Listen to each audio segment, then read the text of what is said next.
Hey everyone, I'm early because this is a time-limited thing. You have 1 day of playtime remaining. It's actually more like I have 6 hours, I think, roughly speaking, because I'm not going to get to play it all tomorrow.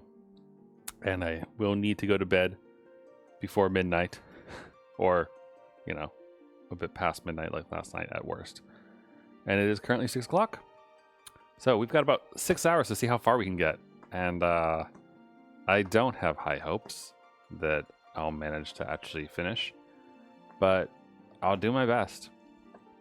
According to a friend in Discord, I'm in the final act.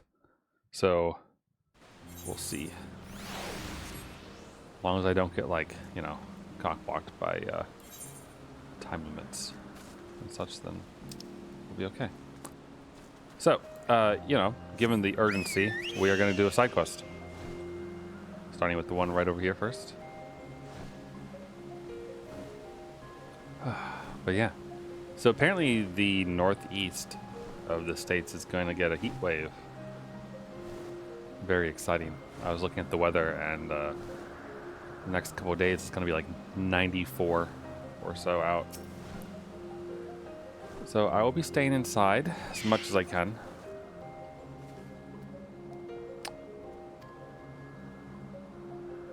And I don't know if Wednesday I'm going to stream or not.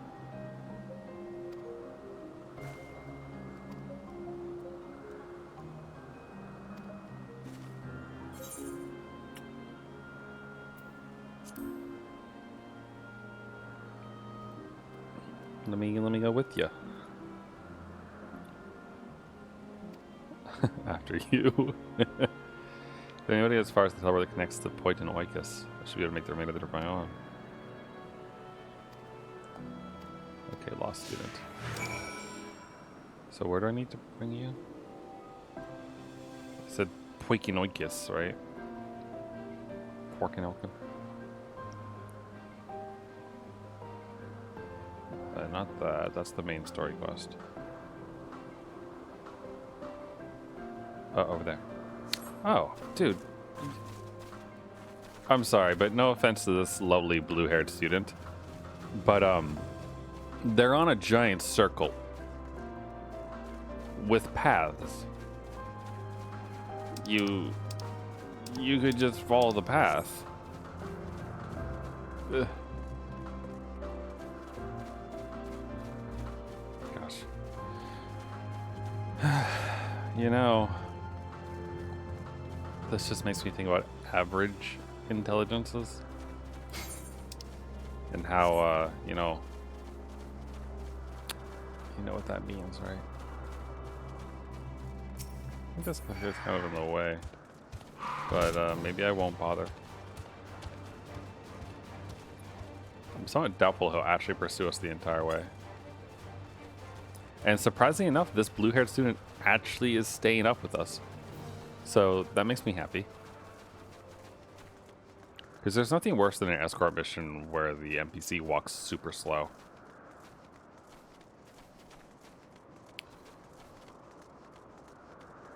I never really understood, like... So, like, follow logic, right? Like, I mean, you can tell someone just, like, keep trying to move closer to someone and everything. But, like, why don't they just replay the moves that... like the moves that a player does for movement in order to do a follow thing, so it's like just a perfect follow at the exact same pace, you know? What a relief it is to see a familiar sight. It should be alright without, you know? After all, it's a straight shot from Poikinoikos. Alright.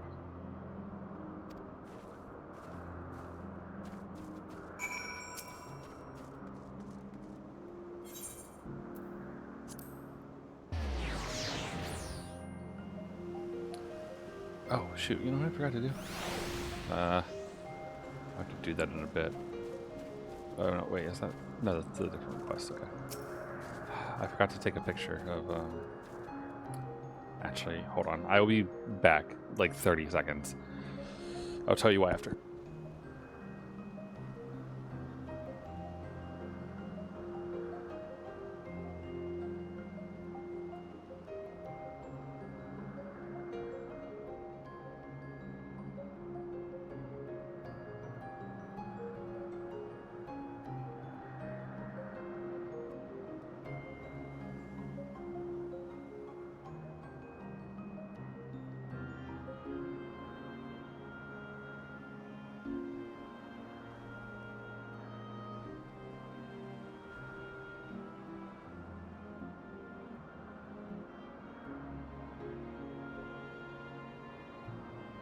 Okay, I'm back. Sorry. I forgot. I was rather excited today, mainly because I didn't forget. It was kind of on purpose, but not intentionally. Not really. So I had Domino's today. Is why I was excited, and the reason why I had Domino's today was because the meals that I get delivered from the factor peoples and whatnot, they had like a thing for the holiday, so they had to like reschedule the delivery, so it came a day late. And so I ordered less food for that one because I figured, day late means that I should have less food, etc. And I did that, but apparently I was a bit off and ordered 1 day less of food than I needed. So for dinner today, I had Domino's, and for lunch tomorrow, I will have the leftovers Domino's. This is very nice to get to enjoy such a thing. But I was so excited to go and devour and enjoy that I forgot to take a picture of my progress on the treadmill today.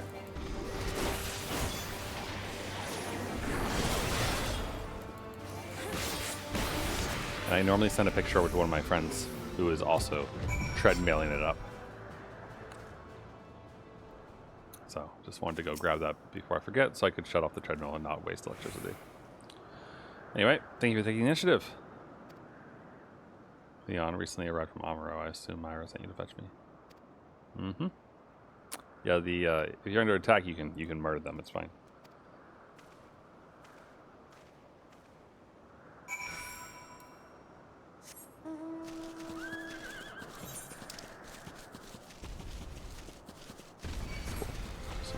Over here.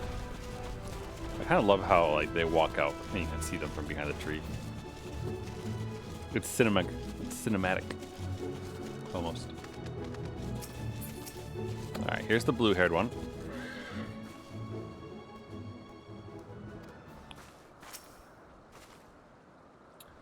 Thank you for your help. Truth be told, my friend first dusted off, I assumed it was because she forgot an assignment from Mitron. Mitron? Lo and behold, I was right. Engineering aquatic life. Oh, okay. Huh.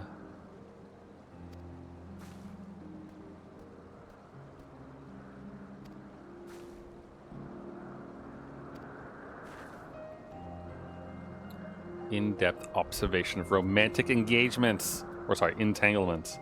Can't believe I wasted all this valuable research time lost amongst the tree. Would have wasted even more if not for you, good lady. Alright. Give me a reward. Aw! Thank you.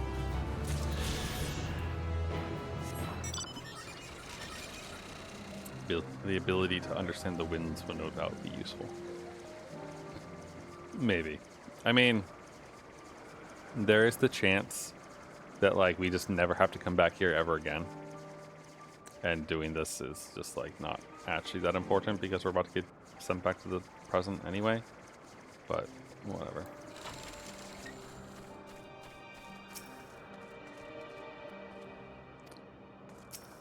Hello?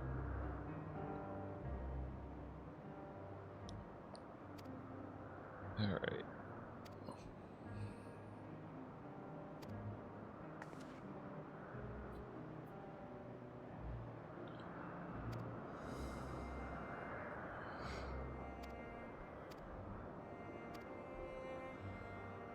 This is gonna be a two-parter, isn't it? Mm-hmm. She wants me to observe some people. Alright. This probably has multiple parts to it then. And actually does sound like an interesting quest.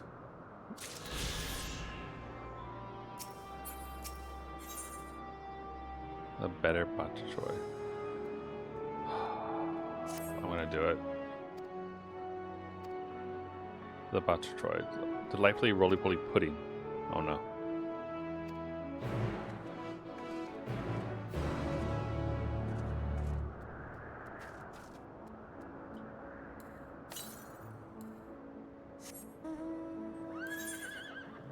Where do you want me to go? Just to the east. How many ether currents do I have left here? Oh, no, no, no, no.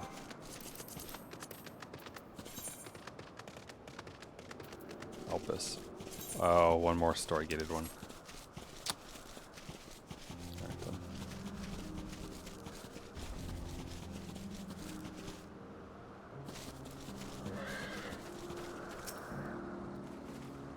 Okay. Her brother. Oh, chaos.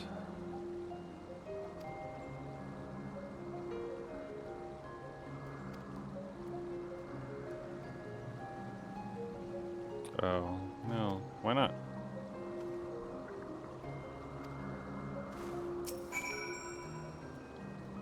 Placidly endures your scrutiny.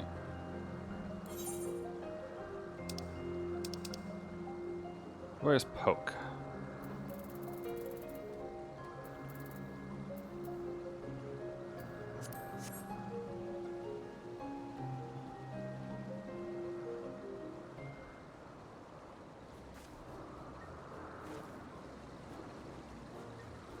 Is it gonna attack me? Is it just gonna sit there being confused?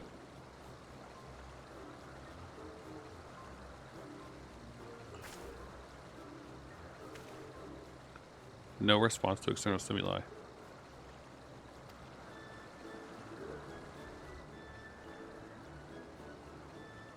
Hmm.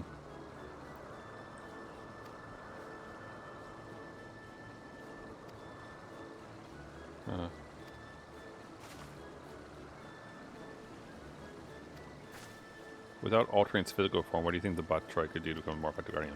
Aren't these the ones that jump up and down and land on people?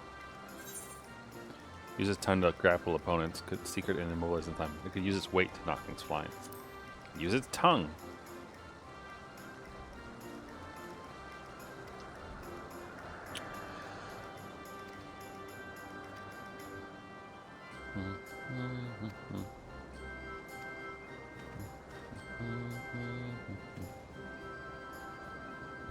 I bet you all the quests here are really fun and interesting. Like, it's an interesting thing. Don't you think?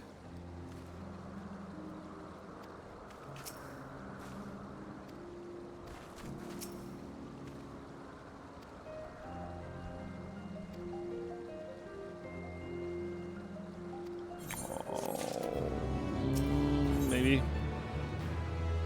Meekly majestic. Okay, fine. One more concept. Alright, but only because I like this whole creating creature thing.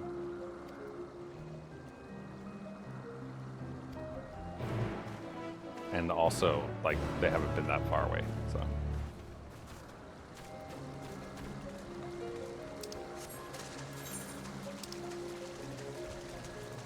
Okay, down and over, looks like.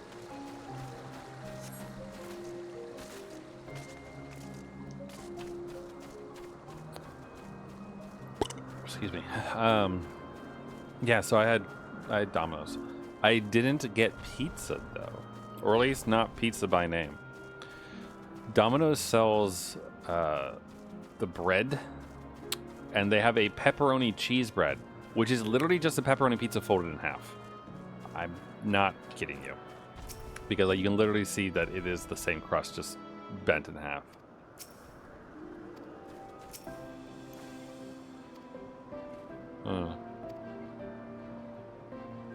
Are a shaggy four-legged beast with rather majestic horns.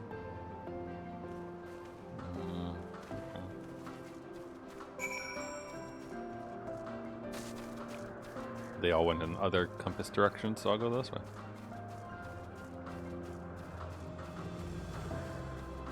Is it one of those things? Or maybe it's that one. Or that one? That one looks a little out of place.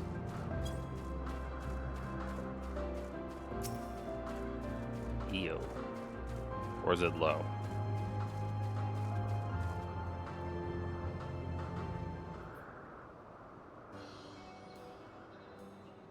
That's a lot of horns you have. Where's your face? Shaggy four-legged beasts.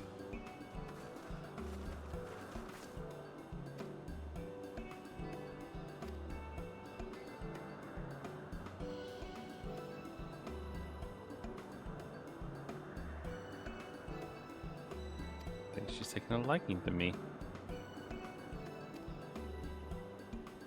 The heftier the better. The EO is one of my favorites. Round and robust and bursting with spiking protrusions. Huh. She's an imposing specimen. More than muscles need to dominate territory. The creature's field of vision obscured by that massive wiry hair and curling horns. In the wild, being unable to hunt and catch prey in a consistent manner culminates in a slow death by starvation. It is our recommendation that you redesign the EO as a grass grazer and resubmit the concept as a candidate for livestock. Yep. Susceptible to nutritional deficiencies. Oh, we get to feed it.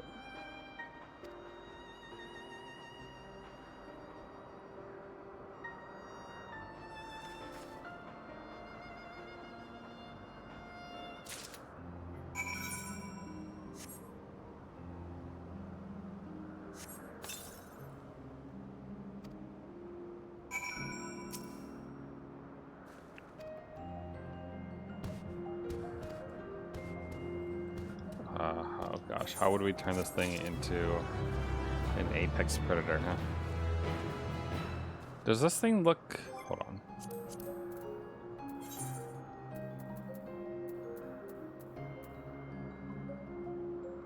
Behemoth?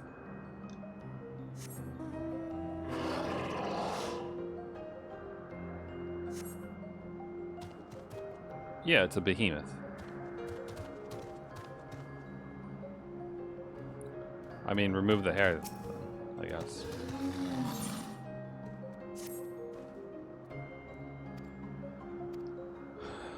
How can I transfer her? Okay.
Cut back on the horns and hair and let her bring those fangs and claws away.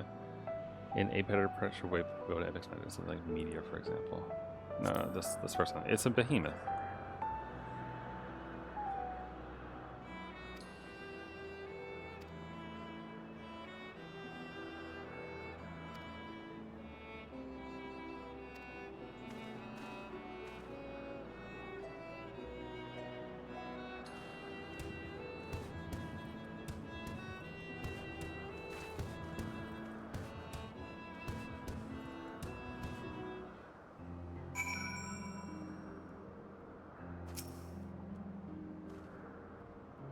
Are you truly familiar with thoughts your behavior about ours far too closely?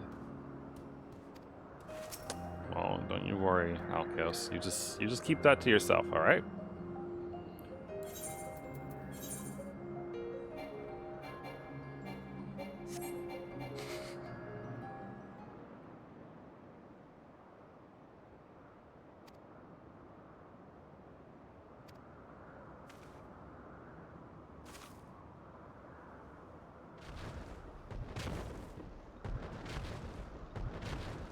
Yep.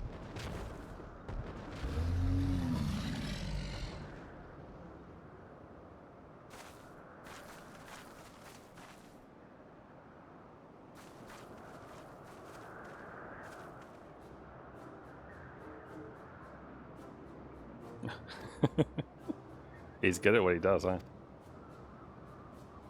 Reinforce the talents, moved on to the Arcane Village, now gas Meteor as well as Elpis.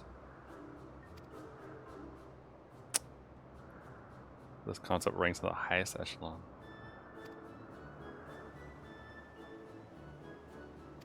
Probably a new name. Alright, that's a behemoth. Queen Behemoth. I think it's just a regular one, right? Or is it a queen because it can cast meteor?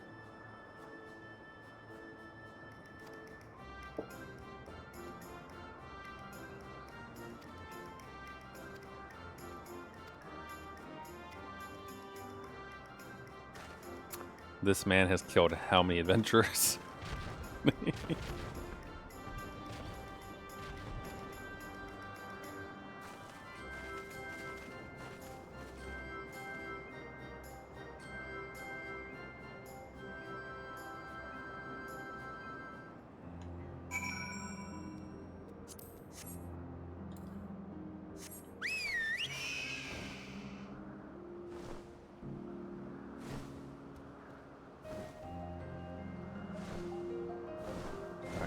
I'll finish this one, then we'll carry on with the main quest.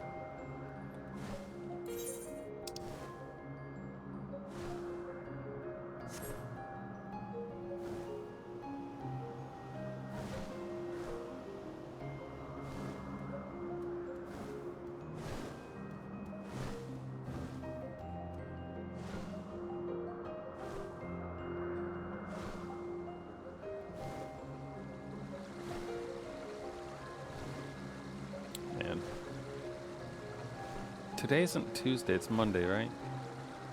Weird. I don't know what's up with Steam / the internet right now. Because, I mean, like, the game looks fine to you, which is lovely for you. But, bitch. But, and, like, I can look over to my right at the laptop screen, and it looks gorgeous. Look at OBS, looks good. Look in front of me at my screen, and like disgusting choppiness and screen tearing and other things. I don't know why.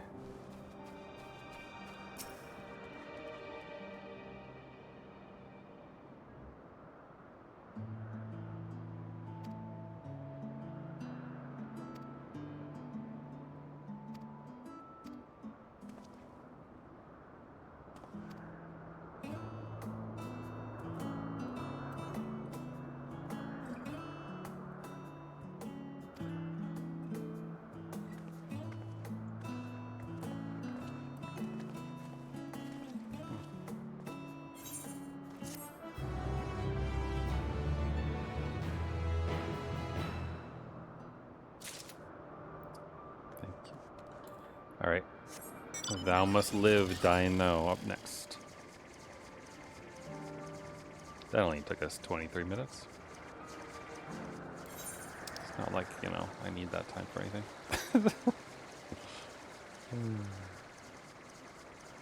Sorry, I don't know. Rather than rushing, it's more important to enjoy, I think.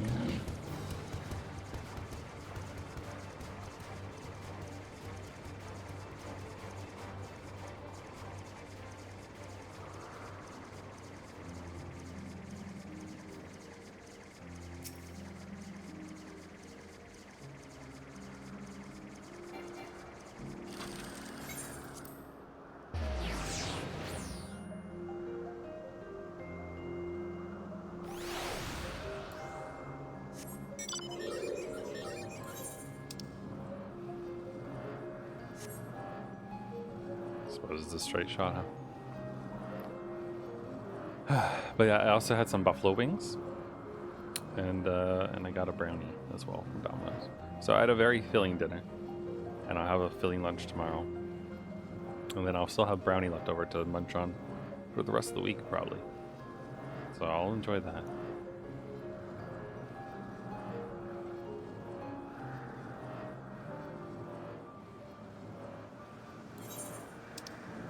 I wonder if Emmett Selk, if he sees us, would recognize his own magics on us.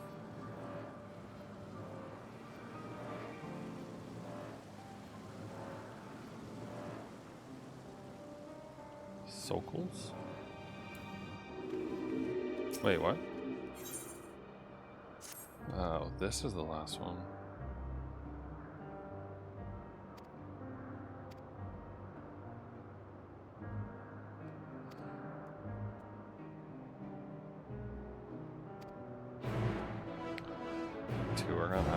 if I got time for that, but I do want to be able to fly here.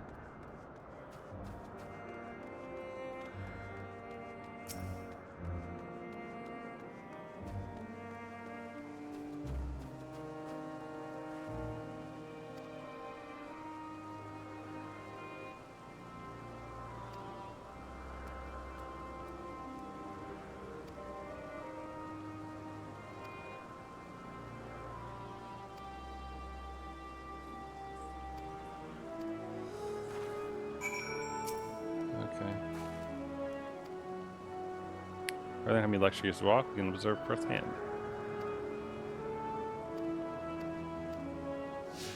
How many places do we have to go? Not too many. And they mainly look like... Okay. They look like they're mainly right around here, so this won't be that bad, I hope.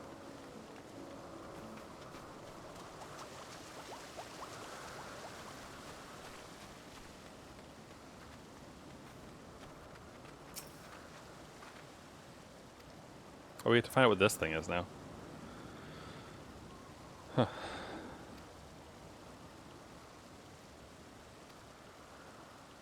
Arcane stones are really printed around the world at will, you see.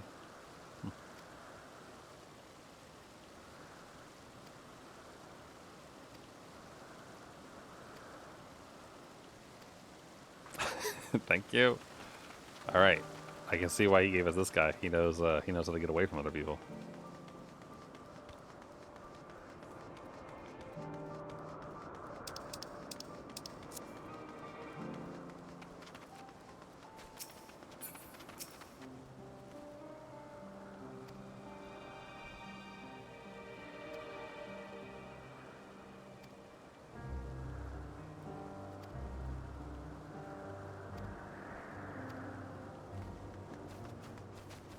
I mean, some people might like a tusk to the abdomen. You never know. A lot of different tastes in the world.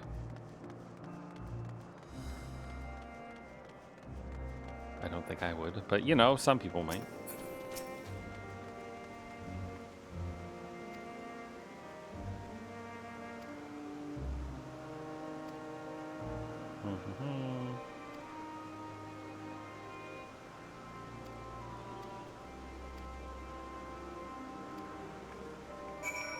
Speak with the overseer. Okay. All right, Socles. It's interesting how like this is a mix of like, it's a mix of Greek kind of feel for a lot of things, like Greek and Roman. I mean, the names obviously like point to things, right? But still, even without that.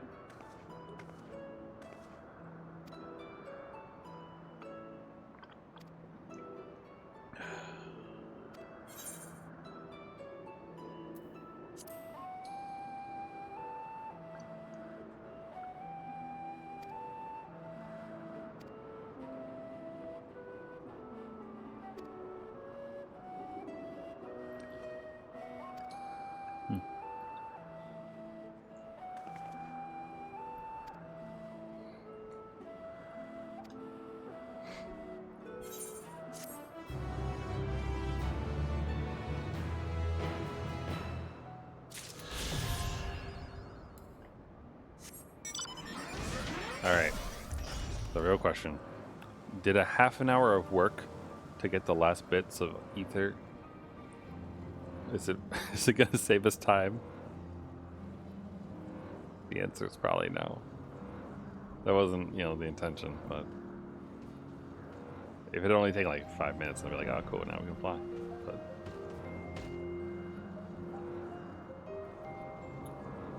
all right, buddy, old pal.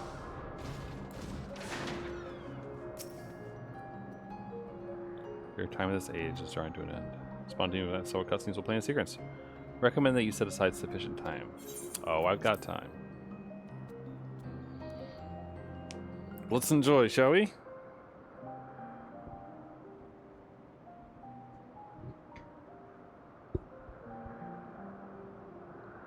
So, it is within. The portal that brought you hither. and will take you home.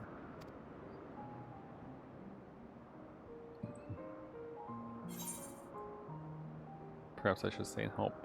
This is where we part ways. Oh.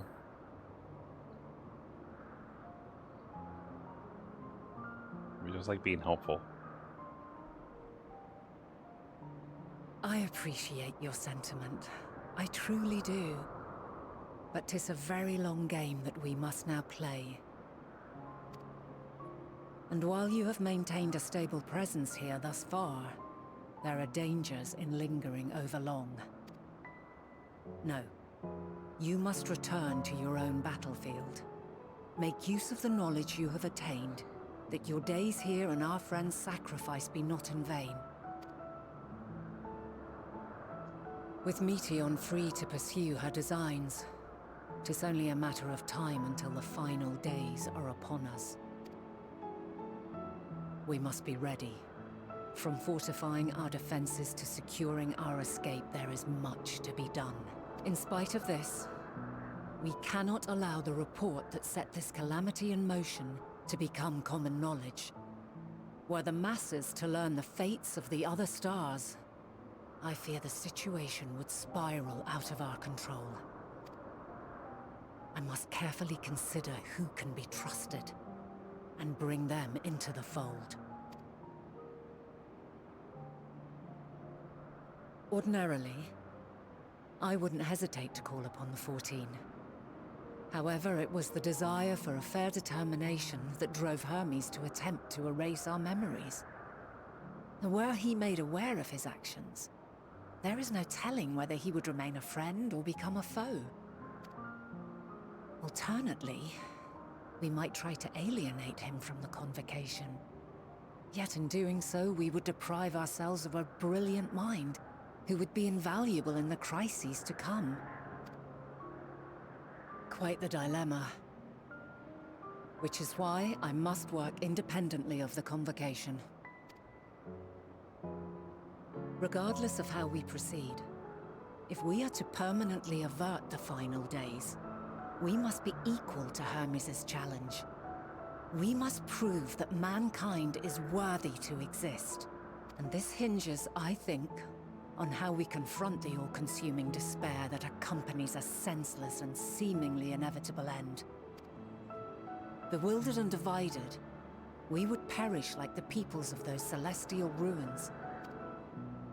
We could not hope to survive the final days, much less take the battle to Meteion at her nest. We must find a way to defeat despair, to unite and prepare as many as possible for the struggle ahead.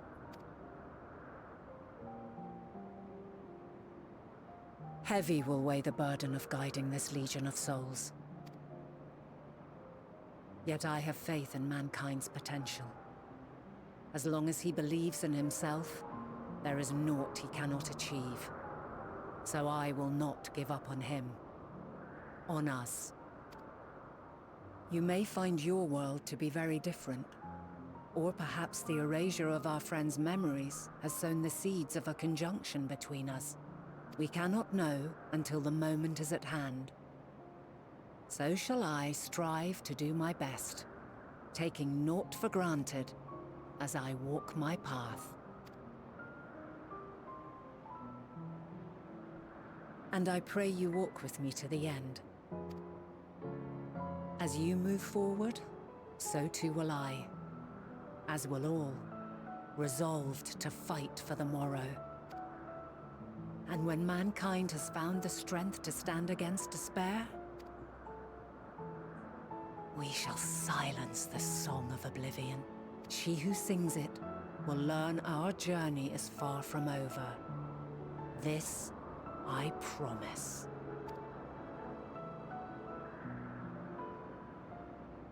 Fare you well, my light of the future, till we meet again.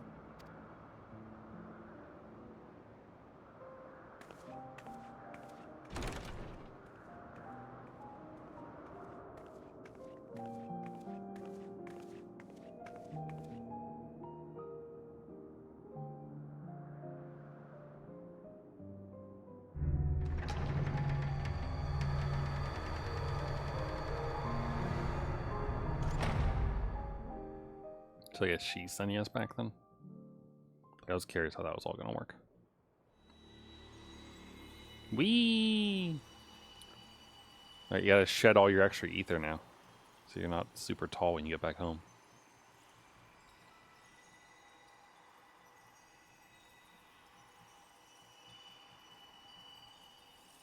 From this day forth, I shall strive to bring honor to the seat of Vandani. Are we gonna see the final days as well? Yep.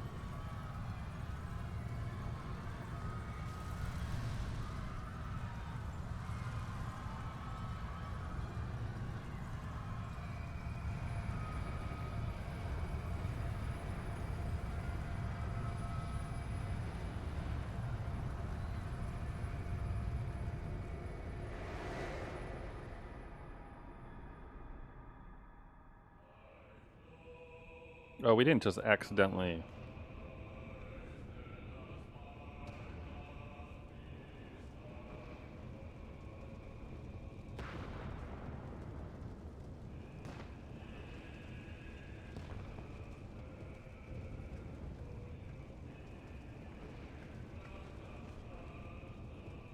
Even now, I remember standing there, locked in a moment where the sky is aflame.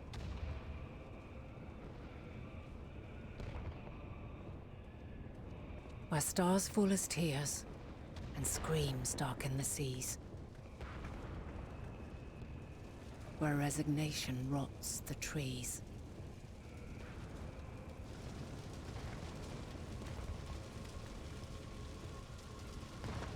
Where terror twists magics into abominations.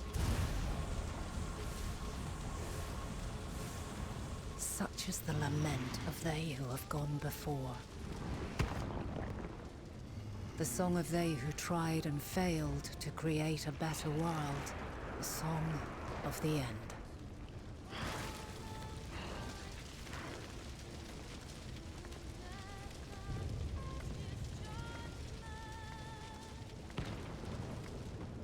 That which hides at the edge of the universe is no longer hope's creation.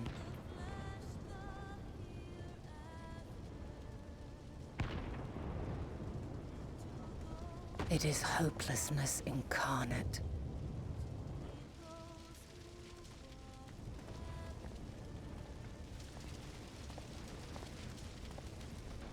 That day, mankind saw half of its number sacrificed to bring forth Zodiark.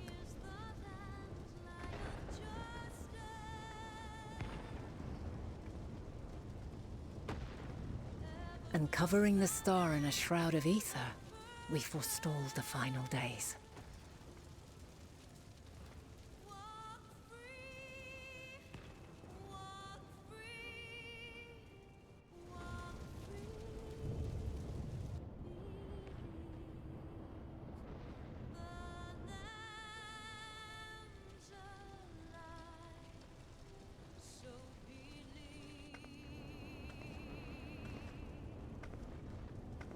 Yet the cries echoed still. We wept for innocence lost, wailed for death inevitable.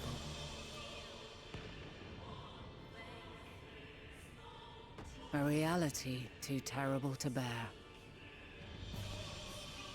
And for too many who sought comfort in gilded memories of joyful days and tranquil nights.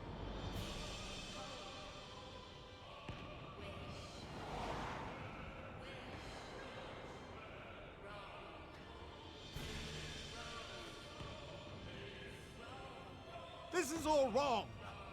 Why must we suffer so? It needn't be like this. No. There must be a way to restore things to the way they were. To reclaim the perfect paradise we once had. No, my friends. Suffering exists, and we cannot pretend otherwise. No civilization, however great, could eliminate it. If we would live, we must accept it as our constant companion.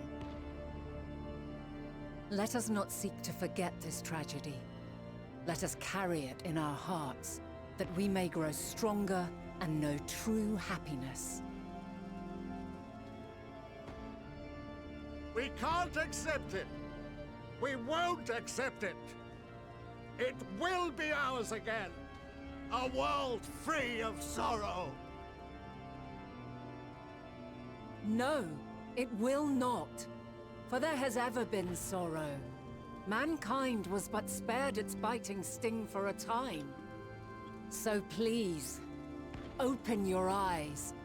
To try and reclaim those lives we lost by sacrificing yet more isn't wisdom.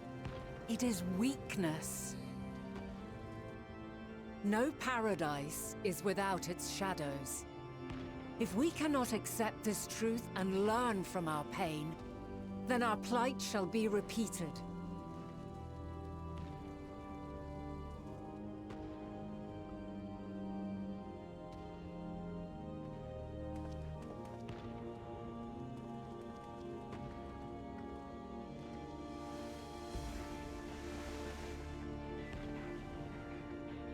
O mighty Zodiac!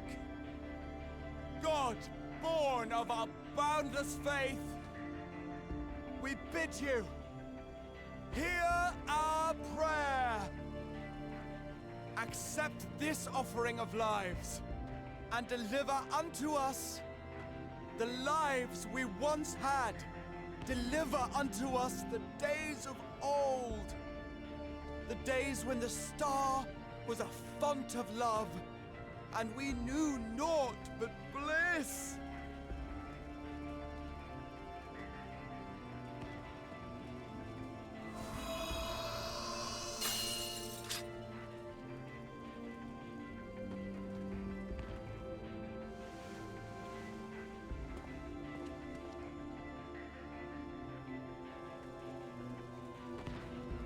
You would destroy it? Our beautiful world?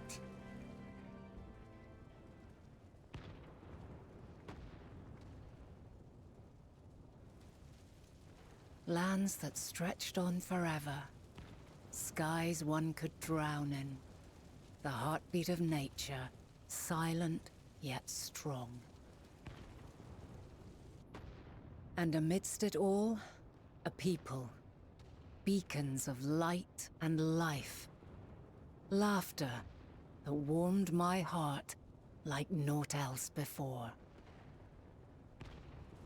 They are my meaning and my purpose. My love. In spite of, or perhaps because of this, I choose to believe in mankind's potential. In his ability to find a way forward. So let there be no way back. From that temptation, I sunder us.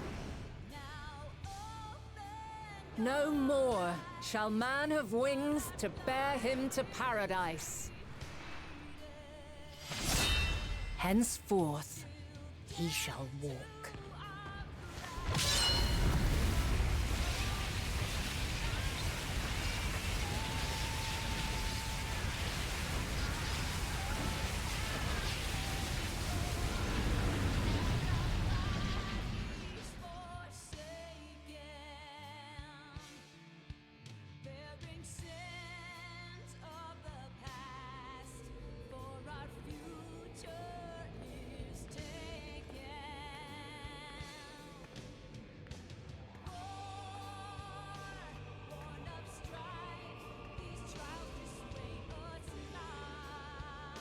I assume she just sundered the world into 14. All is excruciating pain. I breathe fire and torment.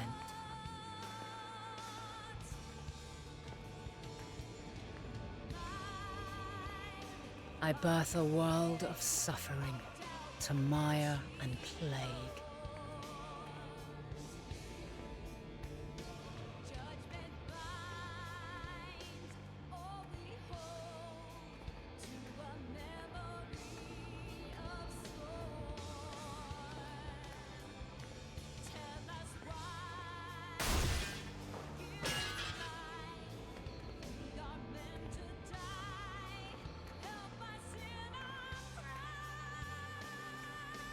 In one fleeting moment, lives come and go, ever moving towards the unknown.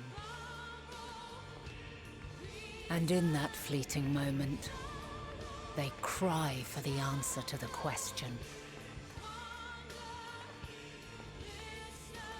Why, given life, are they meant to suffer, to die?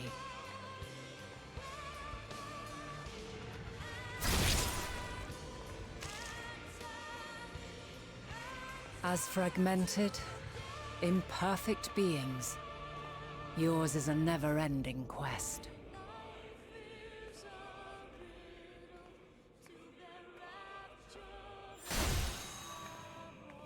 A quest to find your purpose, knowing your end is assured.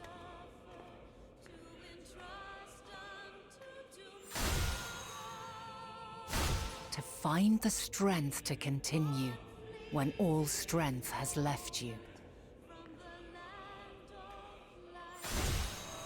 To find joy, even as darkness descends. And amidst deepest despair, light everlasting.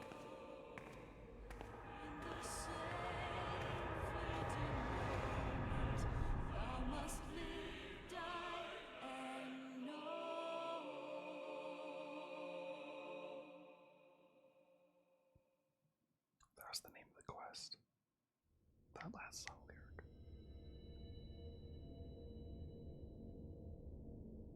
A conjunction has begun to form, an intertwining of your time and mine.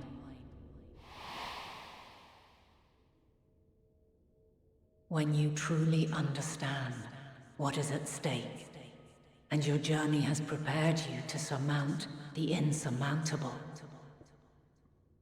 then shall I honor the promise made in another time, another age.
The Baldusian Annex.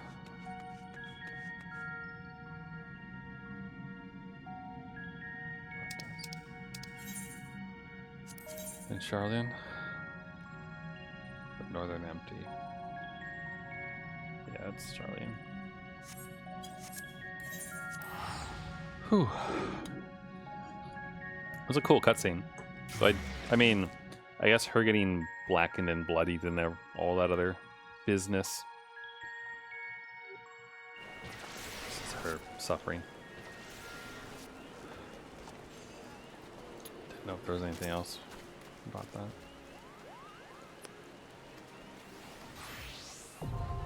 No, I don't. Okay. There was a thing. I got some of these for some reason. Why though? Exchange, yeah, sure. They take up way too much. Okay, so yeah, no, I'm not getting any of this then.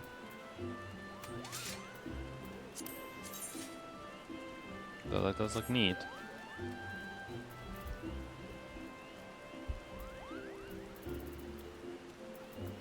Magic Prison.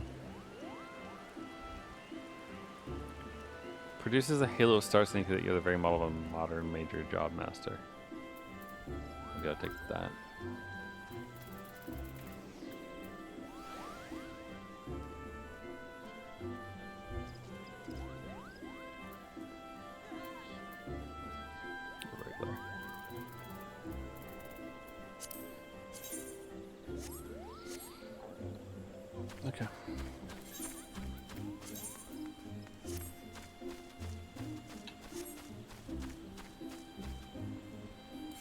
Although, what am I wearing?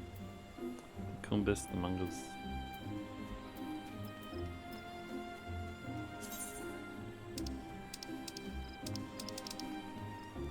That's an outfit I'll go on, that's for sure.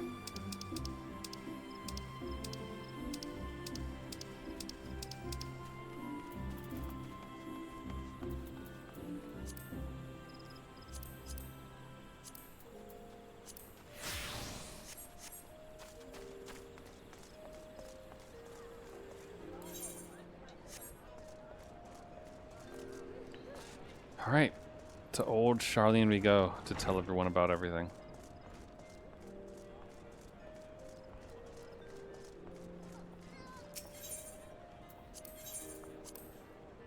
Man. So, I mean, I guess there you go, right? That's the reason, or how, the reason, I guess, how she became Heidelin. But also, I am curious, though, like, I mean, people have referred to Heidelin as another primal, though, right? So I'm still moderately confused. Like, did she transform herself into one at some point or something? In some way? Or is that just, like, it was incorrect that they assumed that?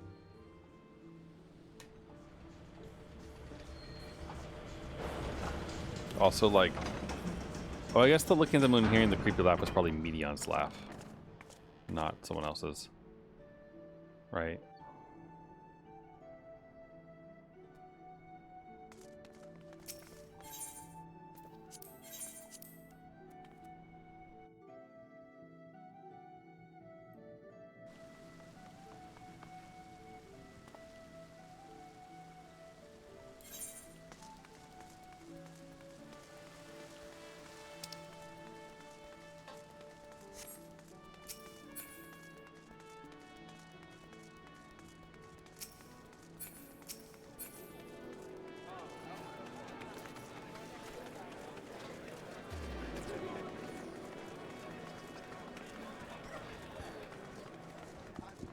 Oh, I should probably...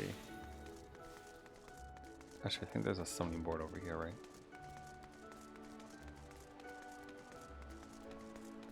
Yes.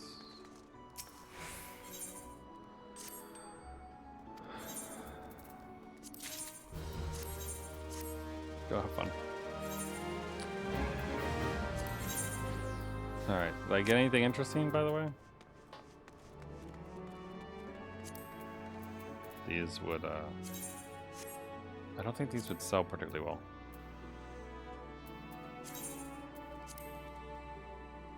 Yeah, why would you sell them? Like, or why would you buy them? You know what I mean? It's a better question.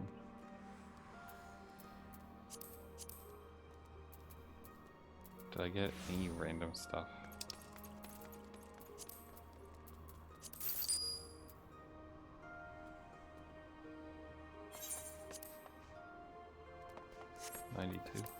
Sure.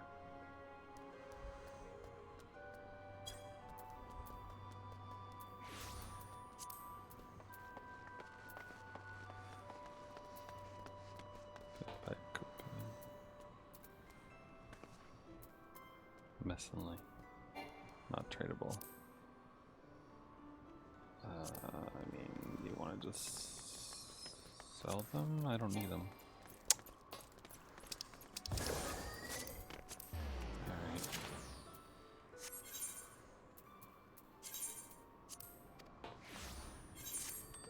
That's not what I meant to do.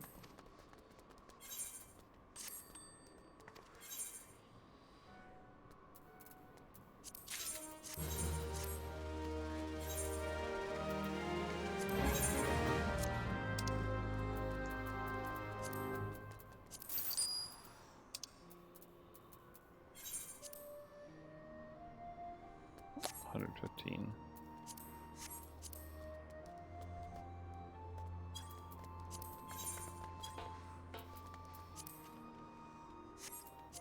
$900, really?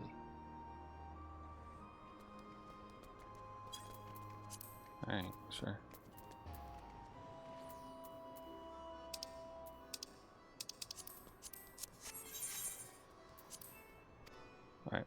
Thank you and bye. To Charlene we go.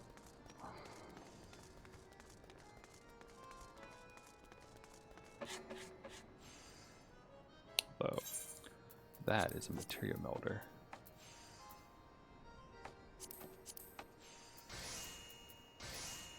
And we have quite a bit of material here.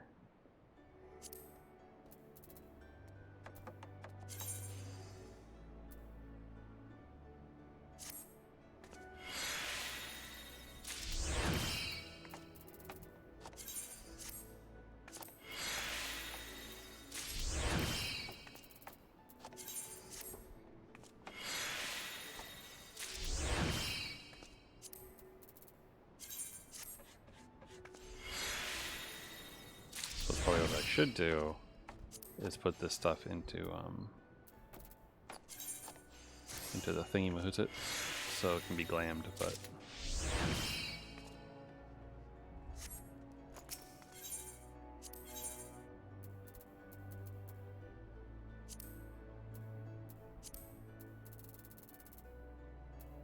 the heck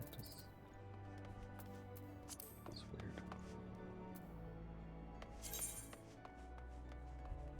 Oh. Select items level 2 low to maximize the material potential. Really?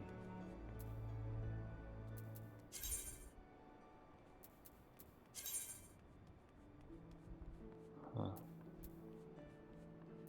Oh, I see why.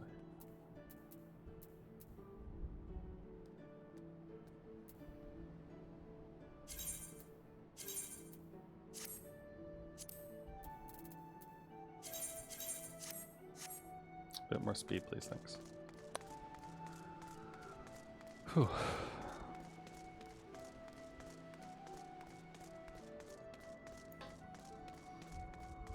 I gotta wonder a little bit. Are there actually like what content actually requires you to like care about that? You know, like there must be some content that requires that, like, unless it's just for people who like to grind out fancy numbers and DPS and all that other business, right? But still.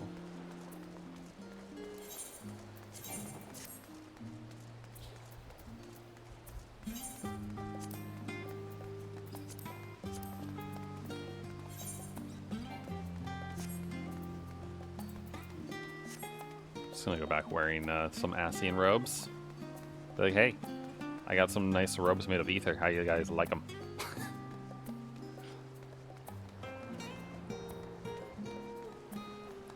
I mean, you got to imagine that like you might freak them out a little bit when you come home wearing an Ascian mask like on your chest, you know?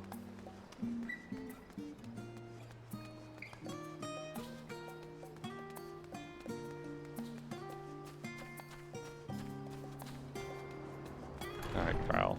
Carl, I don't suppose you mind channeling Heidelin so her and I can chat, would you?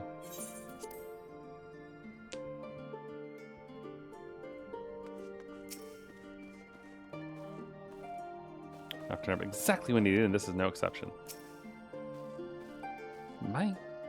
My impeccable timing as always. I heard you off in the first as part of efforts to investigate the final days. Well, as so often seems the case while you are away, we've had some few developments, which we can discuss in just a moment. For now, however, I cannot tell you how wonderful it is to have you back. Carrying our song achievement. Excuse me. Jeez.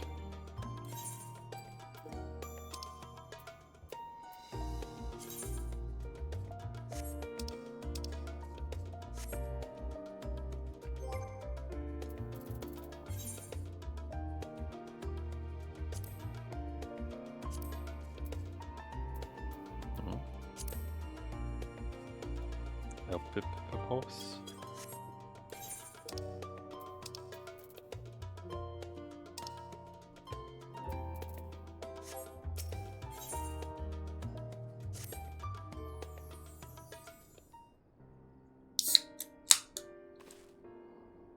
Have you learned aught more of the final days? Then the journey was well worth the risk. No doubt your newfound knowledge will be a great boon to us all. Unfortunately, during time of the first, events here taking a turn for the worse. The signs are running themselves ragged, trying to contain the spread of the blasphemies, but it's a losing battle. To try and ascertain the where and why, Alice and Alphino have been traveling all over. Of all the regions they visited, Locus Amoenus is one of the most affected. Thancred, Assini, and Graha took a detachment of allied soldiers there to offer aid and succor to those in need. But the province is vast. We only managed to visit a handful of coastal villages. Accomplishments worth celebrating, but a drop in the bucket at best. In the meantime, Yashola and Master Vitoya have been making a concerted effort to establish contact with Heidelin and the Ethereal Sea, but to no avail. As for Tataru and I, we've been keeping a close eye on the Forum. From what we gathered, they've been constructing a vessel to ferry people to the moon. An ambitious project that has likely been years, if not decades, in the making. However, since we've seen no sign of it thus far, I suspect it's still incomplete. You also recall the proposal issued by Master Foshino to the people of Razatan. Following the discussion, Vitra declared his support for the plan and urged those who wish to evacuate to accept the Forum's invitation. So far, so good, but that's where things get a little strange.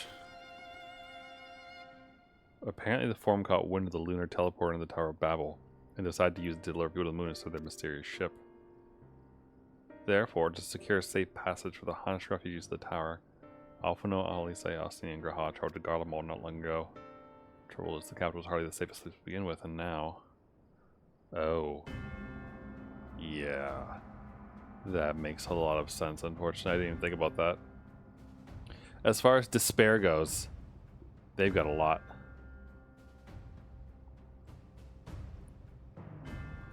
Shortly after our friends arrived, they were sent to rendezvous with Master Foshino. Then panic broke out and our communications were severed. Fragments we were able to make out before the link show went completely silent. We can only assume the phenomenon has spread to the capital. The others need you, Mai. Please, you must help them.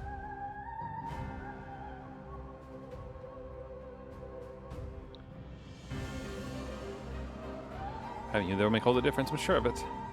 Camp Broken Glass was their first port of call, so you best start there. Hopefully Lucia know where they are.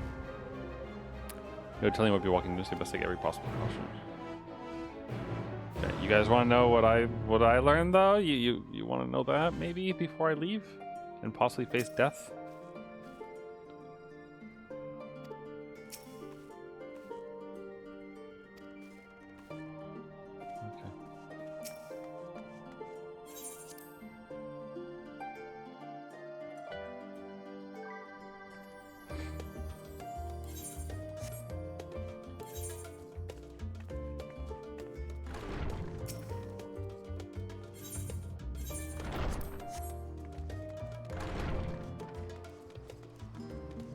Camp Brookglass.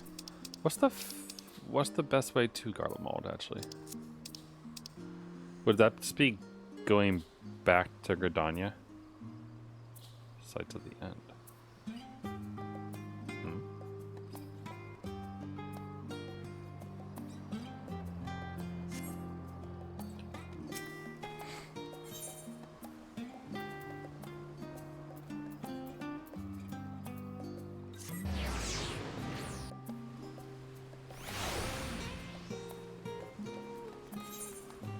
I'm not gonna lie, you piqued my interest. I had to go that way anyway to get on the ship, so. Kit Kat Bar. It's a good name.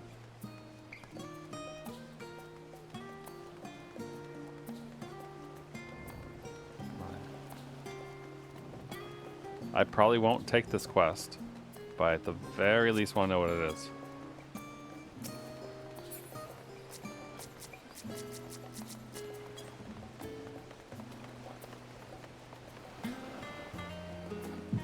What's up there? Okay.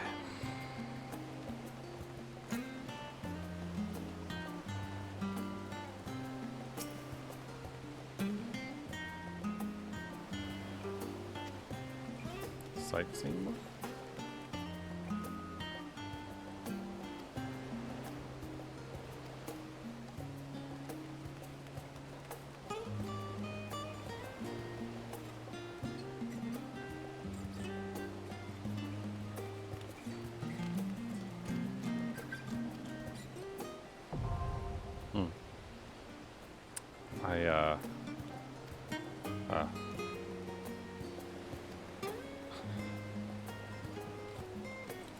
Whoops. Wow. Okay. I probably needed that a long time ago. Also, there's a Lalafell running around. It's not my...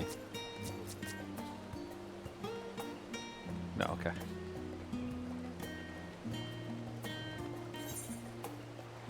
Yeah, okay. She's not lying.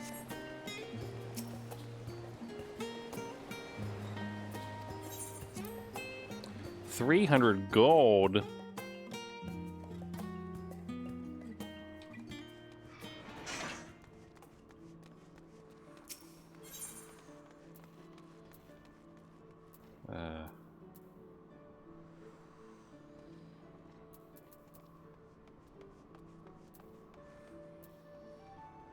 I mean, it's not really a good one.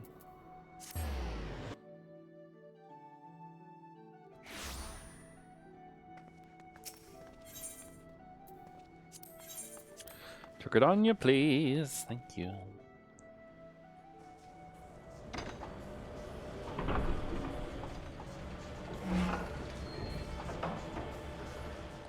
You know, an ass scene would be a rather easy cosplay.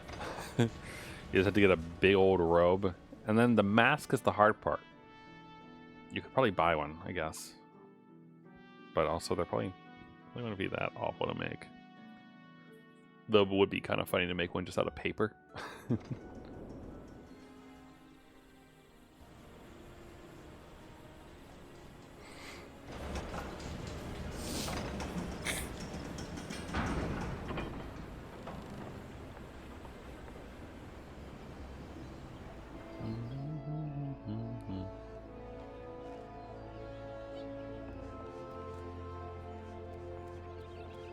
Alright, up we go.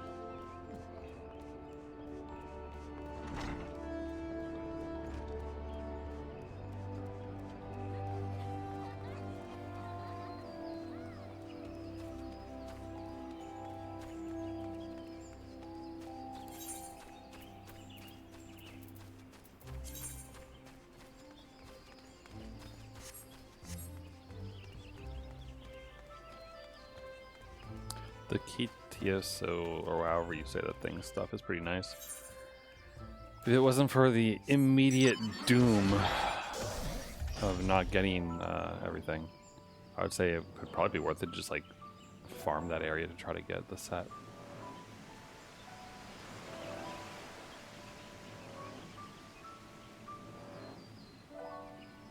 Also, I will repeat it. I said it yesterday, but my memory is garbage for so much stuff, but not for video games. Like, it's been at least a year, if not more, since playing this and everything, and yet I still remember. It's like, oh yeah,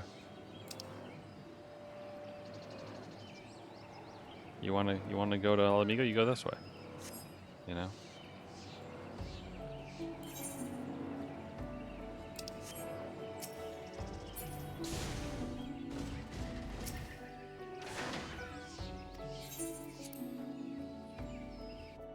I think that's the right way, right? Hold on. It connects to Garlemald, right?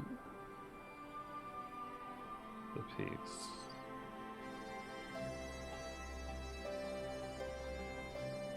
Or is it more Dona that connects to it? Fuck. The peaks, the fringes. Ogre's Reach. The locks.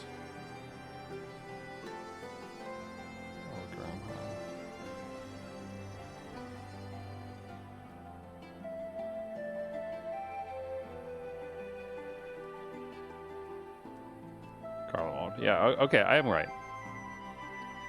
It is this way.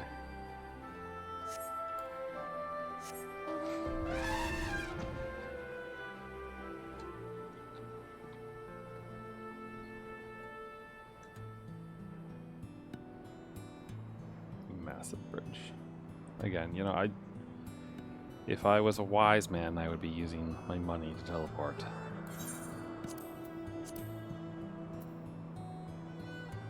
But I'm not.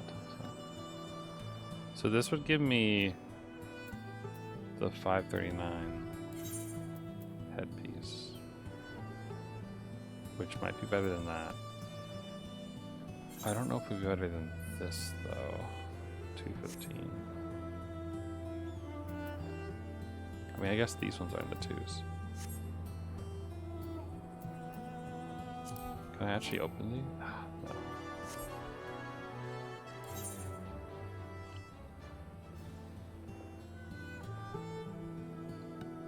I remember helping out the Snake Lamia people around here. Those are fun sets of beast quests.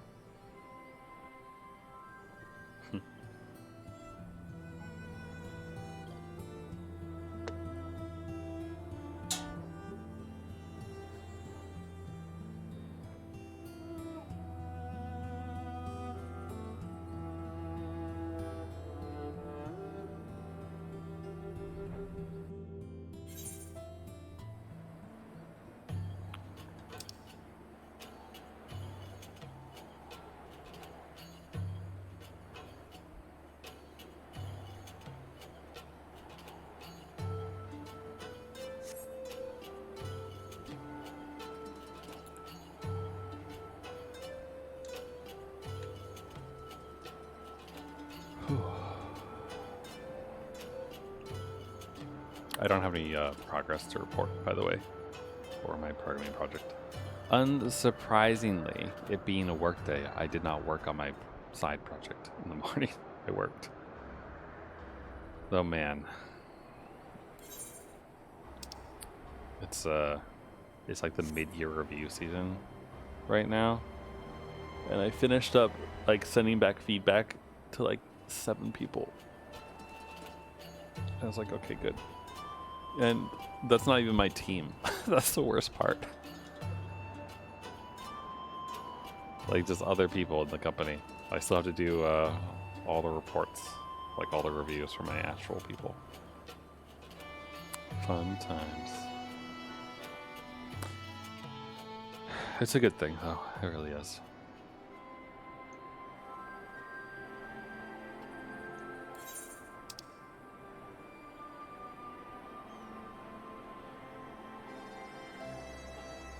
Almost there.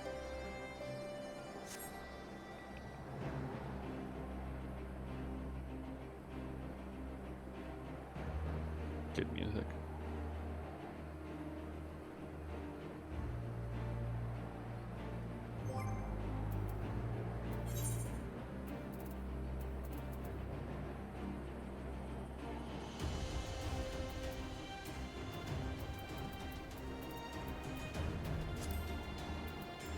Look, I never really looked at my rings often.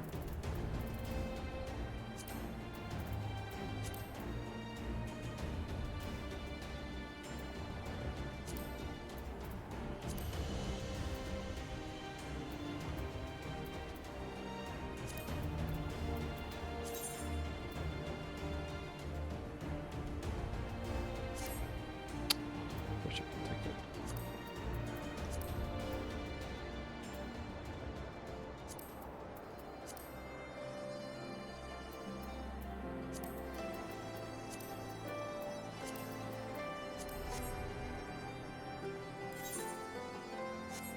So, do you talk to at the staircase, right? Oh, what's this?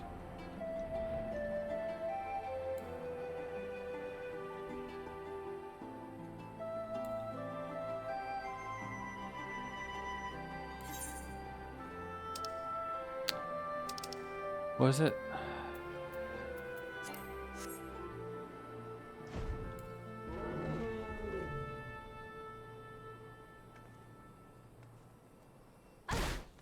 Bitch.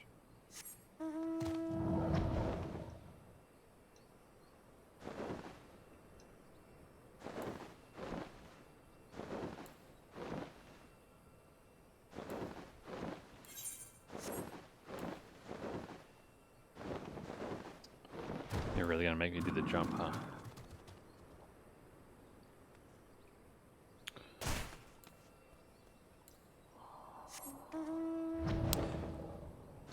Man, have I ever mentioned that I hate Alamia?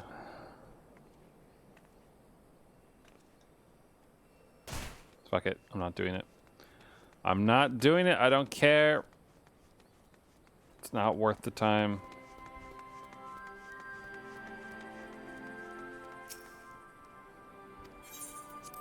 Garland mode, please. Thank you. Oh, yeah. Yeah, it's a bit fucky here, huh?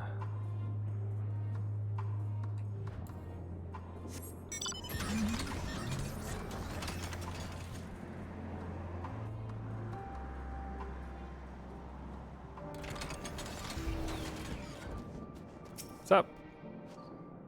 Not a moment too soon. The skies over Golemon are ablaze, but it's the events on the ground that concern me. You will heard your fellow Scions arrived ahead of you. We cut the customary greeting short after we received word from our troops on the Magnus Glacius that the Forum's airship had landed. It was then that heavens began to burn. I dispatched your friend at once to ensure the refugees come to no harm. If you join them immediately, additional support is en route, but we'll discuss them later.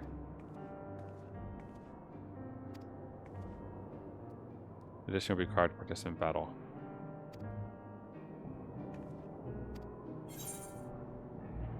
Okay, in that case, I will forego the silliness for a brief moment. Also,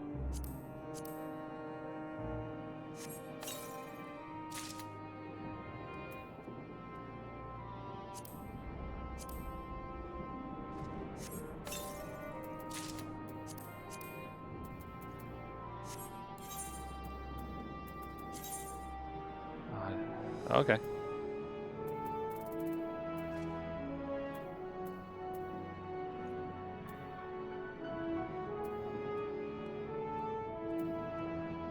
Interesting. I mean, I get more critical hit this way, regardless.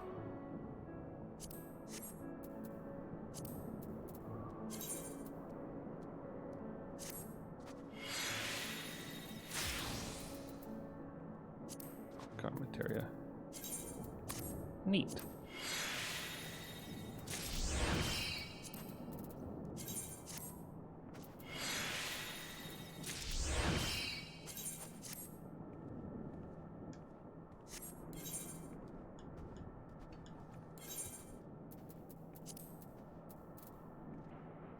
$212.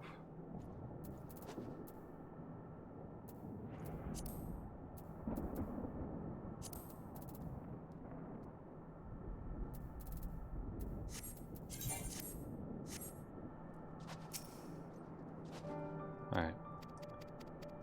Now I'm ready.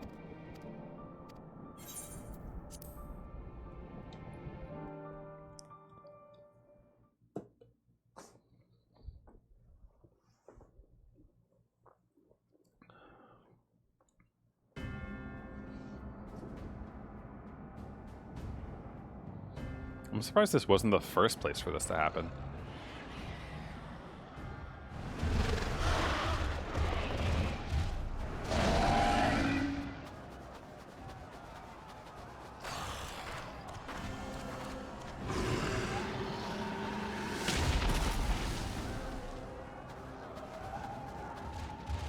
No. No. No. We were promised an escape. Not the same room we fled.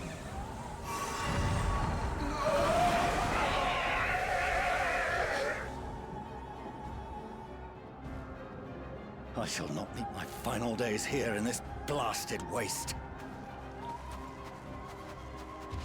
Calm yourselves. Your panic is our greatest enemy. Come, we must build a line of defense. Who are you talking to?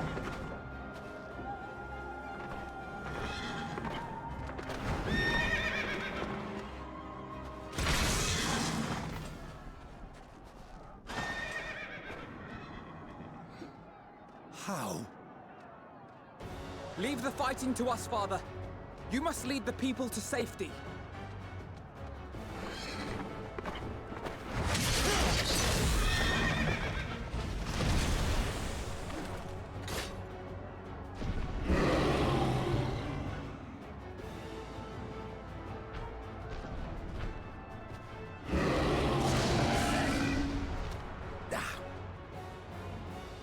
I can handle this pair. You? Shall tend to the refugees. Let us be about it.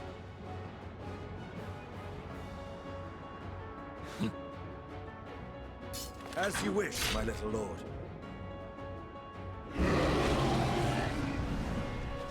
Oh no, they're gonna. Oh, let me play as Justinian, not as Alphino. I don't remember how to play as Alphino.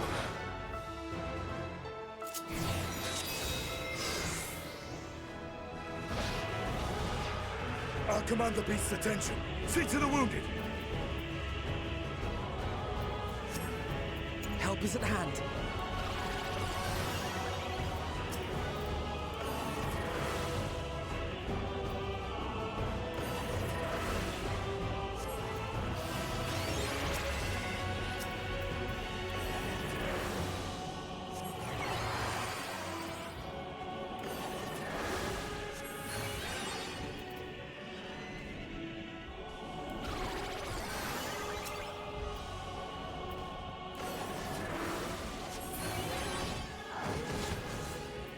Now we have to protect them.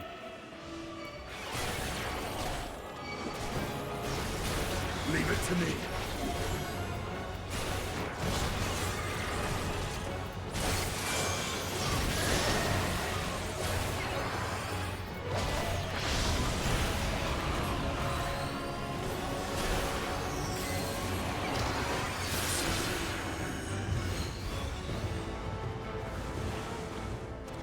No, no, calm your tits, idiots.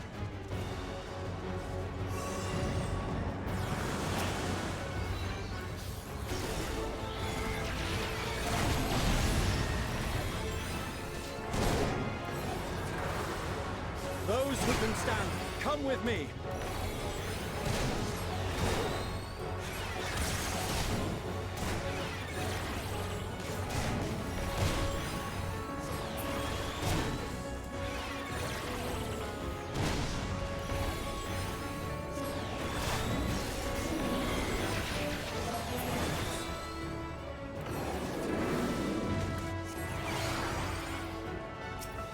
Easy now. Deep breaths.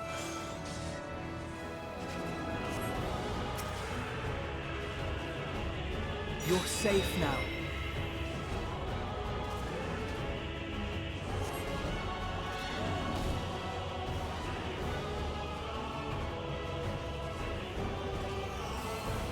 Worry not for the refugees, but for yourself.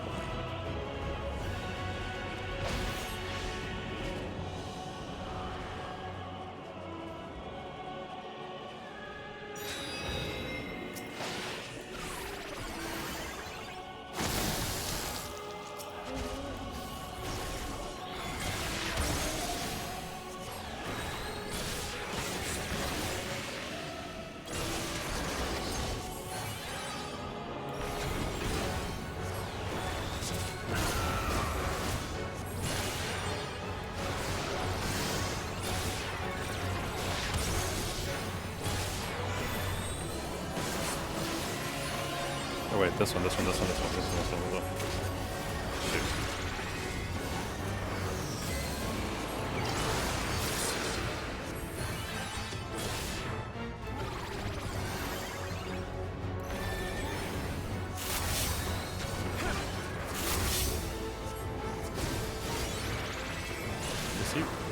Was I not targeting him properly? That's what just happened.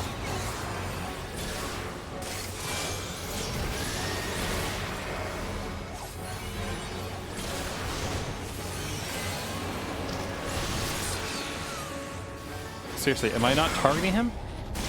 What the f— I'm so confused.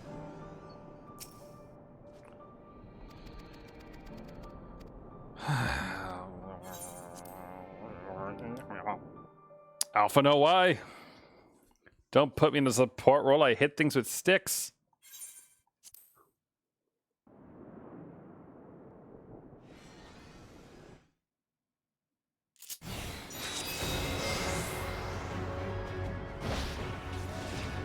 I'll command the beast's attention. See to the wound. Help is at hand.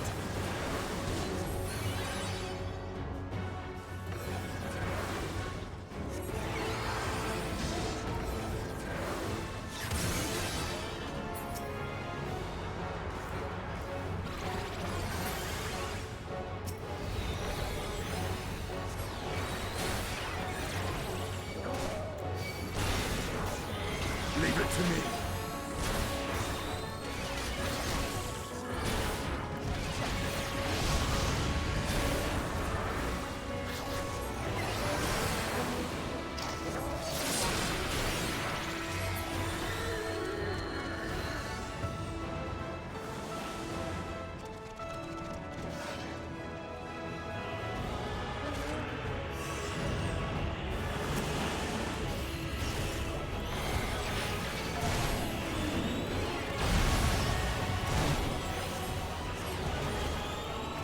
Those who can stand, come with me!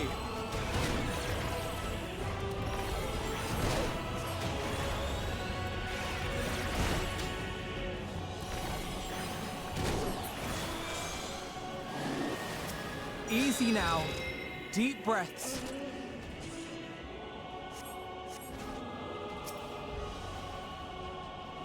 You're safe now.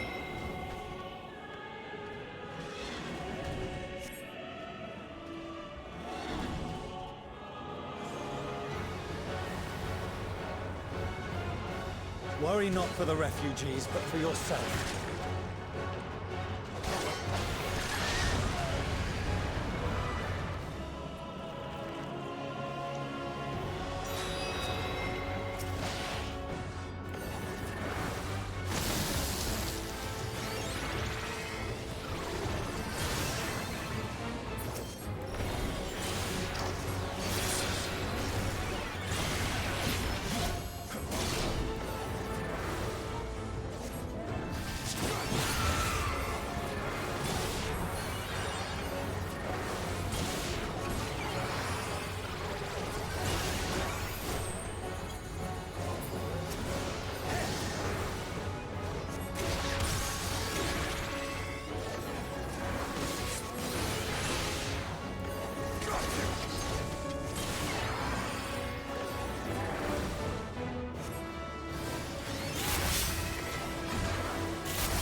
Hard enough!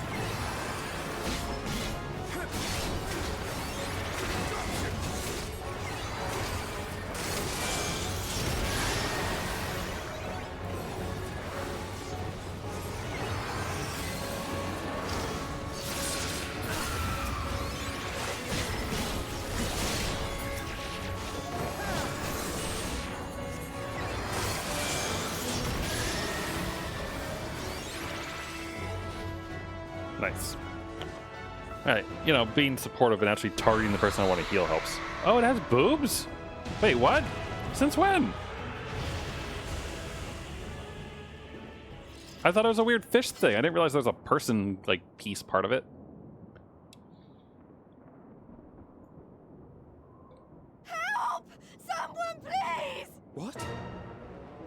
Oh, that sure is an eyeball.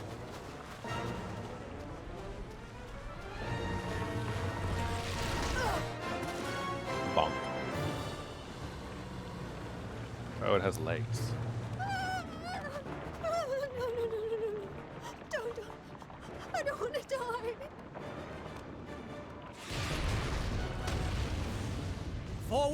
Let not a single fiend escape!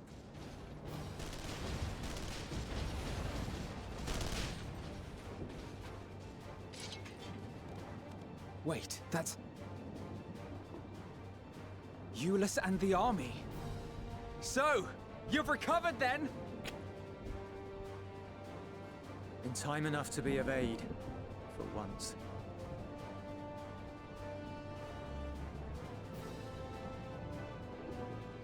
We can speak of it more later. For now, we must fight! To repay your salvation in kind, or with better! For Garlemald has her pride! Future leader of Garlemald right there. Maybe. I don't know.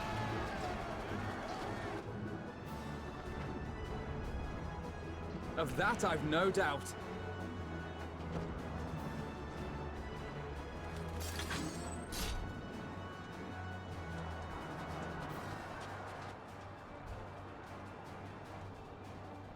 Good gods.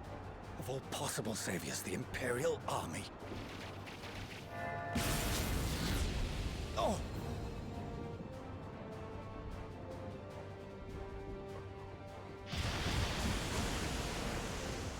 I had hoped to take all of them down at once. Think a withdrawal might be in order? Oh, sod that. You know who would never abandon these people to their fate. To be devoured by their former friends. That'd be beyond cruel. These beasts must fall here and now. Well then, I'd say it's high time we threw caution to the winds. So long as you spare me the heroic sacrifices. Now, let's go!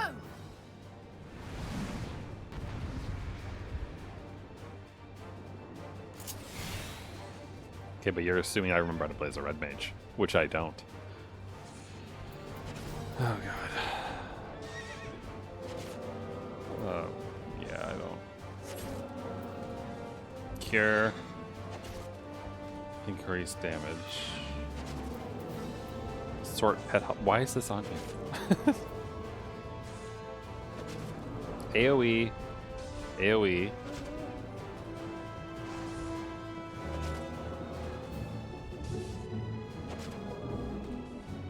Okay.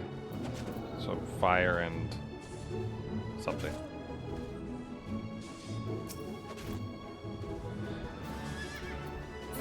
All right. Let's do our best, shall we?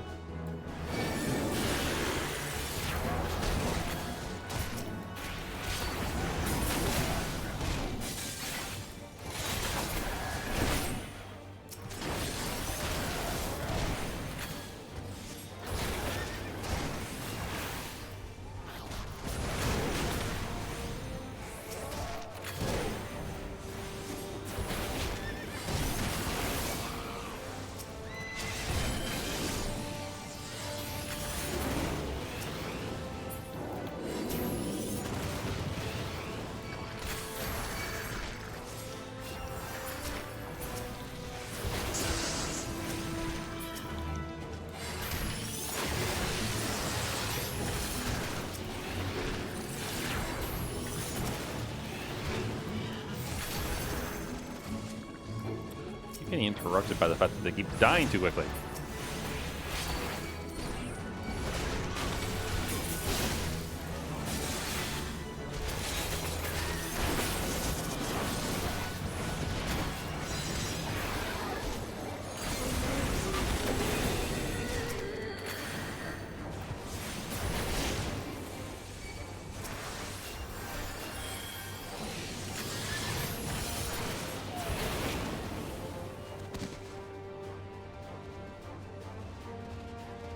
The big boy.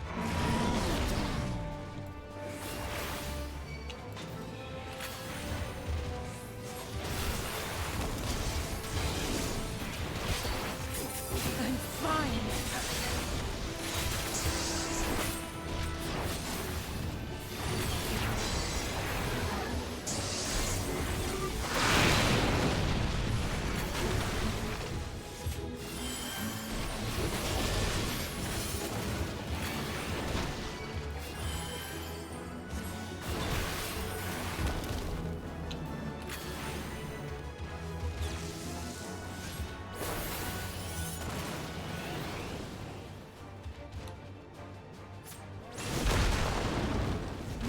day.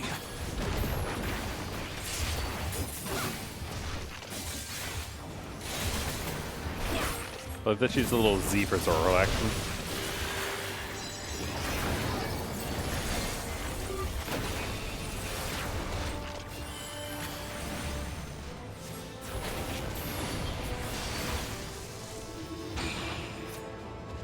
To the other side. What? Oh, you mean to the other side? Okay.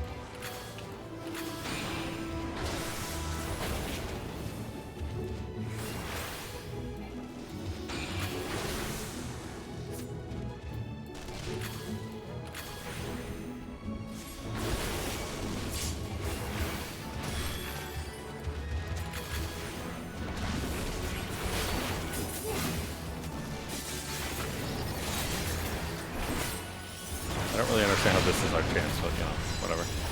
I'm not done yet.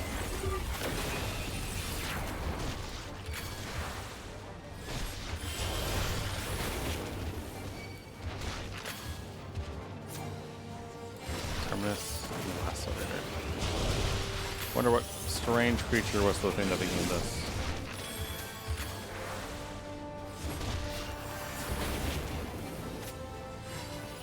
It's doing Black Star again. None to worry about.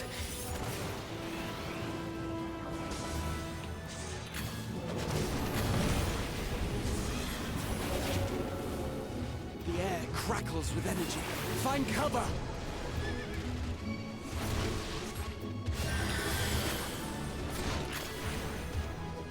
So only 4 of them.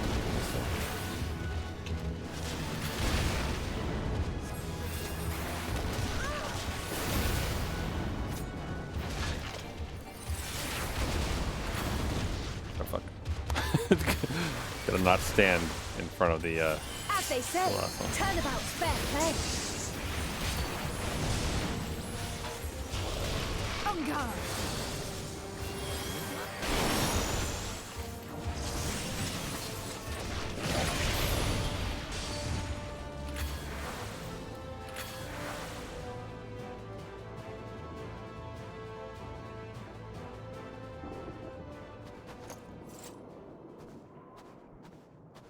I like that her vocal cues are pretty good for like when she needs to heal and etc. There's not the barest trace of ether.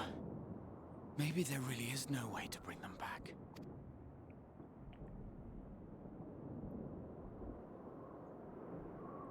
Thank you for saving our lives once again. I remember you from Purusha. You helped us there too, didn't you? Ah, you're from Palaka's stand. I'm glad you're still in one piece. Yeah. Rough luck.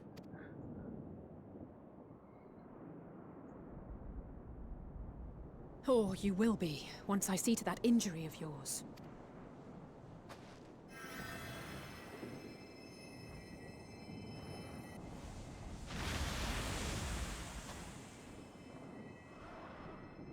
Look out!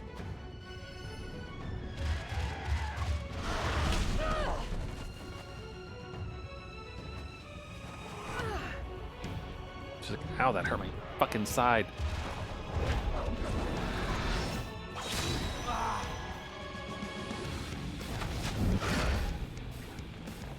Get out of here! Quickly! Do we get to play as Gratia for a little bit now? I won't lose them. Not a one. This will be a brighter future. I won't let a madman's apocalypse ruin everything we've fought to achieve.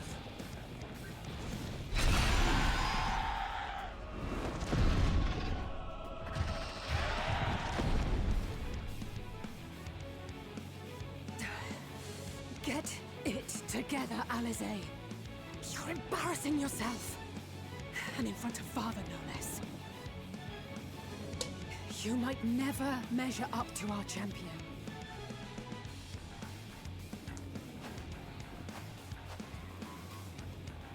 But we ask too much of her as it is. You mustn't let Eorzea's hero fight alone. Hey, what up? Don't mind me just walking like Xenos over here. You know the people who wear the chocobo heads and like the goofy outfits just love this scene.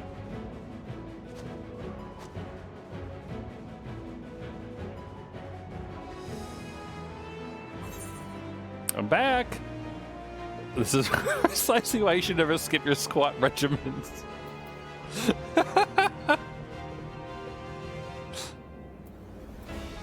Let's say I'm back. Short, simple. I can look after myself, you know.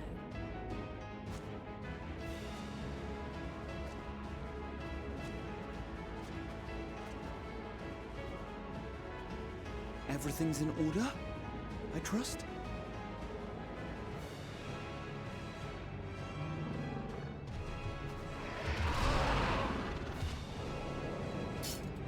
I've had enough of this rabble! Come on!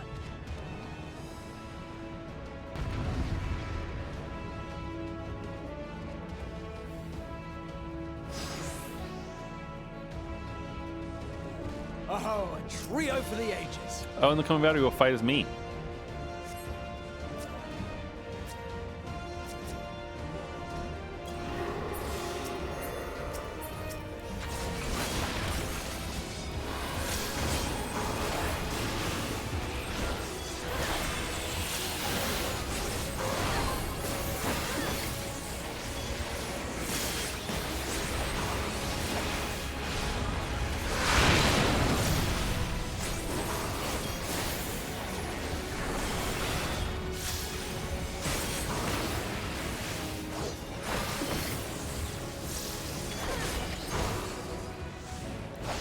Oh, ran the wrong way.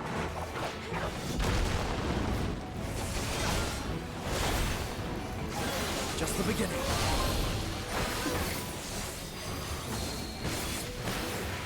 There's no way they're just throwing the one at us, right? There's got to be more because these things die too quickly otherwise.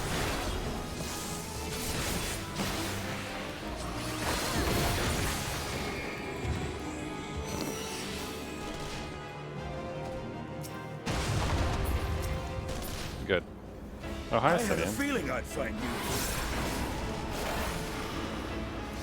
This should be the last of the worst troublemakers. With me!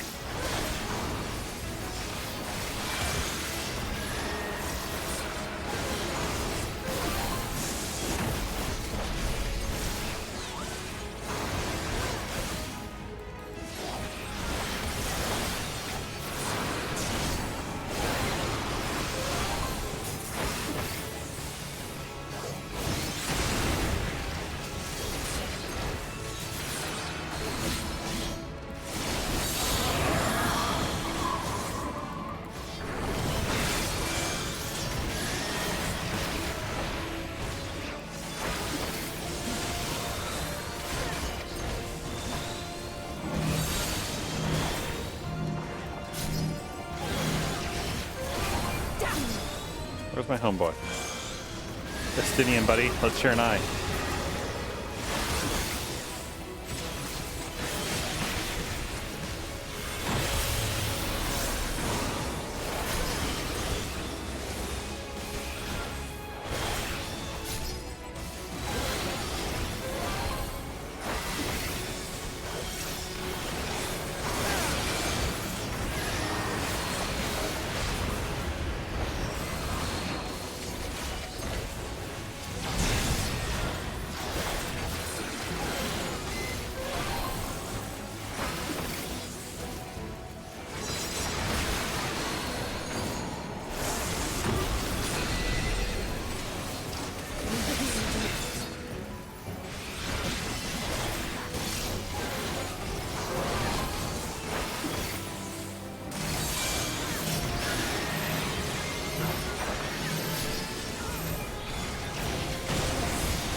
Where were we?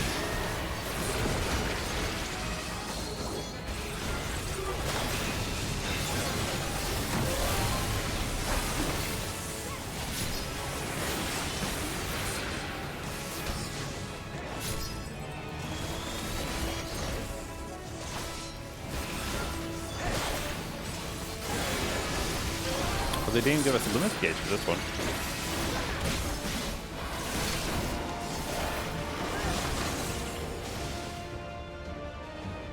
Yeah, see, I refuse to believe that one of these things went down with a single shot from a mechy thingy. Who is it? You know.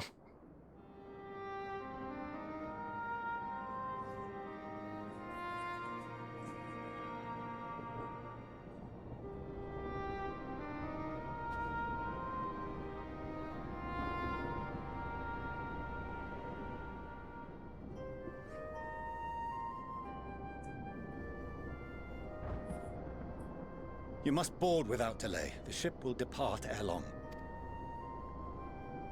Your offer to host us in Sharlayan is most appreciated. But will the final days not soon fall upon it as well? Your hesitation is not unwarranted. The satrap entrusted me with your lives, yet I have failed your comrades. Nor are you wrong to fear that this corruption will continue to spread. I cannot promise you complete safety, even in my homeland.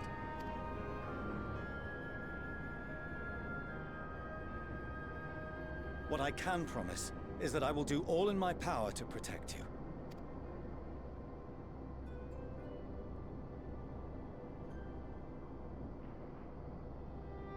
That power is not inconsiderable. Even now, my countrymen are preparing the vessel that will deliver us to a sanctuary on the moon. Join us on our journey there, and beyond, to new horizons. Come to old Sharlayan. Please.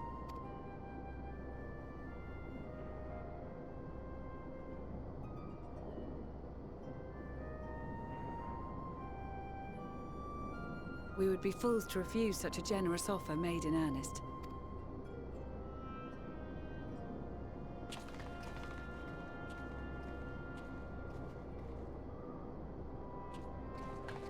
It seems they've a new destination. The people of Radzat-Han have known too much suffering. The march to Garlemald will only bring them more, short though it may be. I quite agree. Fortunately, they have you to look after them. Yes. Well. Behind you! Just there!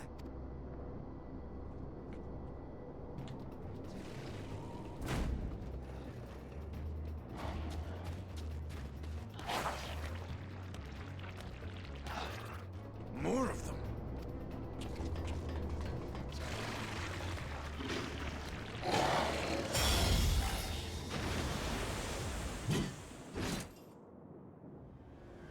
What's up, homeboy?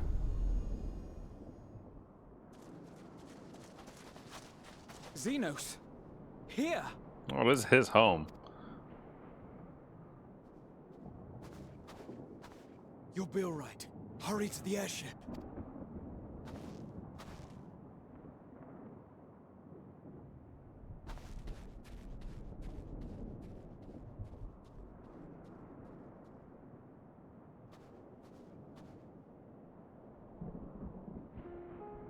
Why have you come? A heretofore unseen beast. 'Twas ripe for the slaying.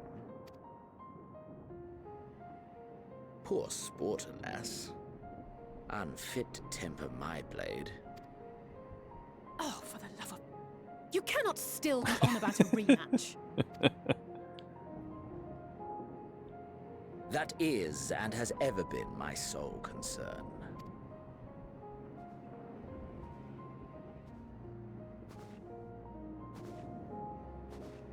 You, on the other hand, are fixated on a different quarry. Your passion pales before mine. Yet neither hate nor despair seem sufficient to recapture your misdirected bloodlust.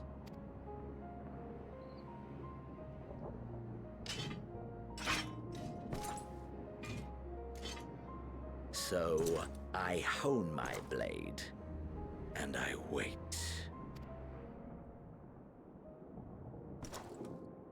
That's it. That's all you care about.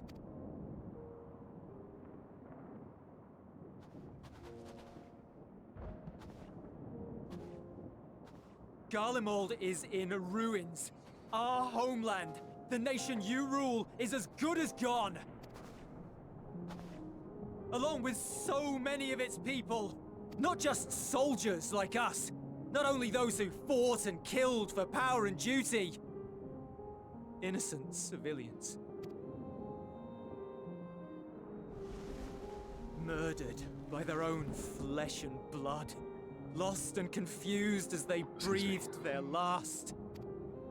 While we who survived with our lives and minds intact were left to freeze to death. The Eorzeans tell me all this was your doing! You slaughtered your countrymen! You did! For what? For nothing, in the end. So much wasted effort. You bastard! For your own sake, Eulus, you must control your anger. It will serve no one should it consume you and see you transformed.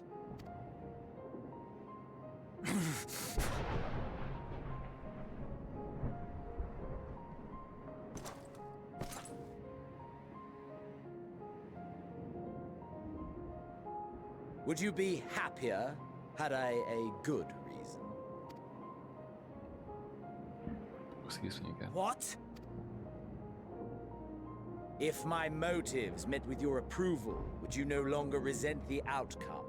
If so, then perhaps a beast's skin would suit you better. Duty, honor, morality. All constructs of convenience when put to proof. Surely the war taught you how easily power becomes the tool of the self-righteous. How the people's justice was merely a means to their ends? Yet you would ask me why. Ask any creature of this star and those above for answers, and they will tell you what suits their fancy. And they would be right to do so. What meaning there is to be found in the petty vicissitudes of your existence must be gleaned by you, and you alone. I mean, he ain't wrong. That's a relatively healthy outlook, I guess.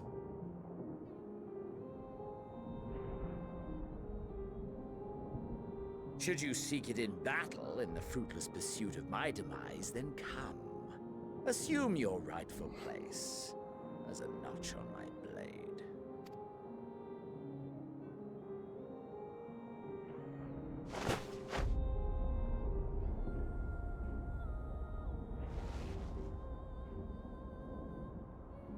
You are a blight on the Garlean race, and there would be no more satisfying way to expunge it than by beating you to death.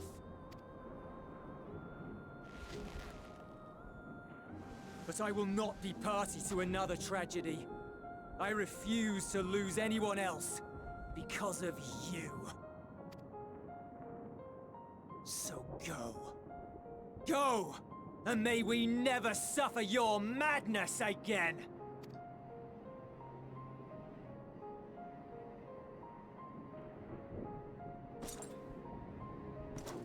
Xenos!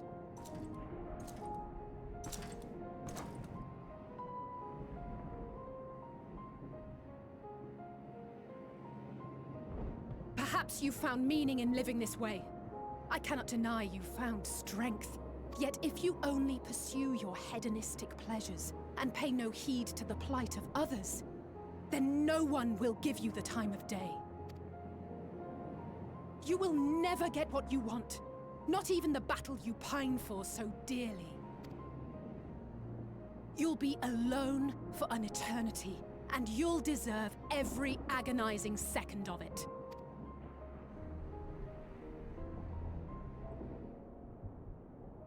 Go ahead and say I already am. It'll be the edgy thing to do. Alright.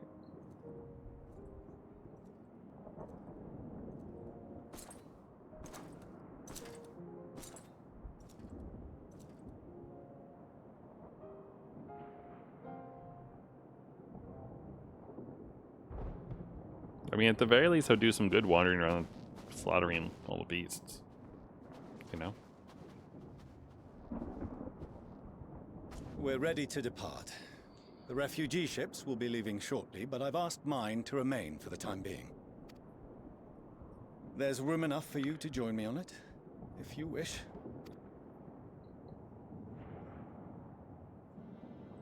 Look, this family's healing. Do contain your surprise. I needn't agree with the Scion's methods or intentions to acknowledge that their deeds are deserving of gratitude. We appreciate the offer. But might I ask why you are delaying your departure? I presume it is not solely for our benefit. I must visit Garlemald ere we return to Sharlayan. Having caused such an uproar, 'tis only meet that I explain myself to the Ilzabard contingent.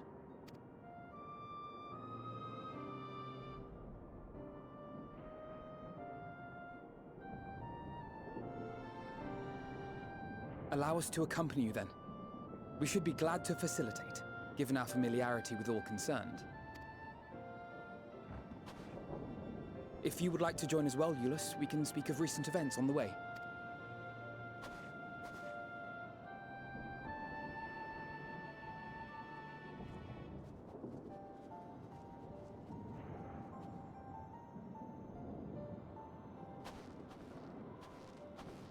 He'll be after your seat on the forum next.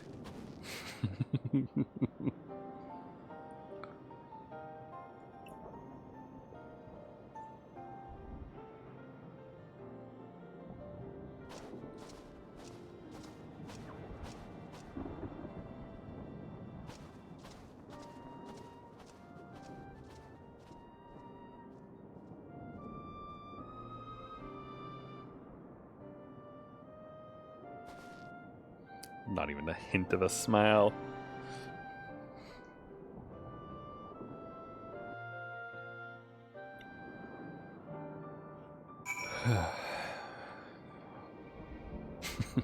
Justinia, you bastard.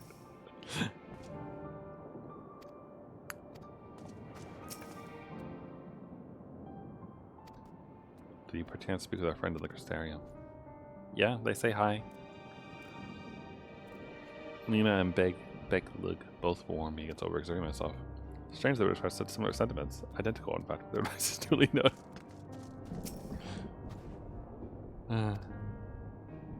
Luciana told me what happened that night about the events that took place while I was receiving treatment. It was only then that I realized the lengths you and yours go to.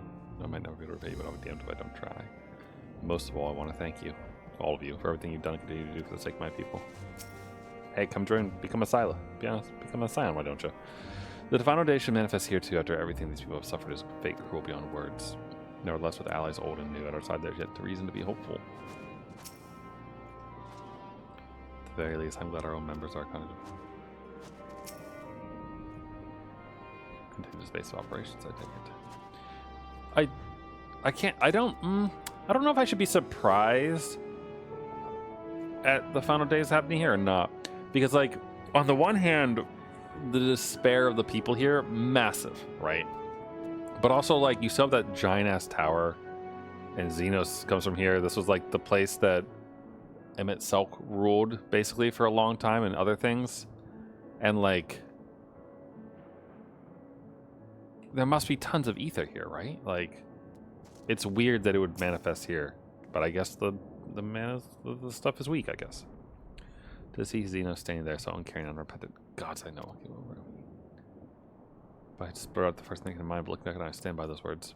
I would say I hope they won't incite him to further villainy, but I'll be honest, I doubt even remembers what I said. Anyway, enough about that. Good to see you again.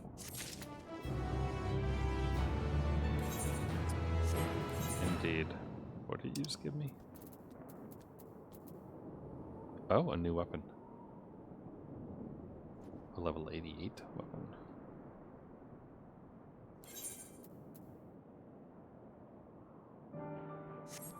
It might be better.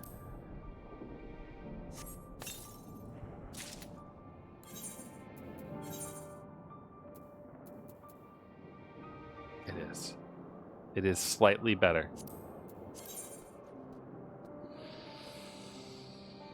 Alright, maybe not slightly. Its physical defense is slightly better. Its strength is actually quite good. All right.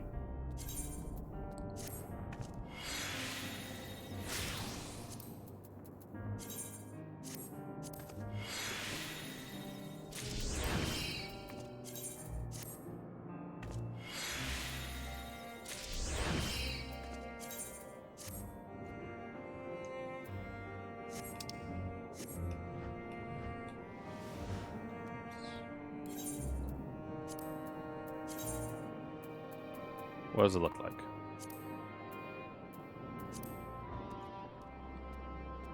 Oh, it's got a little spinner.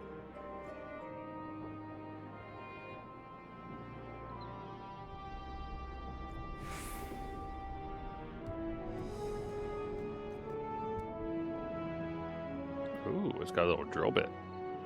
I mean, it's not as cool as my, like, flamey lance, but I'll take it. Why not?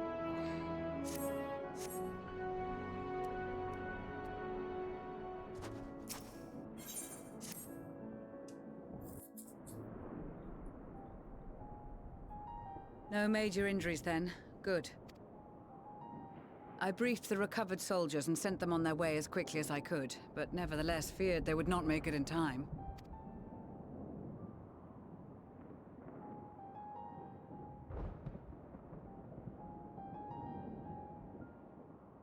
The additional support was invaluable. Your men saved more than a few lives.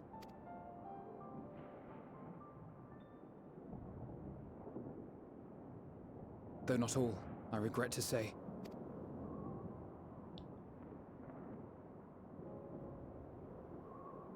I take it that I'm addressing Lucia Junius. I'm the Forum's envoy, Fortuneau Leveilleur. And you are owed an explanation for these most dire developments.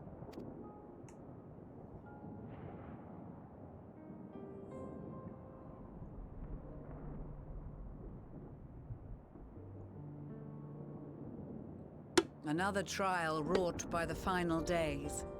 I was beginning to suspect as much. You doubtless feel some consternation having been forced to abandon your original plan. But trust me when I say you were right to send the refugees elsewhere. Beasts have been sighted within the capital. Perhaps it was a stroke of grim fortune that the population was decimated beforehand, as they've yet to appear in any great number, but in time. In any case, Maxima leads the remainder of the contingent in an effort to cull the creatures and evacuate the populace as we speak.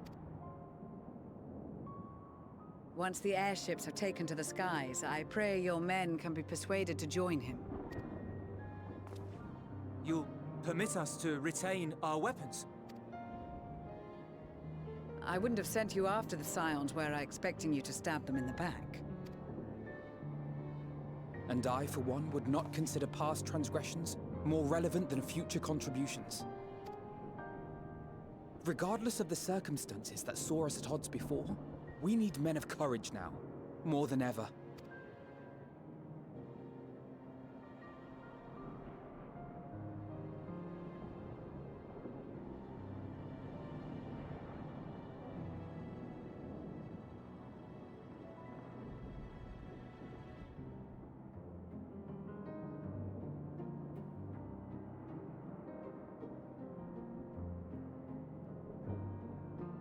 We swore to defend Garlemald, and so we shall.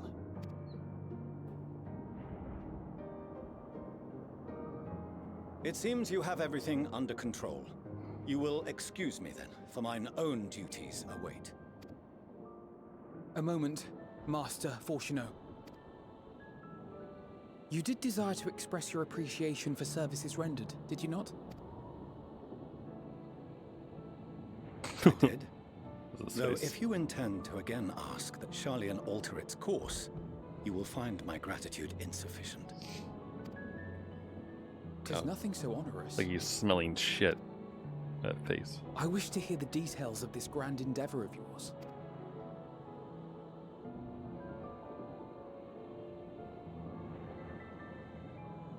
Do you swear to listen and to learn, and not to embark upon some scheme to impede us? I swear.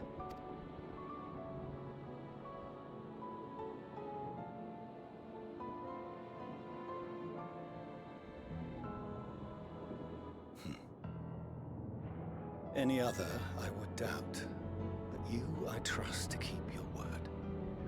For not once have you broken it. Very well. I will request that the Forum make you privy to our plans. You may await our summons at the Baldessian Annex, assuming the decision is in your favor. Does that suffice? It does. You have my thanks. Excellent. You can regale us with tales of your most recent sojourn to the First while we wait. Oh, I didn't go to the First. Or rather, I stopped there and then I left again. For a different locale. Did you hear something just now?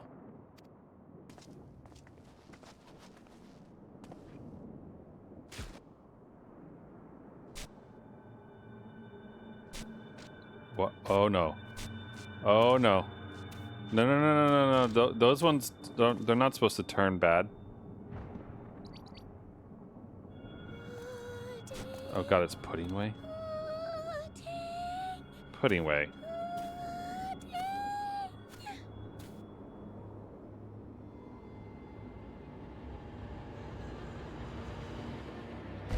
Where is this star's blasted pudding? Pudding Way, what the fuck are you doing here?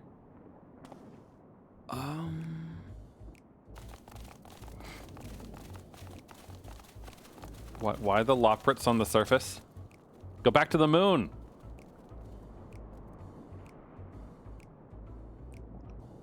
Dawn may banish even the darkest night. Okay, that's why. And to this bitter clime bring warmth and comfort.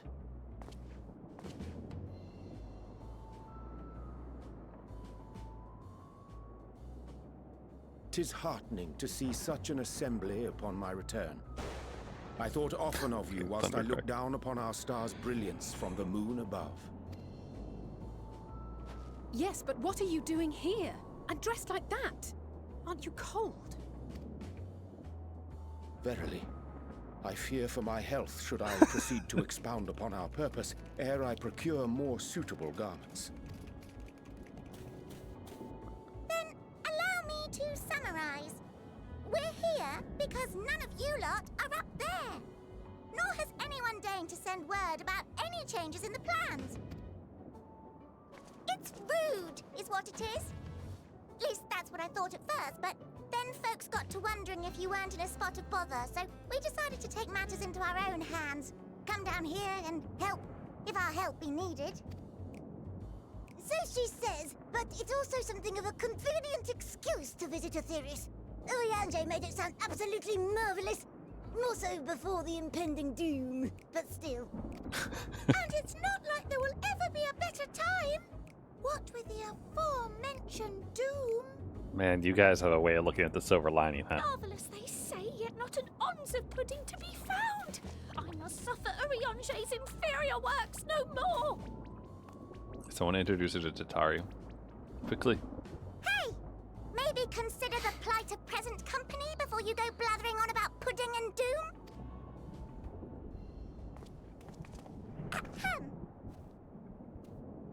As I was saying, should you require any assistance with whatever, we are at your disposal. We were born from Hydaelyn's love for the lives of this star, so naturally we would much prefer to see them continue.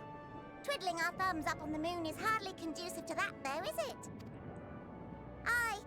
Not when you've all got such precious thoughts and feelings and hopes for the future deserving of more active preservation.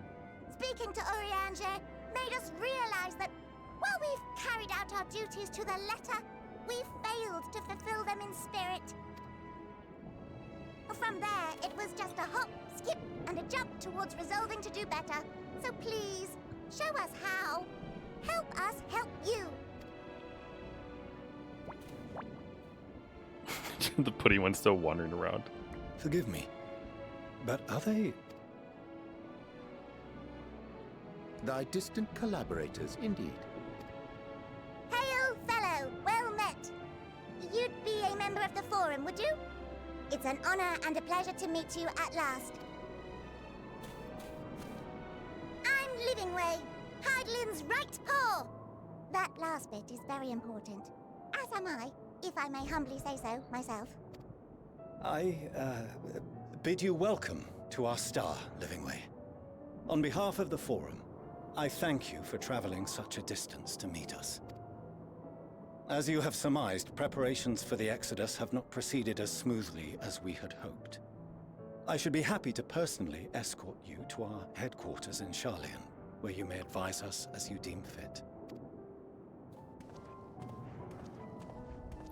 The pudding demon. 'Twas with reluctance that I set aside the great work of readying the moon for habitation.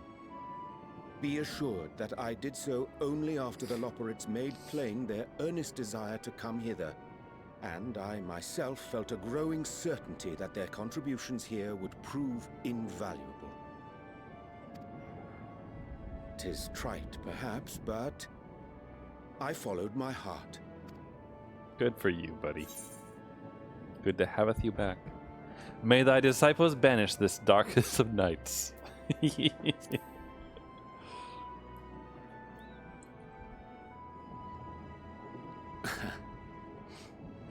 am no esteemed philosopher of Eld. Nevertheless, 'tis my hope that what little knowledge I shared shall serve them well, and perchance help save us all.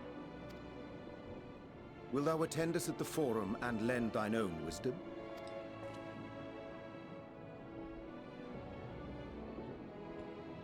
If that's all quite settled, can we start moving before Urianger catches his death?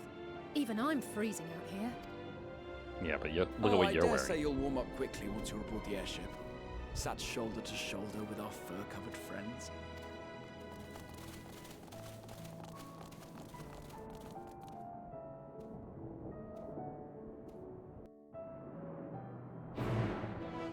Gotta get this girl some pudding.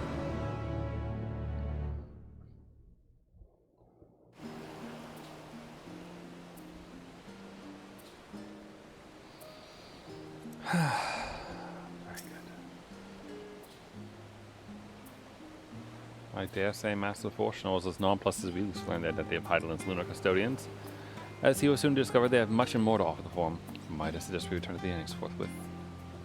We may yet have time to discuss thy recent adventures ere we are summoned to the rostra. I wish I had talked to Babbitt sooner. I mean, look, there's a lookout point right there. Silly me.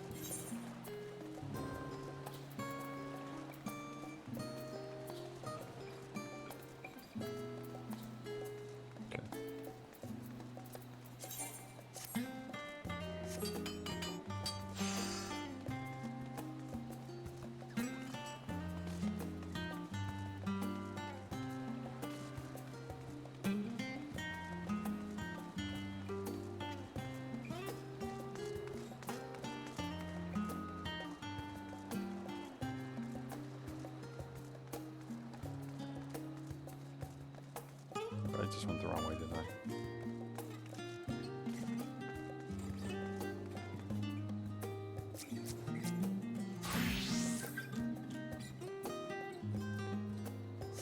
I feel like I must have partied with that dude at some point.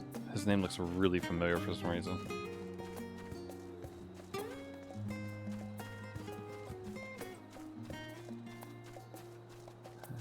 Outside.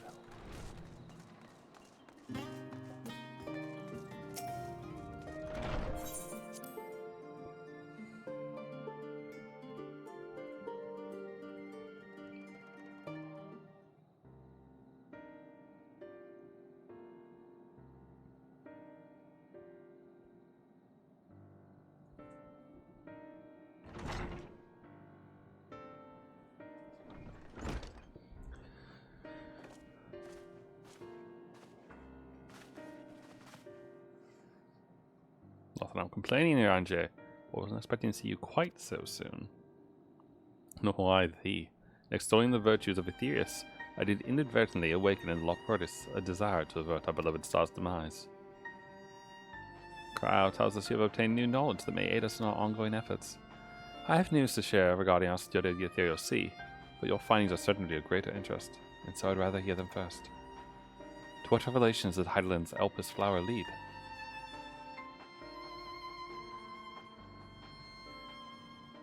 Well, you see, I met Emic Selk again. And our good buddy Hildeus.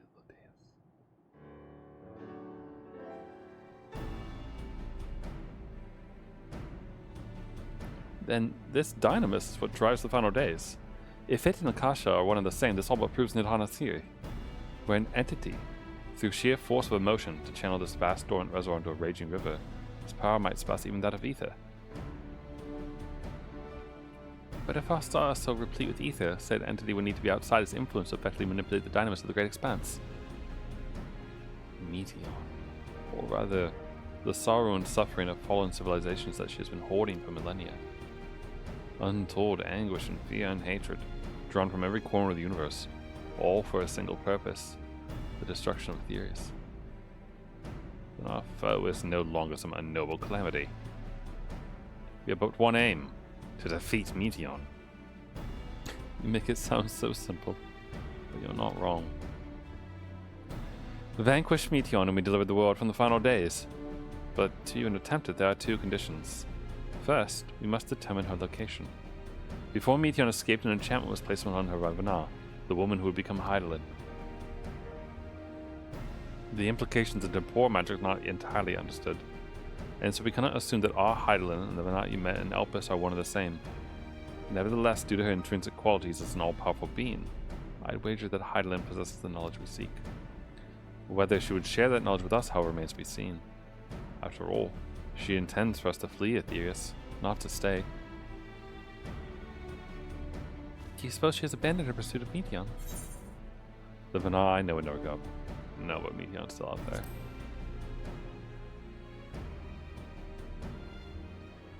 That's my impression too. Otherwise she wouldn't have used me as a conduit for her will, or provided clues such as the Elpis flower. I believe she's been waiting for mankind's answers to Hermes' question. So, what's the second condition? We must find a means to reach Meteor. Naturally, our chosen method would depend entirely upon wheresoever she has made her nest.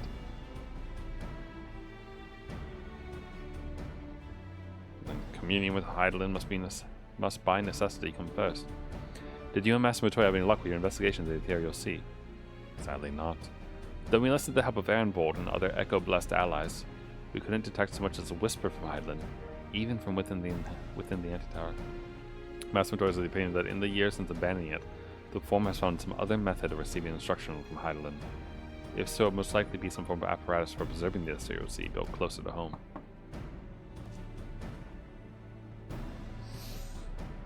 Sorry to interrupt. We just received word from the forum. Your presence is requested in the roster, where they intend to discuss the Great Exodus. Then Father was able to persuade them. They're finally taking us seriously. Let's see what they have to say.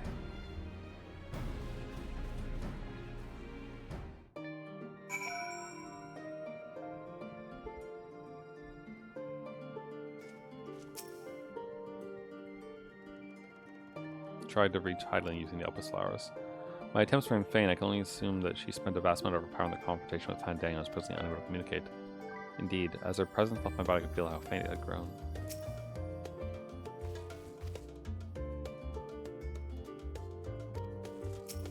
Katara, could you make some pudding for the rabbits?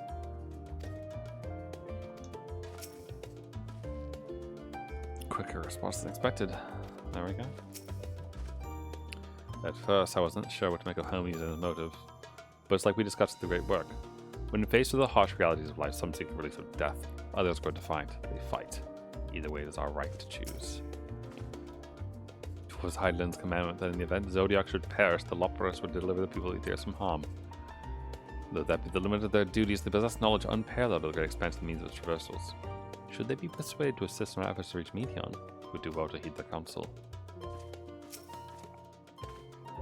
think the Crystal Tower the First is capable of such feats as anyone's soul to the distant past. The events you witness and help shape may yet hold the key to forestalling the final days.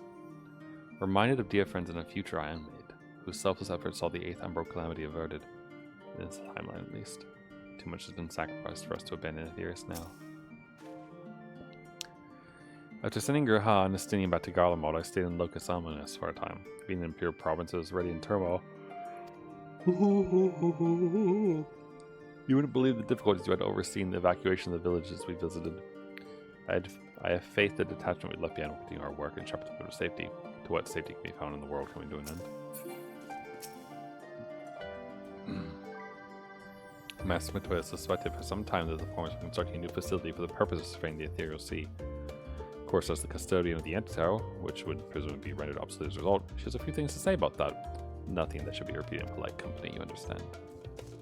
Oh, I can imagine.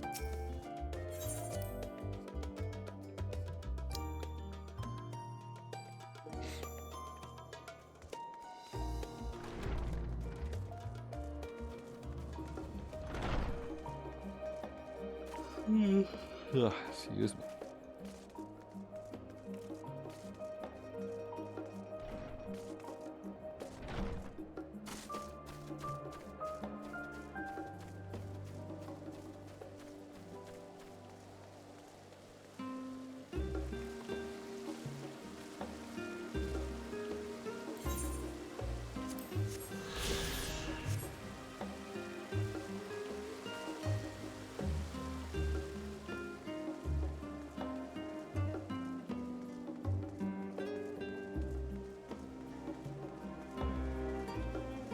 Is there a door here? No.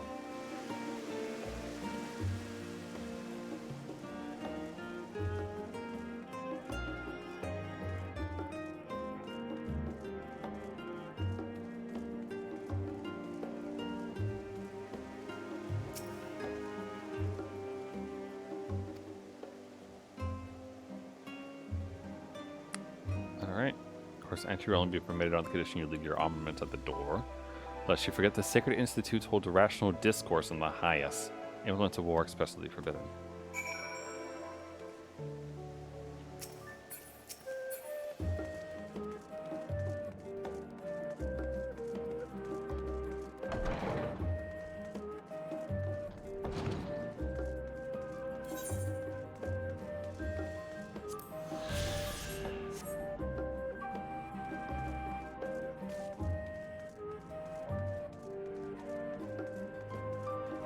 Seems kind of silly that they let you walk through it, but I don't mind the shortcut, I guess.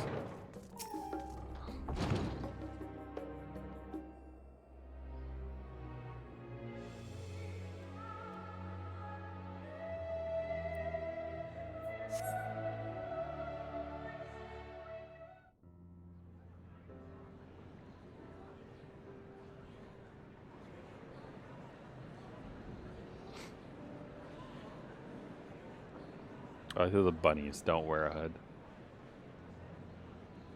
Or like the little veil thing.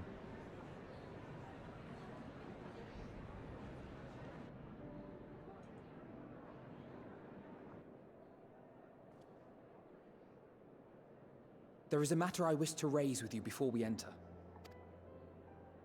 We are here to listen and to learn. But if the Forum's plans are more or less what I expect, then I should like to make a proposal that will serve our ends. By your leave, of course.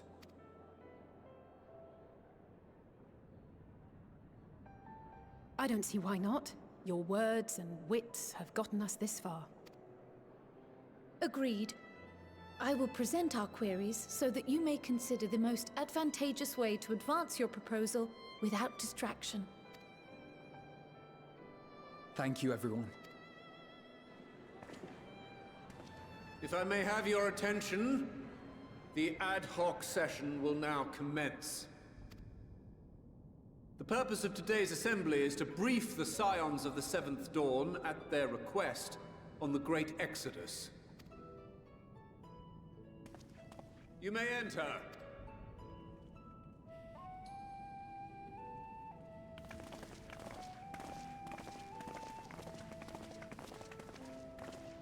They managed to get Estinian to leave his lance behind, because that's impressive.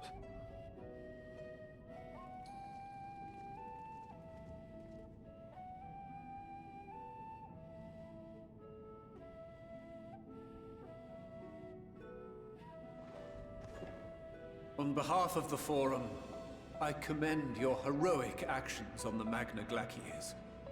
We shall not soon forget your service to us and the people of Radzat-Han.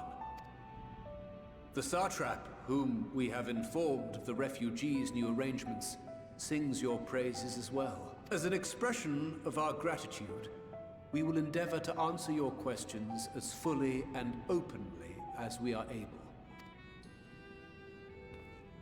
Then let us begin. First, it is the Forum's objective to ferry the life and knowledge of this star to the moon. Am I correct? You are. It is for this purpose that Sharlayan has labored these many long years. We have collected biological samples and scientific records from across the star. When the time comes, they will be moved from their places in Labyrinthos and Numenon and conveyed to safety. Once that critical task has been accomplished, we will begin transporting the Sharlayan citizenry, which has been categorized into groups. The earliest arrivals are to ensure hospitable environs for those who come after. Following our people, we will send those of other nations in turn, beginning with our allies. Radzat-Han was foremost among these. But since the final days have already come to Thavnair, we saw fit to include the refugees with earlier groupings. An ambitious plan. You have accounted for the safety of all nations and tribes, then? As many as we can. And how, pray tell, do you decide who to leave behind? To journey beyond the sky is an unprecedented and immeasurably difficult endeavor. Introducing sources of inevitable conflict would condemn all to certain death.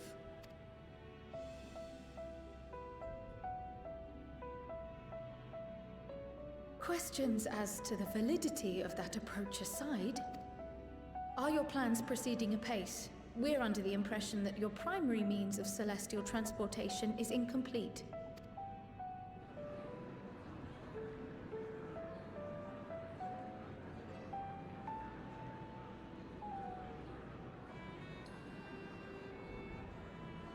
If only in that it does not meet our optimal parameters, that is correct.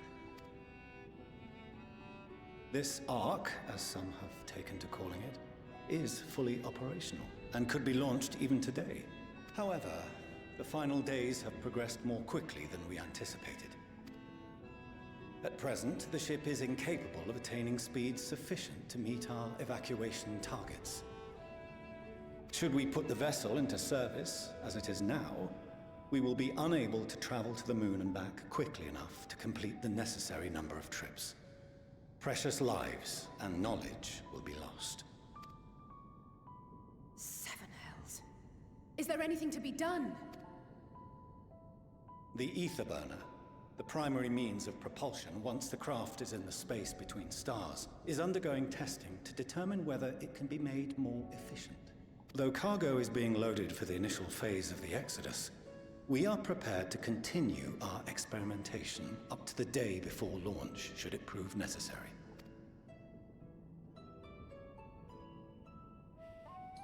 What if the Scions were to solve your problem? We shall help devise a means to improve the ether burner's efficiency, on 2 conditions. If we succeed, you must allow us to meet with Hydaelyn.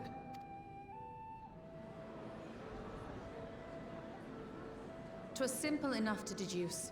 You have a Concord, and so you would never have abandoned the anti-tower had you no other means of communication. One far more convenient, I suspect.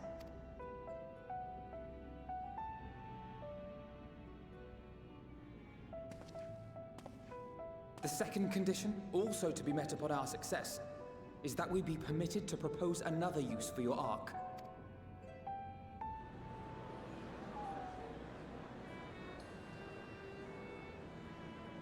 We would be at liberty to refuse this proposal. Of course. If we cannot prove its merit to the 99 here, who are we to stake on it the lives of all peoples of this star?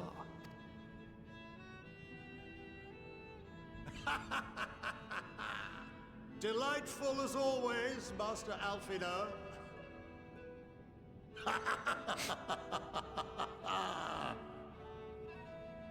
Oh, we couldn't have asked for a finer plan. Allow us to solve this complex engineering problem of which we were entirely unaware until moments ago. What could possibly go wrong? The satire writes itself.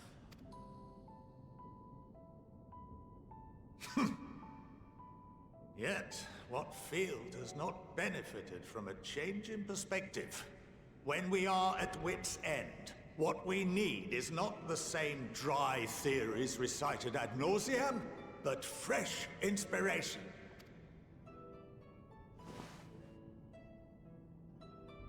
I, for one, have faith in my erstwhile students to provide it, and I find their terms to be perfectly acceptable.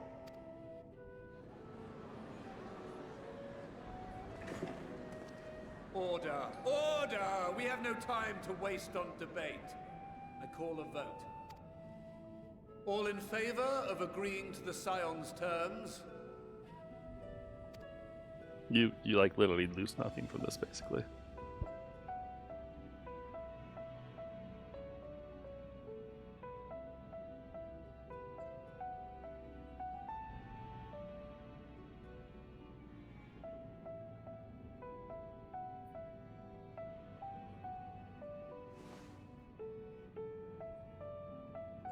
"71 in favor, 28 against. The ayes have it. Fortuneau, as the architect of this project, you are the best candidate to show them its current state. And bear in mind that regardless of your personal misgivings, this is the will of the Forum.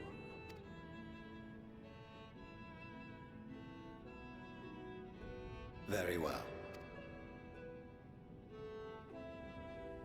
I call this session to a close. Return to your tasks with urgency. The final days wait for none. It's fine, we'll just bring the rabbits in to do it for us. Easy. You know? Like, I imagine that's Alphina's plan, right?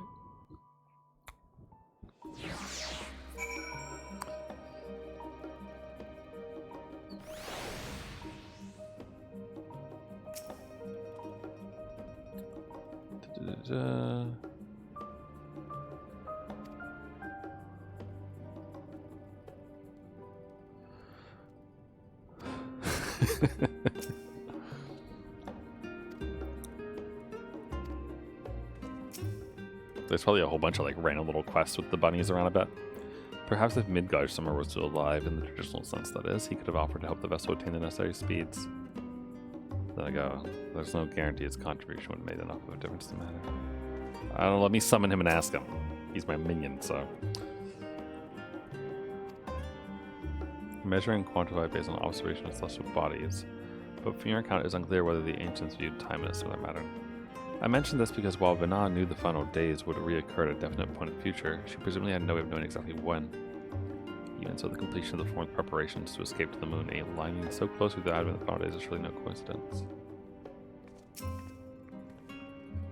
A little vexed that we've yet to learn of the Form's replacement for the Anti-Tower, though I expect that in time they'll share with that too. And with Master Matoya, in a sense. They're quite open about the current state of affairs. Yeah, that's good. While I very much take issue with the Form's approach selecting whom to save and when, they're not wrong for wanting to minimize potential conflicts. Alright. Yeah, true. Sup, homeboy? Every intention of honoring the Form's decision. Yeah, but like, why do you always have to vote against your kid, though? Since we require both a means of communion with Highland and reaching Meteon, and the spur of mine, I saw involving ourselves with the completion of the arc as a way to work towards both objectives simultaneously. However, we have to, you know, do our part. I'd like to think that it's not a challenge beyond our combined expertise, or at least the expertise of our extended circle of associates. It might behoove us to learn how an ether burner actually works before we attempt to improve it, though.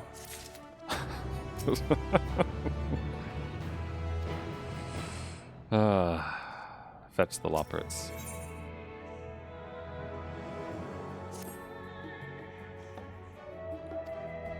Meet me outside the Archeon. I trust you can make your own way there.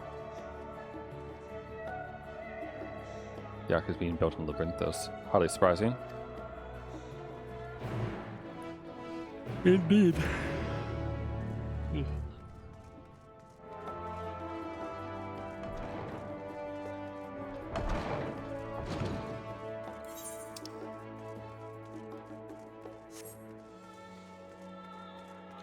I mean, I imagine the reason why Hyland knows that right around nowish is when all these things are happening is because she sent us back, right?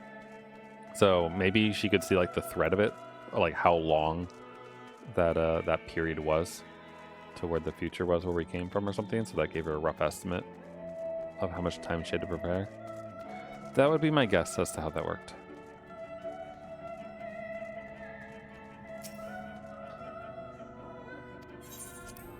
You know, that makes sense.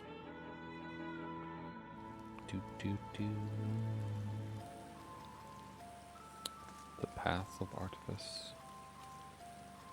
I'm looking for a giant ship poking out of nowhere. Oh. 520 to the south. Oh, I never really explored the entirety of this place, huh? Is 520 here or here? So what is this penis music?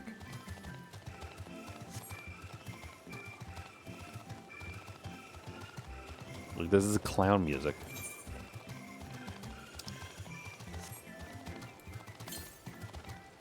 Do 375 yalms to the south.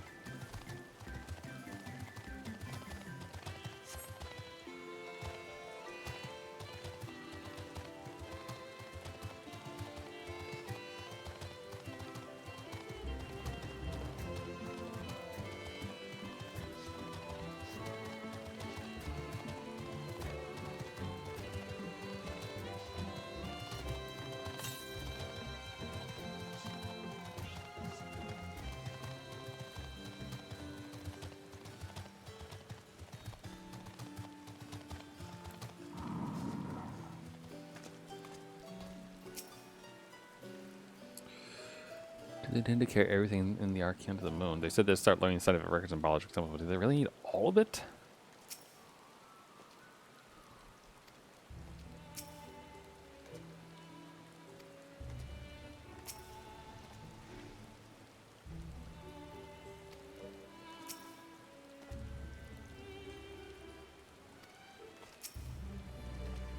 Oh, I already talked to you.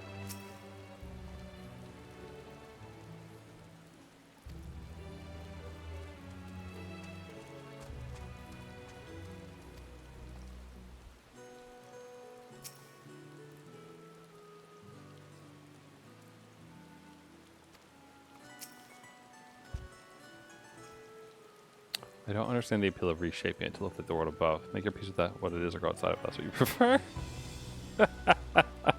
Man. Astinian would hang out in a net cafe and play MMOs for hours, wouldn't he?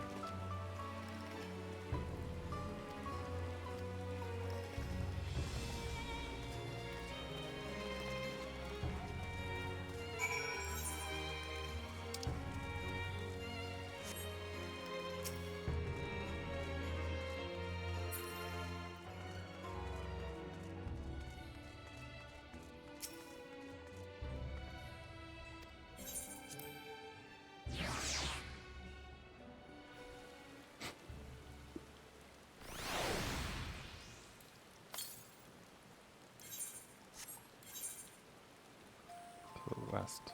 Straight to the west. Oh, that's probably over there.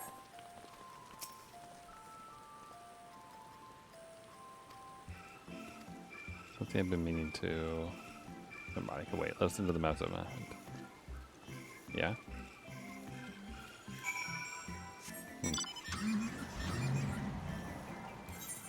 I wonder if he's softening up to us a little bit, you know?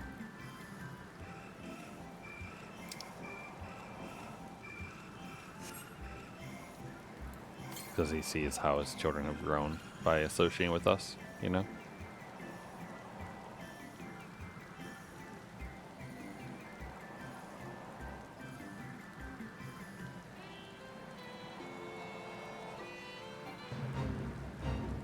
No. Luncheon dodo.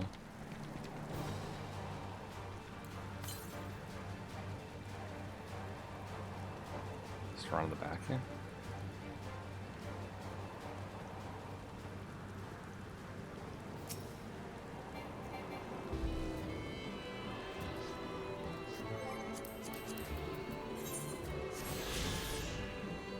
Wow. Yeah, I'm missing a lot here, aren't I? 212 yalms to the west. Now, see, is that down there or is that over there?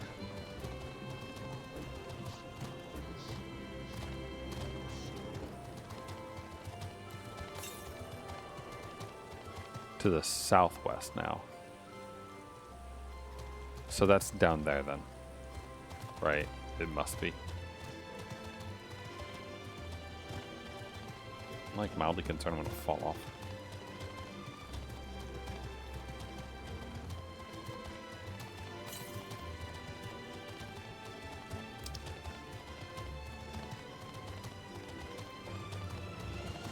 Oh, all the way down there. Okay. It's kind of fun though, the contrast here to Elpis. I mean, they're like, you know, they're bringing stuff here for conservation and everything like that, but it's similar in a way, right? Like big space to observe and study all the creatures and whatnot. They don't make new creatures, but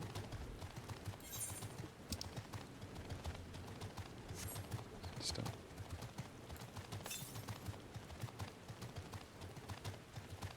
A stray tomato. You know, sometimes the monsters are things that they're like, yep, that's gonna be an enemy, a tomato.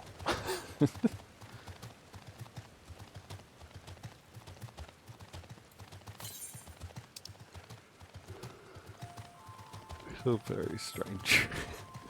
Stray garlic, stray egg.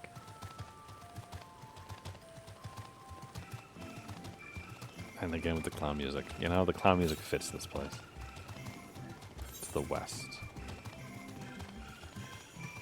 That's past that wall then. It's gotta be.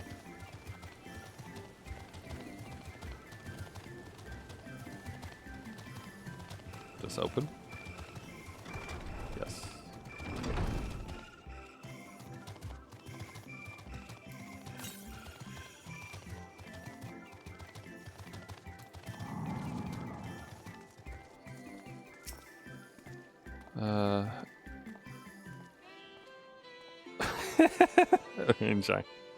On our journey here, I was filled with an inexplicable sense of elation to see vegetables other than carrots being cultivated.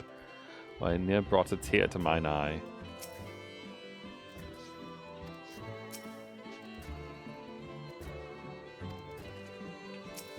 That's funny. What this place is actually for? Good question.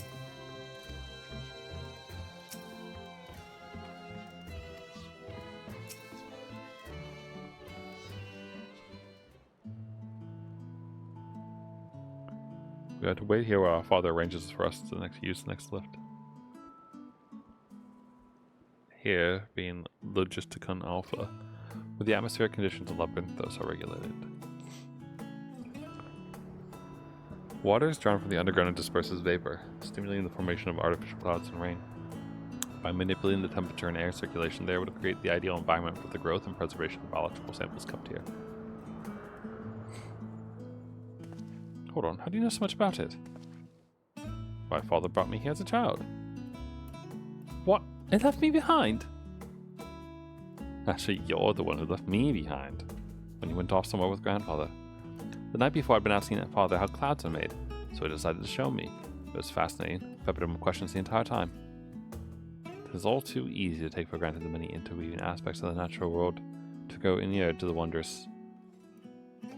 But having gained an understanding of the complex mechanisms employed by the Loporits and recreating a similar environment, come to view such processes in a new light. The subterranean gardens of Labyrinthos, the lunar prison forged containing the ancient Zodiac, the habitations built for all mankind beneath the moon's surface, each unique, yet undeniably similar. 'Tis no mere coincidence.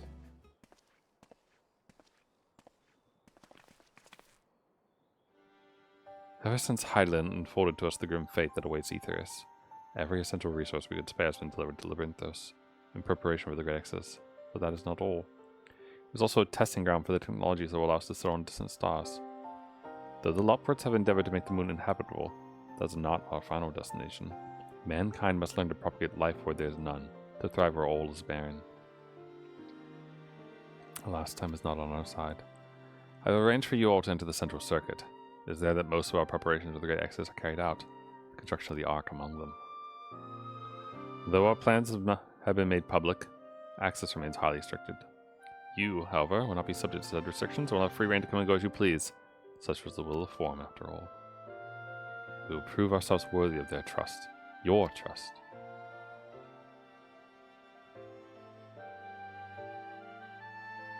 Then let us proceed.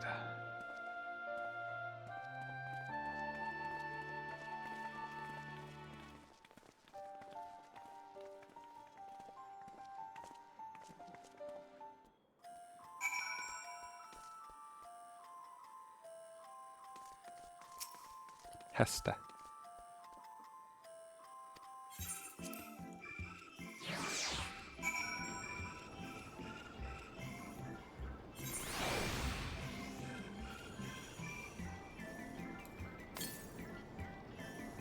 To the northwest.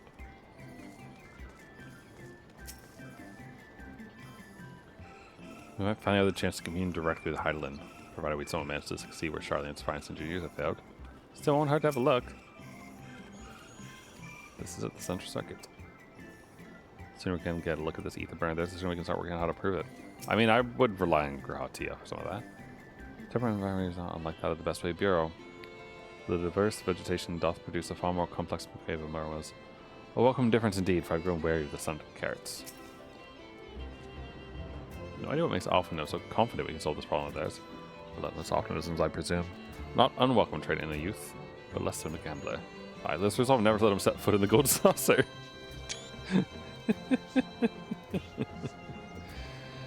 Very good.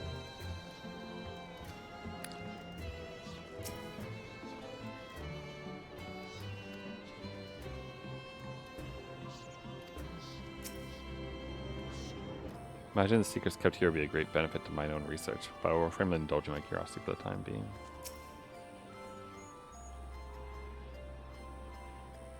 The even more central circuit. Yeah, maybe Ali say. The Aether burner is being constructed not far from here. Overseeing the work is Koko Dunkel.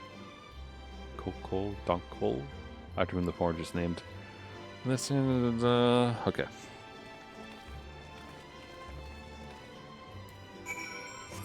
Oh, we are very much going not northwest, huh?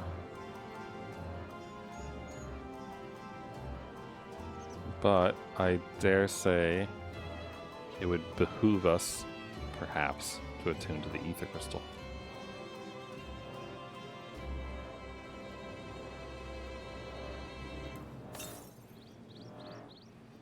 $50 ohms. So it's on the other side of this wall then? Yep.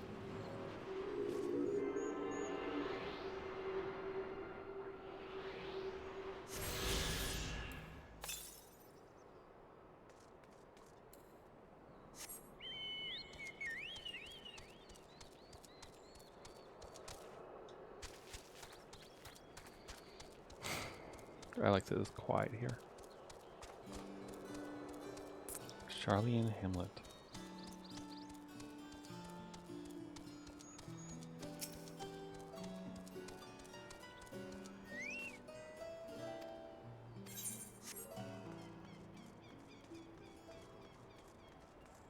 Not too many people here, huh?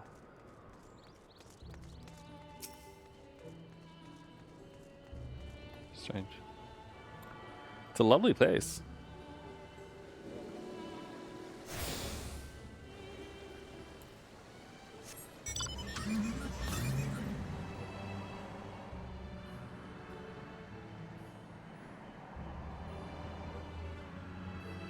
They might send me this way for the main quest, but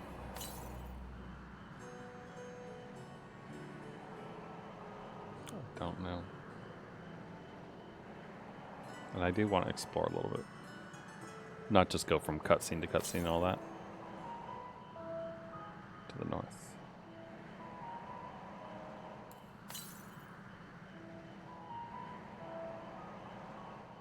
On that hill somewhere? 96. 77 to the west. Ah, I see it.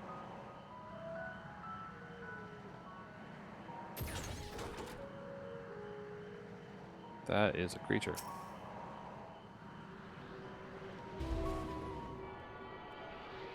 A very glowy creature.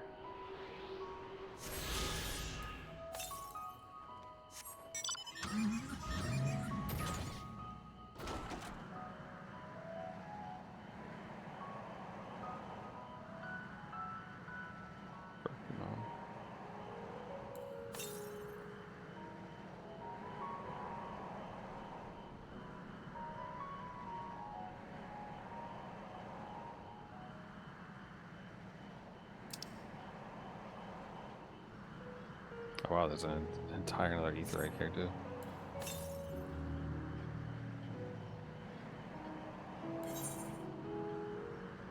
And that must be an elevator.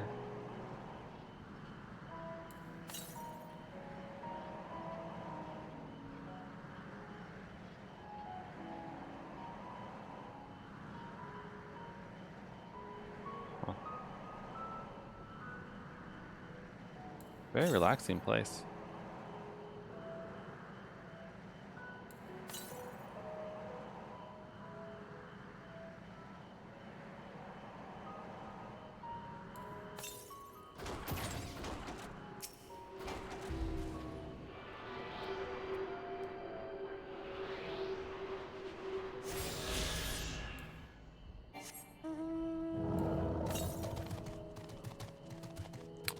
Okay, see, like that's like all the way there.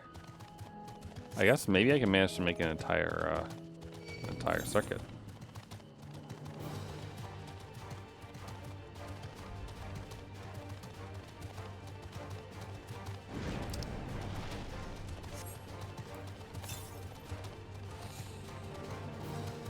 Another. Yeah, it's gotta be like down here.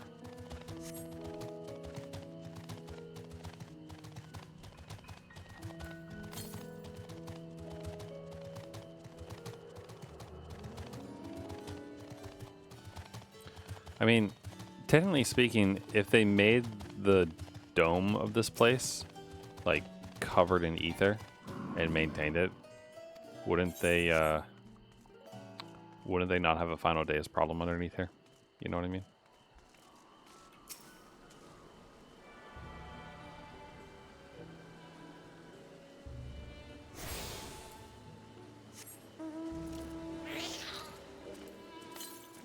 Worst mount. To the southeast. Yeah.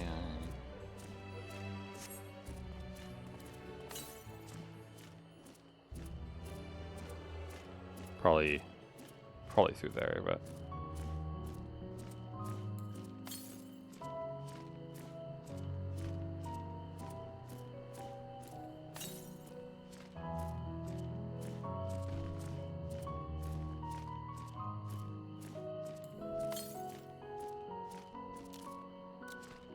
only to the south. Oh, maybe not through here then.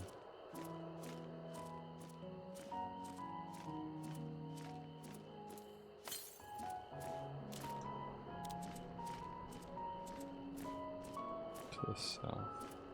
Oh, it's right there.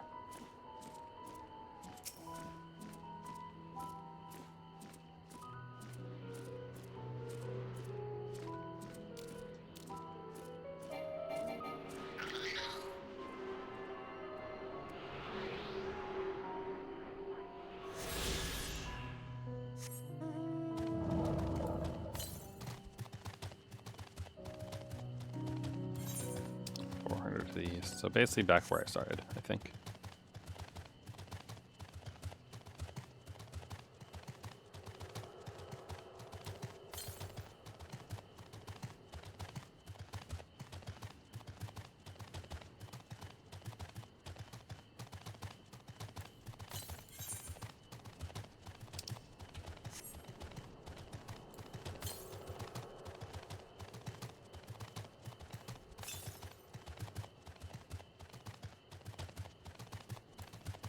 I see it.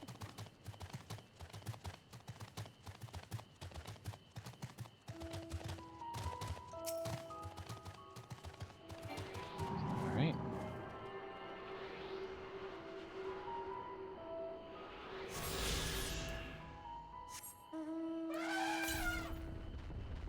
All right, cool. We've done one lovely lap around this massive place. I can now proceed apace.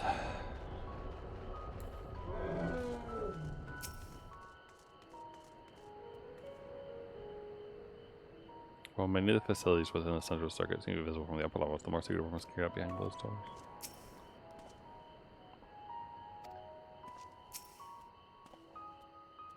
Doesn't even realize we're here. Perhaps he has realized, but doesn't care. Do try not to startle him.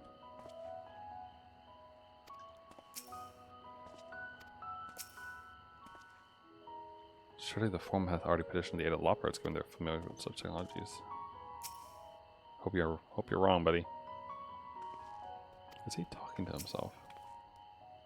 He looks lost in thought, although it seems to hit us onto a stumbling block.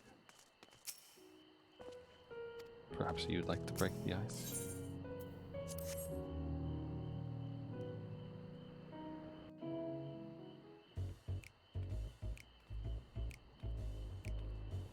Could swap them out. No, been there, done that. Damn near lost me eyebrows. Think, Coco, think! We'd be well on our way to paradise. Visionaries patting themselves on the backs for their grand accomplishments if you'd only think! Yes, that does sound rather lovely. Yeah! I mean, Master Force, you know, what a pleasant surprise. We're not blasting off already, are we? The schedule remains unchanged, for better or worse. Which is why the Forum has elected to accept assistance in resolving the ether burner conundrum.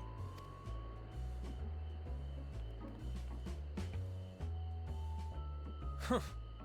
Not seen you lot down here before. There are Archons among their number, but engineering is not their expertise. Nevertheless, the Forum concedes the slim possibility that they may have insights to offer.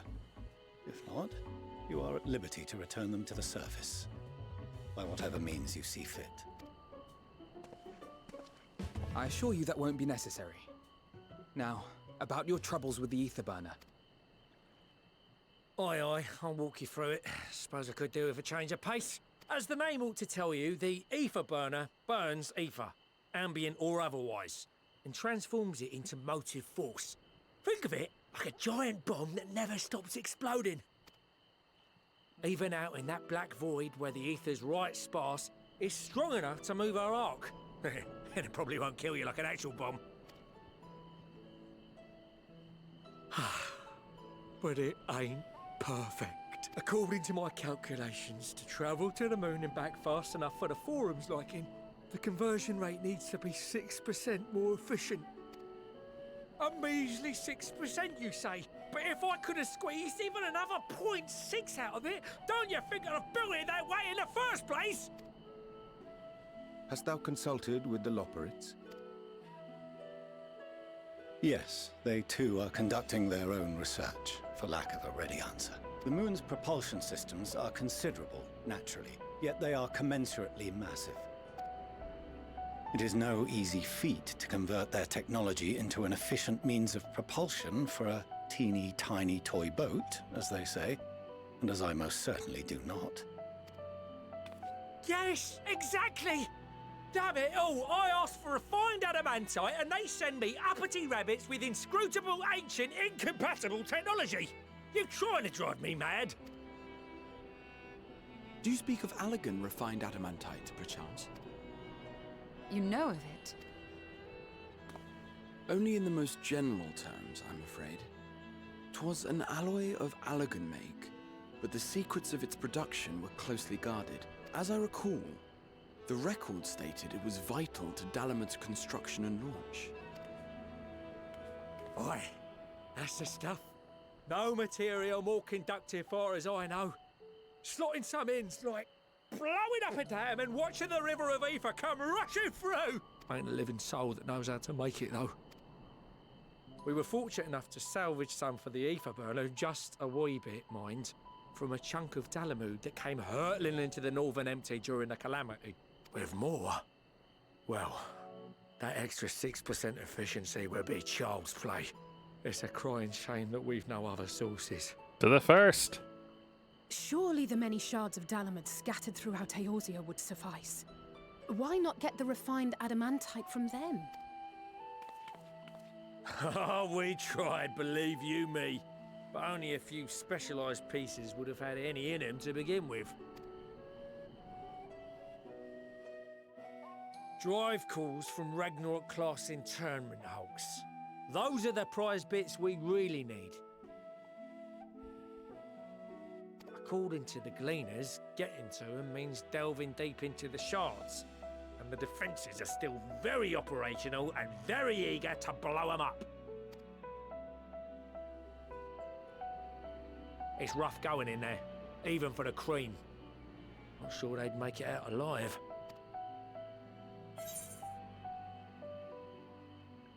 It sounds like Josh someone else. You want me to go fetch? You want me to go and fetch the whatsits?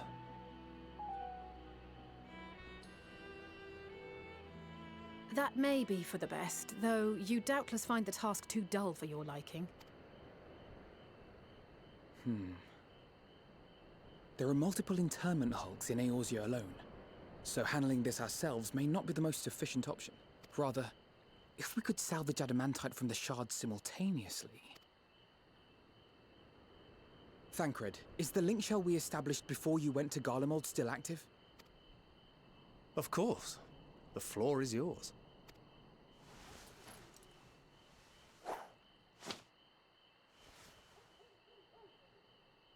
What's all this? Gathering firewood, so to speak. We alone can accomplish little, but joined by others, we may yet build a bonfire to carry us heavensward. This is Alphino. The Scions have need of you.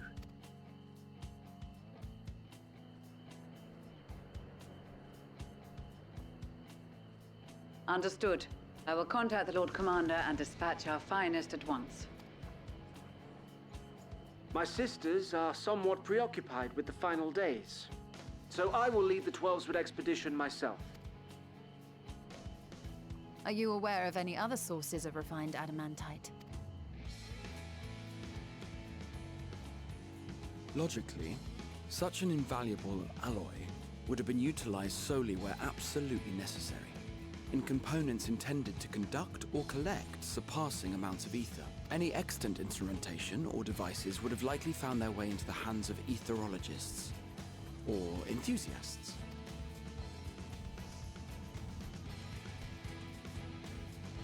Magical artifacts of Allagan design?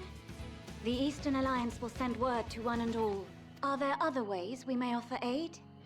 No shards of the Lesser Moon scar our soil, but our stake in this cause is no less for it. Is there anything in Othard that might be of use to you? What did you say? Oh, you got friends in far places, lad. Any road, if you're offering, I wouldn't say no to one of those Far Eastern sacred relics. Some of them can hold enough ether to summon a whole damn primal. Combine a source like that with the ether burner, and 3, 2, 1, kaboom! I gather you heard his explosive enthusiasm. Might you secure us a suitable relic? It shall be done. I know little of machines, but I promise we will do our utmost to gather the materials you need to finish your starship. I am glad for the work, in truth. Better to busy oneself than wait and fret over disasters foretold. Then why are we all still standing about yapping? There's plunder for the taking. And I'm a born plunderer. You know, that anime had so much potential. Plunderer. I'll be an old Charlian before you know it. Start mixing the grog. I'm certain that can be arranged. Thank you all, and do be careful. Just like that. Aye, just like that. Our refined adamantite is on its way. Now let us consider our next steps, shall we? There's yet much to be done.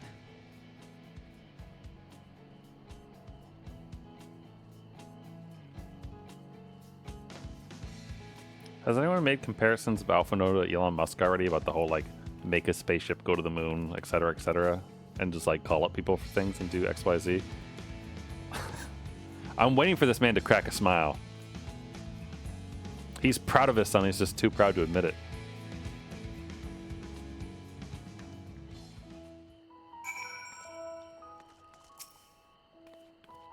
Appreciate you doing all this. But I ain't getting me hopes up just yet. No oaths or contracts binding members of the Illsbone contingent. In many ways, it was even more loose organized than the Crystal Braves. Nevertheless, I knew none would refuse this call to arms. Truly been blessed with trustworthy and dependable allies. Elegant, something either the cause or source of a solution to the problems. To think the self-same materials that once launched Dalamud would now be used to help ferry mankind to the moon. There's poetry in that. Confident that even the deadliest elegant defense mechanisms are no match for our allies. At this rate, some of them might even have as many accomplishments in their name as a certain warrior of light. Yeah, but I can time travel, so I win. Considering how much of a fuss he made at the time, I don't see why he takes every opportunity to bring it up. It's just firewood. What serendipitous irony, the remnants of the seventh upward value beyond the keys to mankind's salvation. Never more certain have I been that Master Luisa watches over us from the ethereal sea. First the Talafarai, now the final days.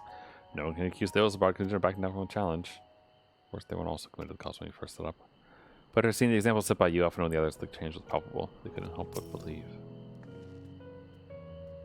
I'm all for relying on the power of friendship, but we're now left with the red lecture having nothing to do. Must be something that requires our attention. Hold on. I just gotta take a picture of that because that's just funny right there.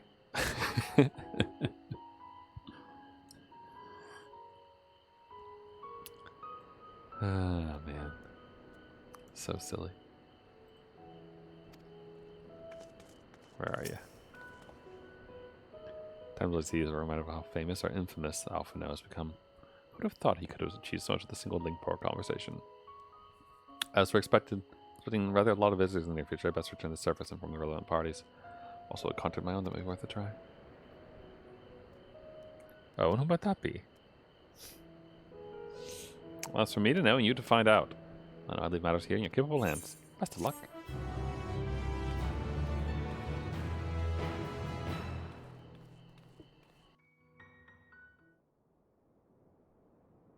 Meanwhile, in Uoda.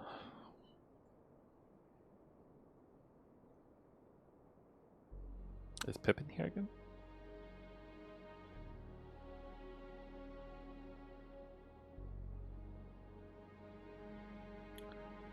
The Sultana. Our course of action is clear.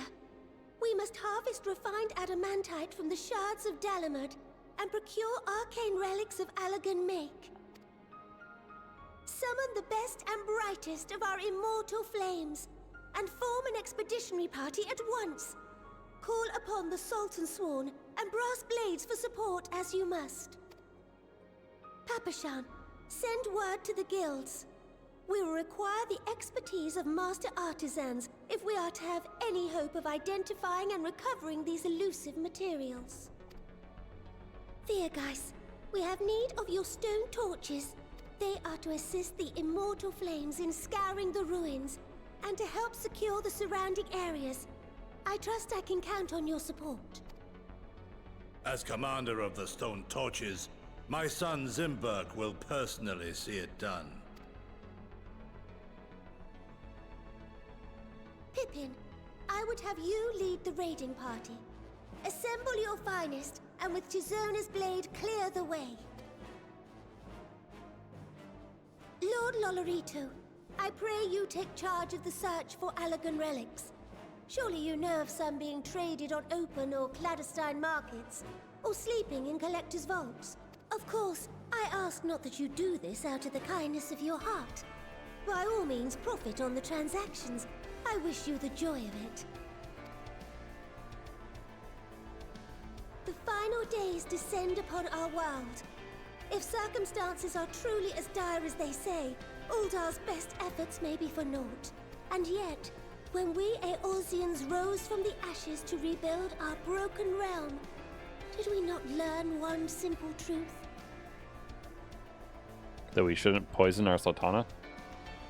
That which seems all but impossible to overcome alone may yet be possible if we stand together. It was the Scions who united us then, and it is the Scions who call upon us now. Uldar will answer that call. We will summon our courage and join the fight for our world's future. You know your duties. I, Nanamo Ulnamo, 17th in the line of Ul, bid you good luck and Godspeed.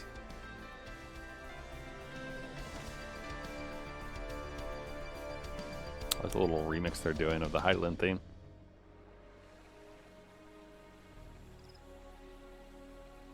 Black Shroud. Alright, here we go. My homeland.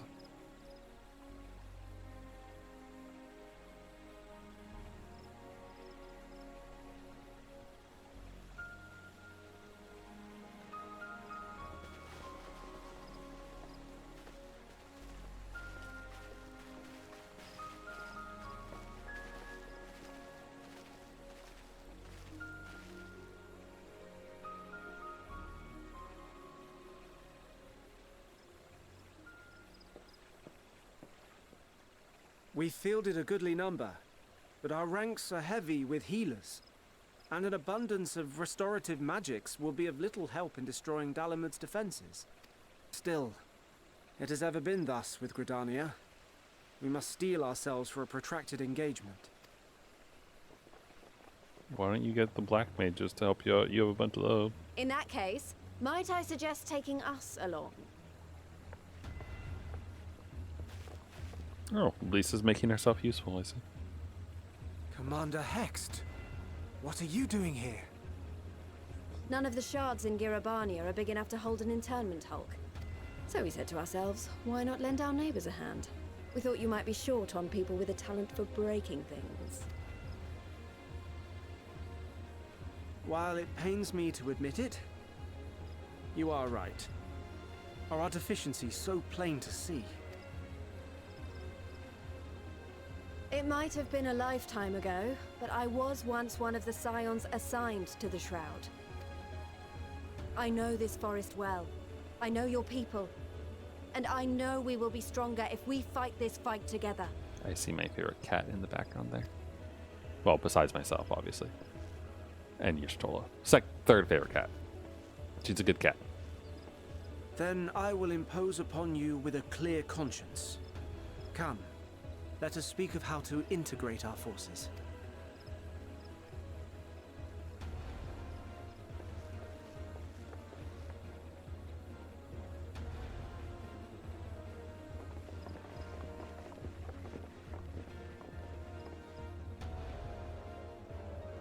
I won't let it all be for nothing. I promise you, Papalimo.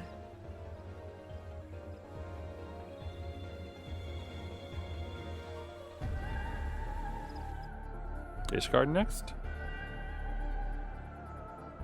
Yep, Horthus.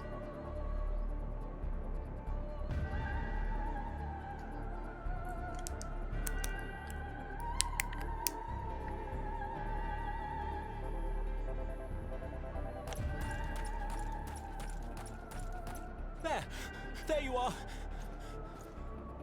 We've no time to waste, brother. Everyone has already... Ah.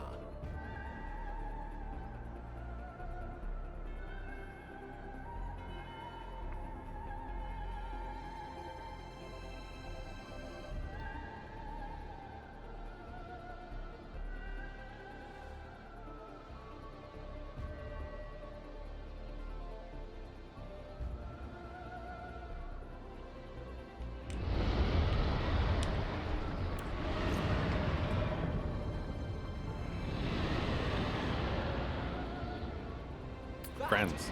That was a roar. A dragon's roar.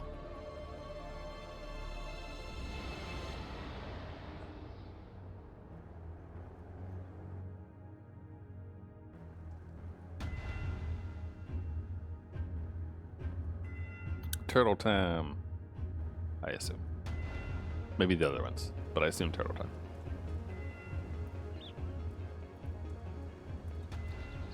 Oh, it's our buddy, And so, the in weeb. summation, the Eastern Alliance, as well as the Honourable Lord Lolorito himself, reached out to me for assistance in procuring these treasures of the divine, and I, in turn, do beseech the Confederacy for aid.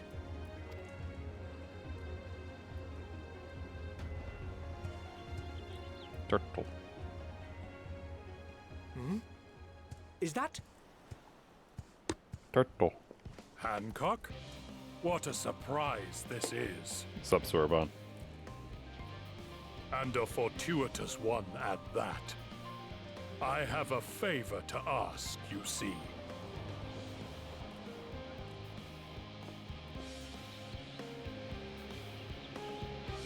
What? Oh, wait, that's one of the dudes from beneath the ocean, right?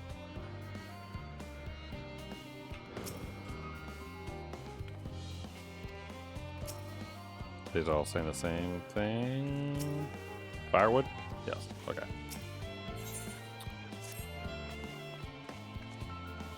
Though our friends are searching for refined adamantite and sacred relics, we will only know if they meet your requirements once they arrive. In the meantime, is there aught else we might do of service? You've already done more than enough. I just say that I could use someone who knows a thing or two about elegant technology. You there, lad with the red eyes and matching hair. You know more than the average scholar? Oh, look at the music. Funny masterwork on New Hope, right? He was. Well, he and Graha established a rapport. Why don't we hope for great access? Just mean going above and beyond the terms of our arrangement, but I propose this not to carry favor. As confident as I am that we will succeed, we will be ready for every eventuality. This will also be an opportunity to familiarize ourselves with the logistics of traversing the Great Expanse. Nothing else, it beats twiddling our thumbs while we wait for the adamantite.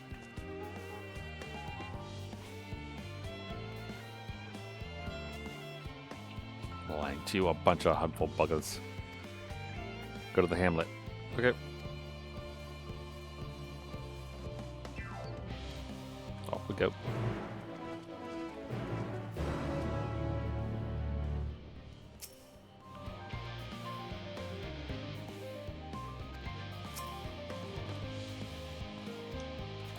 Alright. Have fun, cat.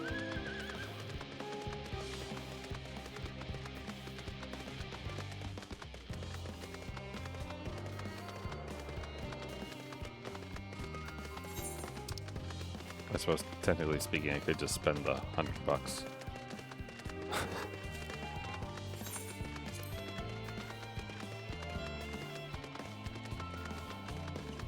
That way, is it really that far?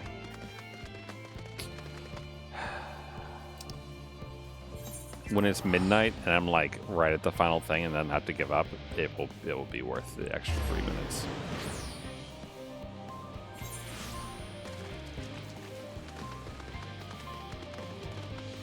Wait, teleporting with the mount doesn't get rid of the mount.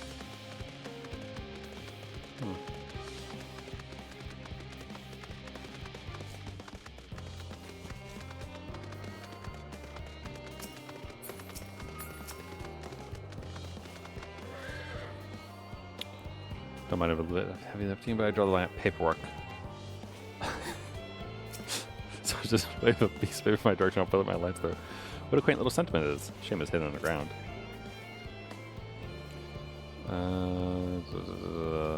Suppose it's no different than any other aspect of destroying society. We do love our bureaucracy.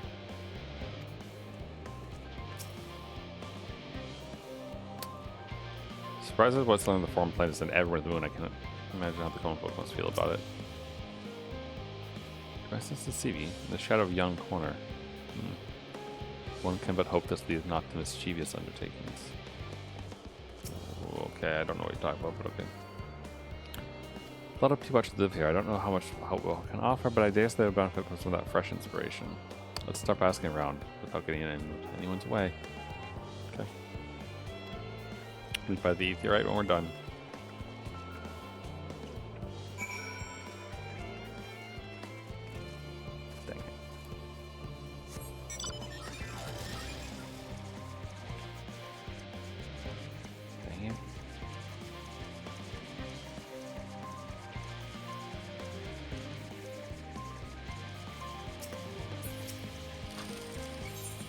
Oh, of course you do.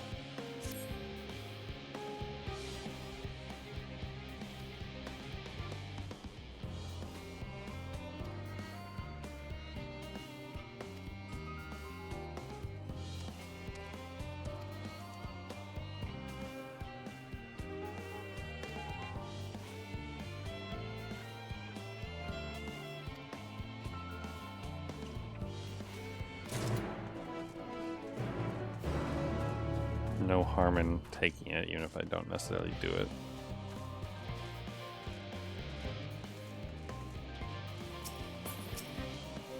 Silken Grin, what a name.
Just like a little bit too high.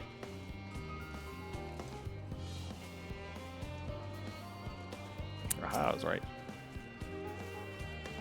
Polytasani. That's a name. Offering to help, that's very kind, but I should be able to organize the rest of the documents by myself. It's mostly a list of things we'll need once we arrive on the moon, and then whatever star we choose as our new home. My duties largely concern the maintenance of living conditions, so we'll be busier after we depart. Hear that our lunar collaborators have come down to assist in our efforts. Looking forward to meeting them in person. Oh, she's been chatting with them. To be perfectly honest, I'm not even the slightest idea what they look like. I do hope they're not enormous looping giants. I would prefer something small and fluffy like that beheaded rabbit that ran by. Ah, so I see. Now I know what Urianger saw.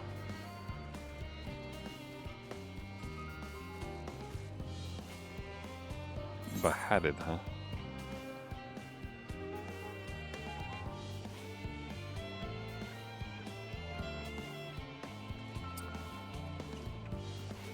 Look for the tall, black-robed man, and I will probably have my rabbit.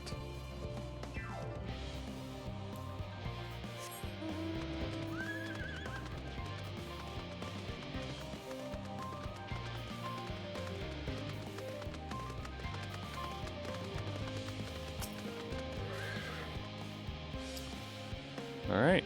It would appear the Lockfords have traded Charlie into most heavily guarded facility. How? I know not. Oh god, this thing.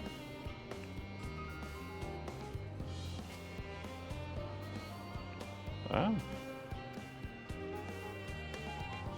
Oh god, no. If I remember correctly, Archon Lobes are not good.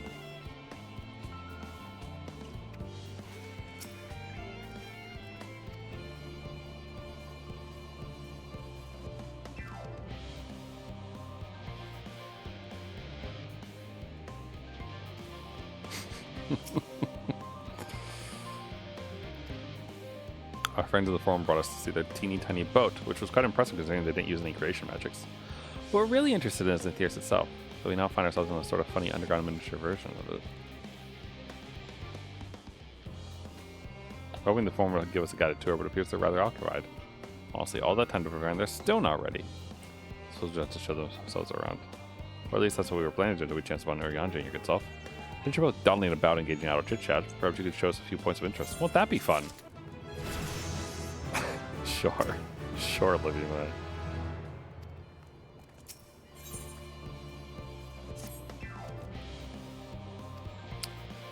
Okay. Let it continue lights. Blah, blah, blah, blah. Okay. Ah yes, the what's it. Shucks, leave this explanation to me. Chuckle. Fuck you, RJ. Don't like, don't throw this on me. Wise guides. Oh, I'm just have to make shit up, aren't I?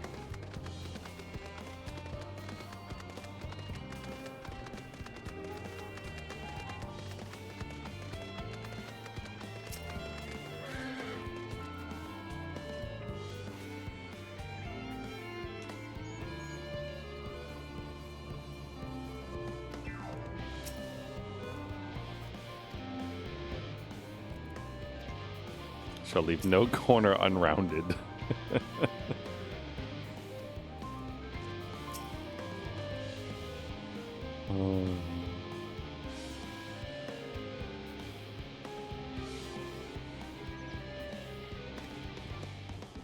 Okay, what do you all want to know about?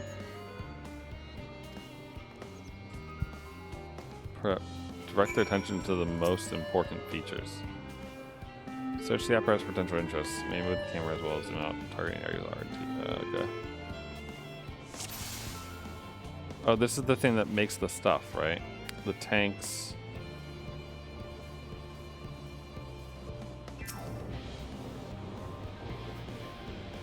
Well, here's some tanks. Purifying water drawn up from below. Yes, exactly.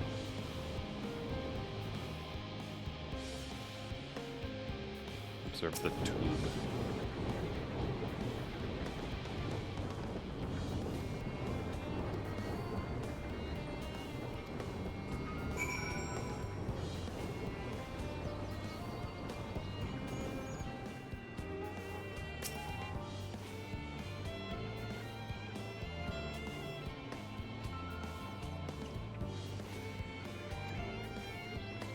That's where they store the water.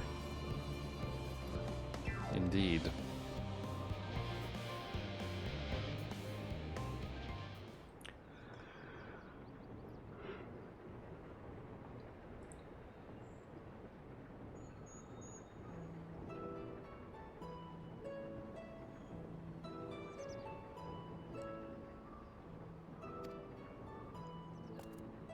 I'm right, aren't I?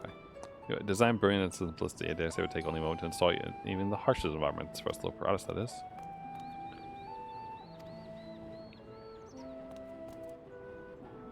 I've read, however, that people of Ether sometimes make their homes in arid deserts. So how are they able to survive? Many settlements in Thanalan are built near an oasis. Areas near waterfalls are common sites for villages in Garabanya. I'd rather talk about Thanalan. So wherever you choose to live, you're never far from water. I won't worry about. We can provide enough water to keep from drying out completely, but it would appear they rely on it far more than we anticipated.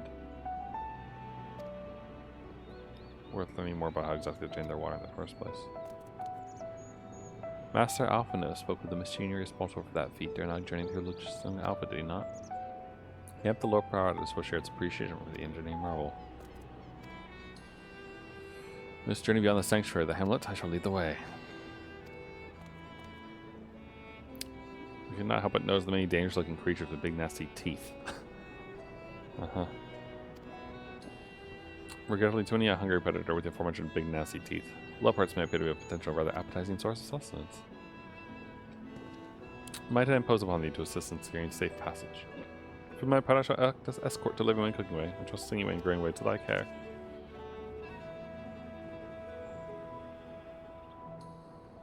A more valiant protector they could not wish for. Godspeed.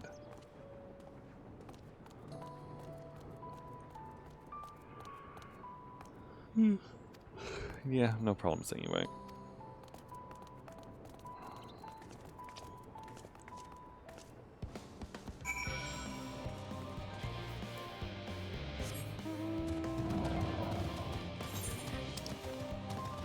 Oh good, this is going to bring me along to my quest.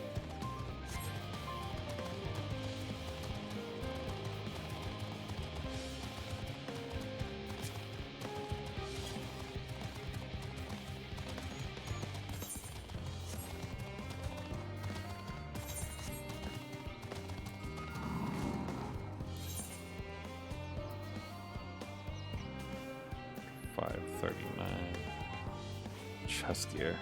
You.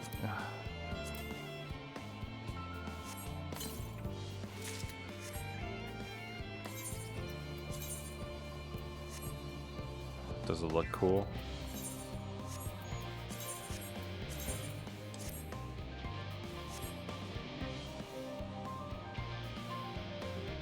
I mean, the answer is yes.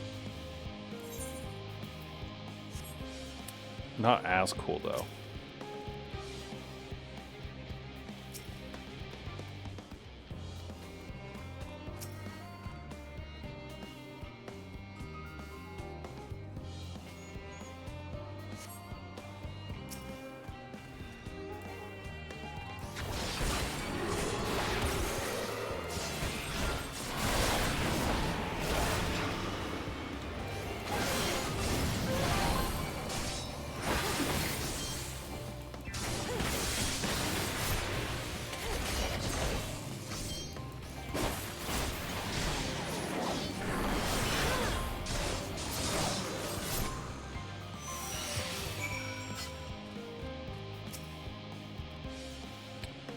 Alright.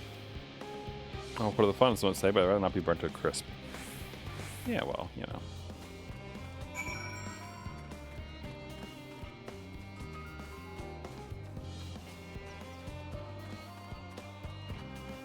There's a troll. Oh, the poor thing.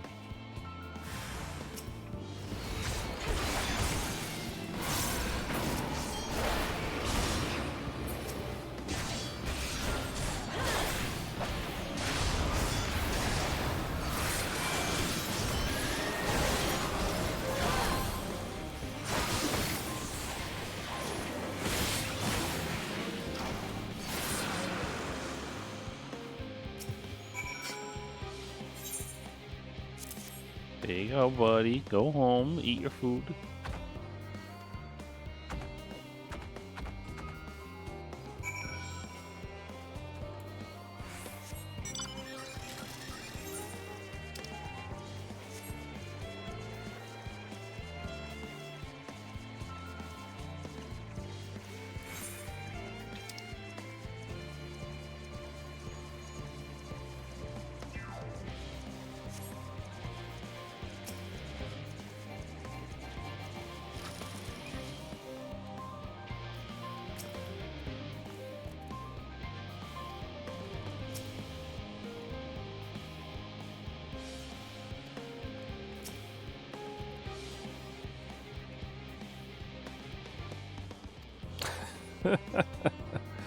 She saw some sort of bipedal tomato charging about.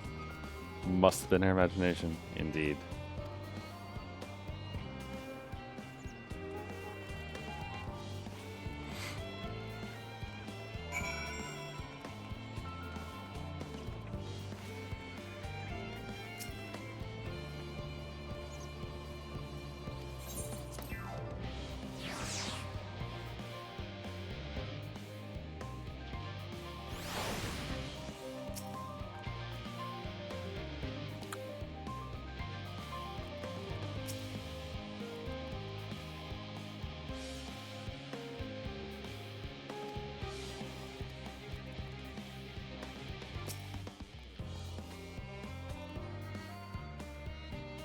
You don't all build enormous underground living spaces like this, surely.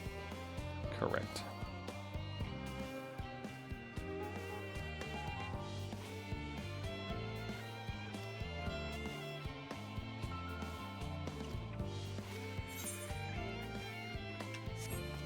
Forgot to talk to Andre. It would behoove us to seek the counsel that is qualified to describe the working of the apparatus.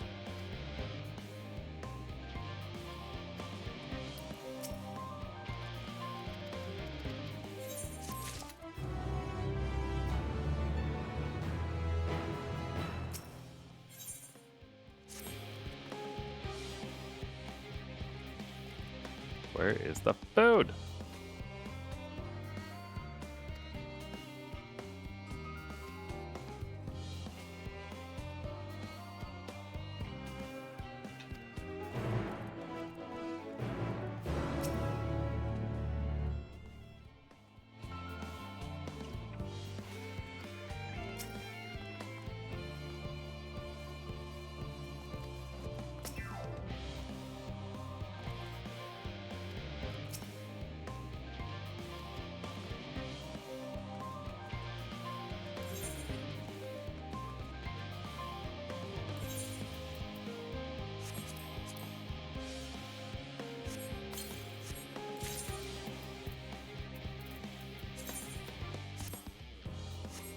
Oh, we have absolute territory now.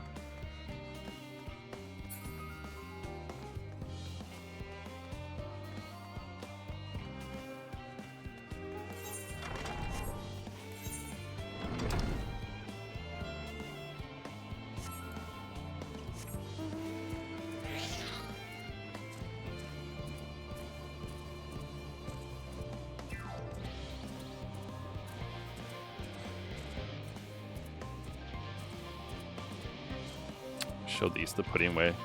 Watch her freak out.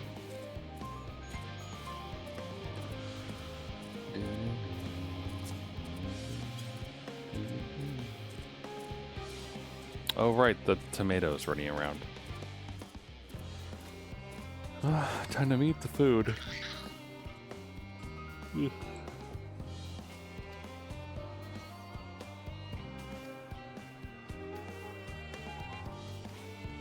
Did you read like Peter Rabbit? Is that where that comes from?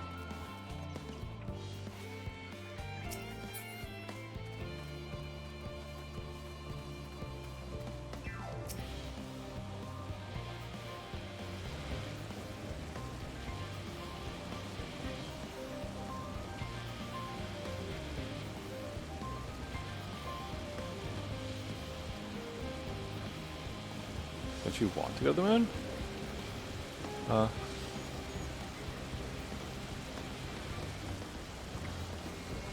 Simple little your produce. Where to begin? Well, I don't know. What do you want to eat?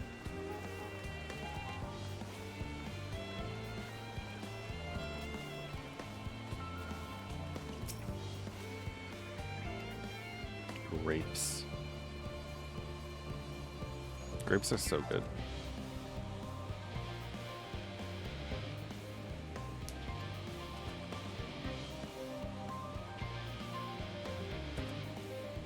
Food for thought. Yeah. What's my opinion of grape? Brave and erupting volcano for choice bunts. They're delicious.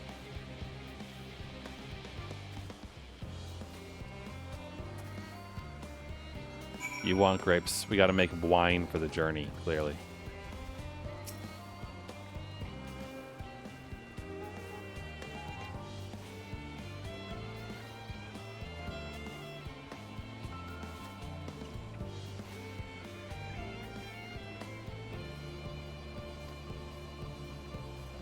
Bitter.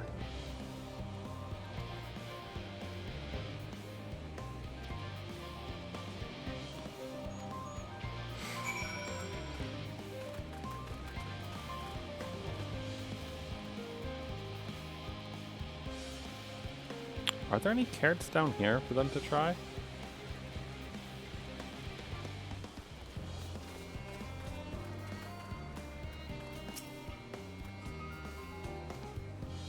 Pumpkins, huh? Pumpkins aren't particularly good raw, right? Yeah.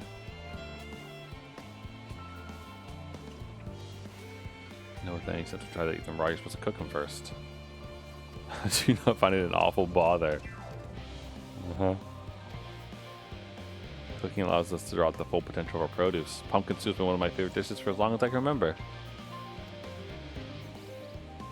How about that yellow fruit? What yellow fruit? Is it a lemon?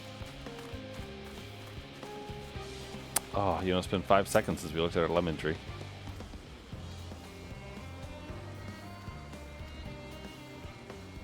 It's supposed to taste like that. That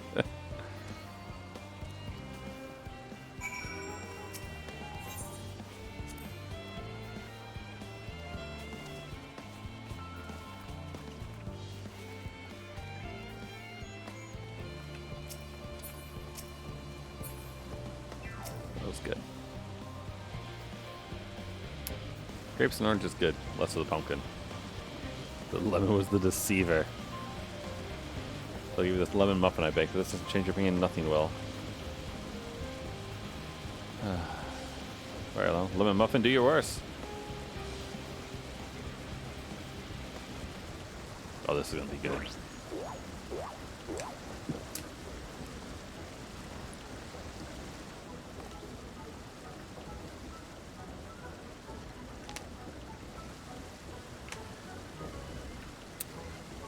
would have guessed its vile bitterness could be utilized so elegantly. See, we rarely use lemons in its natural state. That's a starring role in all sorts of recipes. Yep. Cooking is fun, it's true. I don't do it that much anymore, but it's fun. I know we won't be able to take every species, but that's no doubt the form I agonize over what was worth preserving. Hard choices. Now I know what hot lemon season you're from.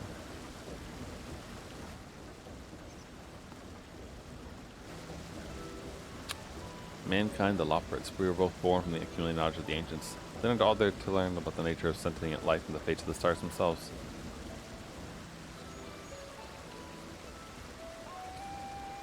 Once a civilization has fulfilled the basic requirements for survival, it will inevitably seek to eliminate all forms of negativity and achieve perfection. And therein lies its folly and its downfall. For perfection is an unattainable idea. It is the paradox of the immaculate carrot. Yet civilizations, since time immemorial, have deemed the pursuit of perfection as progress. They pay no heed to the cost incurred in their futile quest, and all too often become the architects of their own demise, their dreams forever unfulfilled. What then is the alternative? The answer lies in knowing that our existence can never be perfect, to be content with what we have and make the most of it. When life gives you lemons, make lemon muffins. Make life take the muffins back! Cooking me at your service, I'm here to help prepare for the trip to the moon.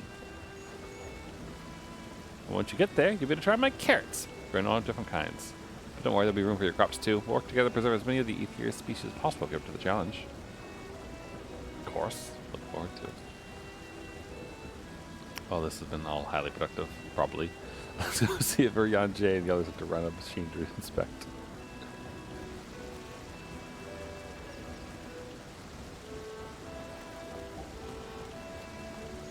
The interesting thing to me is that the Loporits can use creation magics.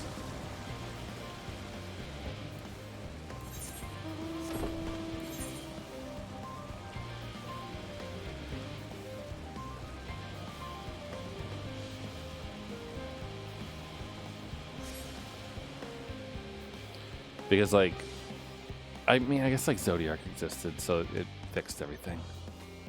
But, like, didn't it seem like, you know, like, the Amarotes were the only ones who could do that, and only because they, you know, had all them ethers and all that business and everything? It's interesting that Hylian can just make a creature that's basically able to do what an Amarote person could do.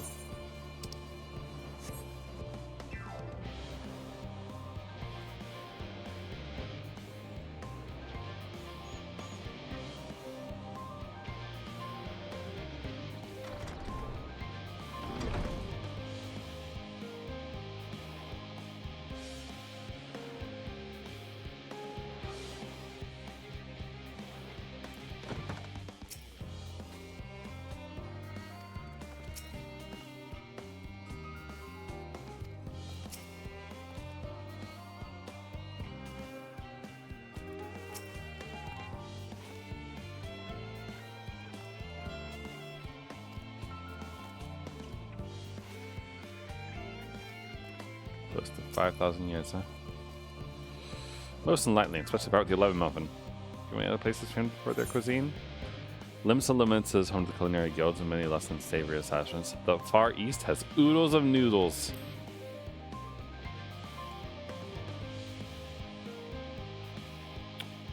Would that I had time to visit. The more I learn of Theus, the more I wish we could spare it from the final days. Alas, Highlands workers flee not to resist. If only there was some other way. Muffins. I wonder if this is how pudding might felt the first time Ranger made pudding. Though I'm not actually sure that was pudding. Something about it seemed off.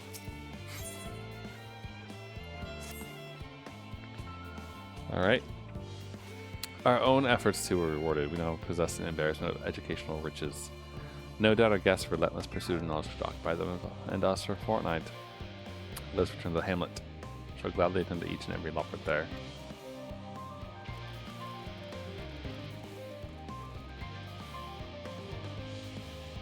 Aww.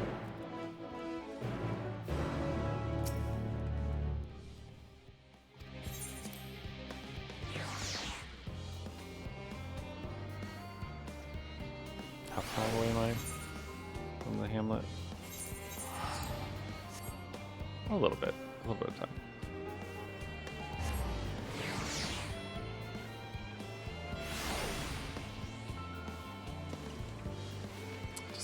Just go, you know, return this real quick.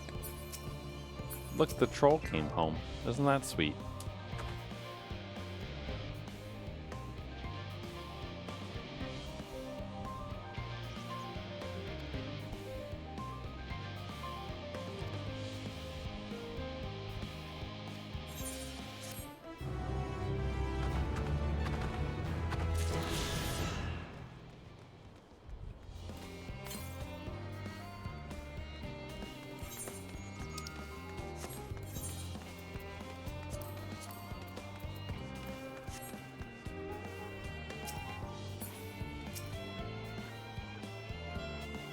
I should ask them to make carrot muffins. Oh god. Please don't.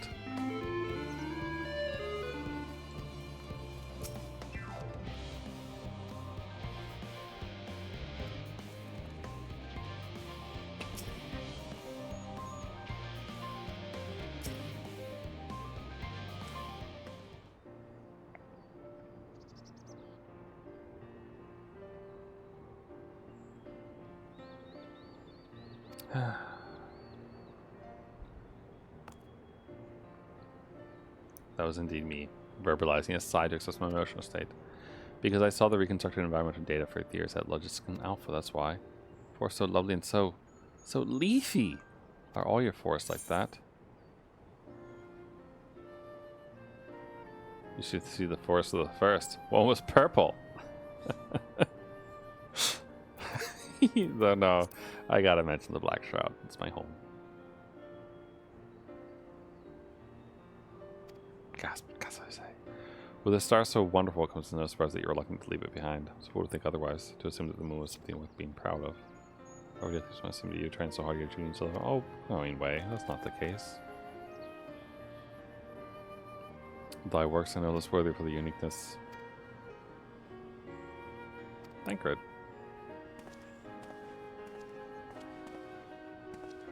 How didst thou fare? Oh, I was able to glean a fair bit from the researchers while helping to move their cargo. Preparations have proceeded without interruption there, despite news of the coming end. Doesn't mean people aren't worried, though. Quite the opposite. Knowing disaster could strike at any moment, they hurry to complete their work. Equally aware that a single error could be the difference between life and death. And hardly tell them that there's no cause for concern. Perhaps not, though aided by our goodly growing way, may yet find other ways to lighten the burden. Me? You're used to people! Why do you think me so capable? I'm not sure I'm up to the challenge. Nevertheless, I believe in you. You say so, I suppose it can't hurt to try. Past someone moping in the Western Plaza looked to be in need of a helping paw. Perhaps you might start with him. I think I know... No, it's probably not the one we passed before who thought they saw the rabbit because they were on the east side.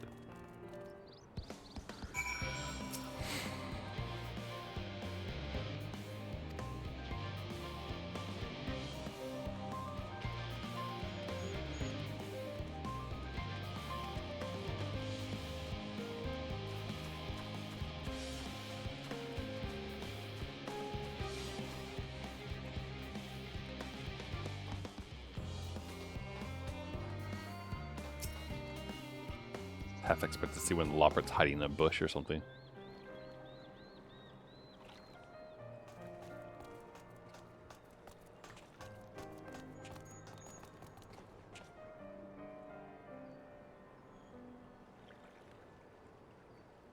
Oh, can I help you?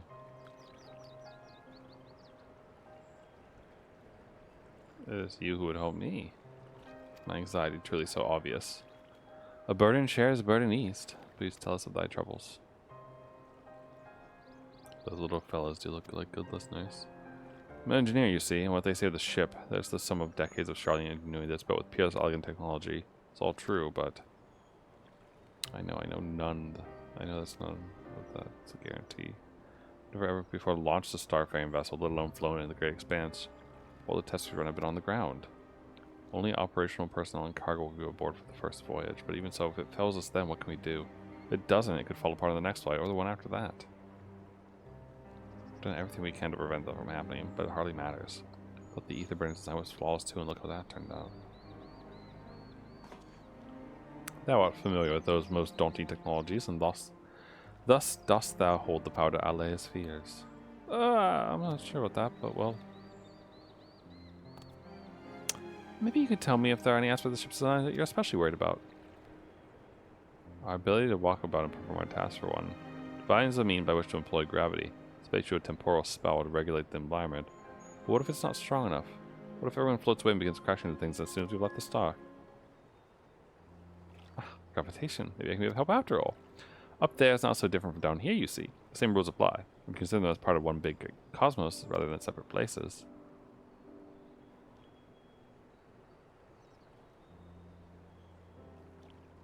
I suspect both parties shall find comfort in this conversation.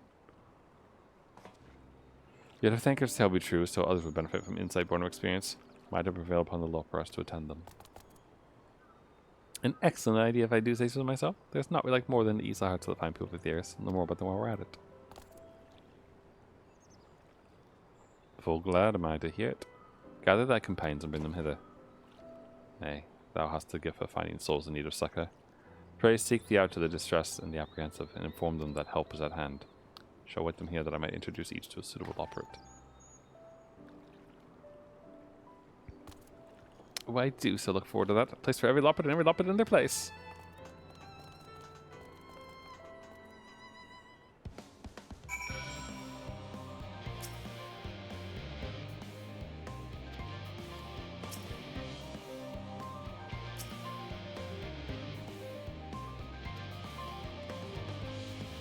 All right, let's find some depressed folks. I think I just saw one. Yep. Another engineer. Medical facilities. Yeah.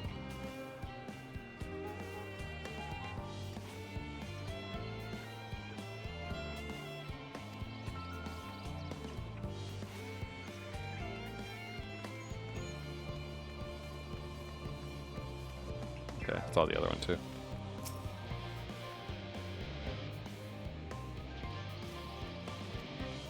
Never felt so alive. This one is beyond your help. Only sleep can save her now. Oh, that's good. I'm glad they glad they included her. Woman seems to be coping well. Interesting that they're mixing in people who like aren't problems. Some people do well under pressure, it's true. I don't know about nowadays, but definitely like 5 or 6 years ago. Or maybe not even that long ago. Part of my job prior had a lot more like deadlines and stress and like high pressure, like you gotta get this done before X happens kind of thing.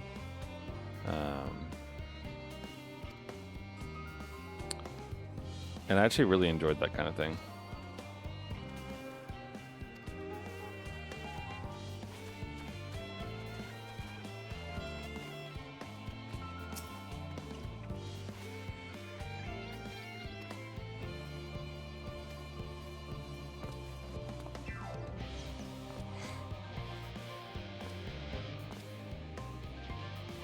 Go talk to Mapping Way, dude.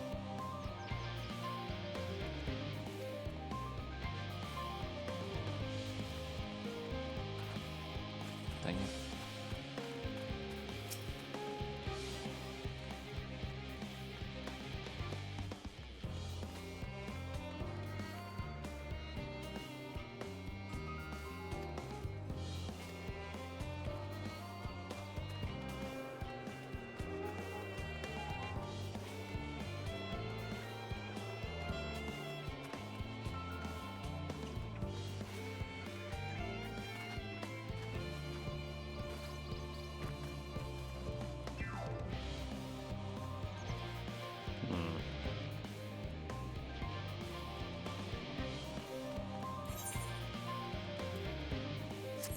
The entirety of this area, huh?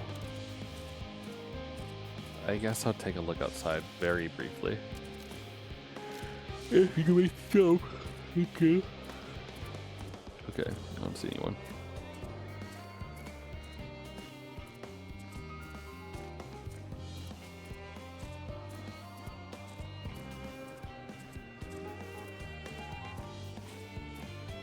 Maybe up there. Could look over there, I suppose. Unconcerned gleaner.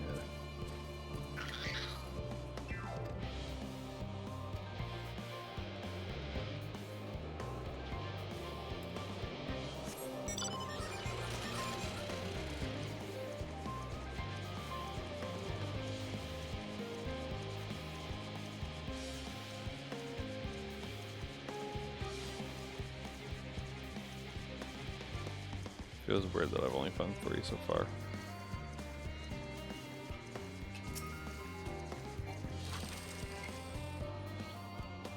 Oh, you want singing away then?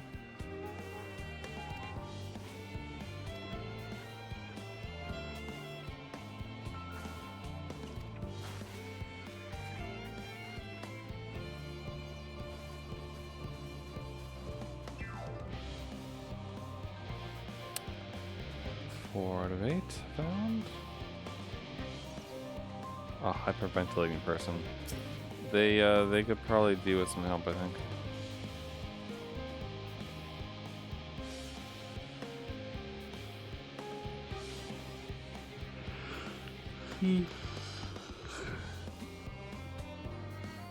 Responsible for the hull, huh?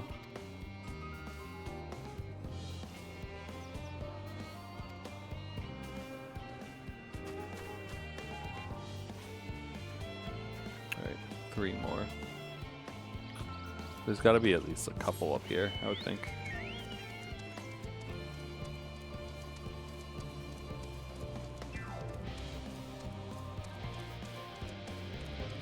Right? Maybe?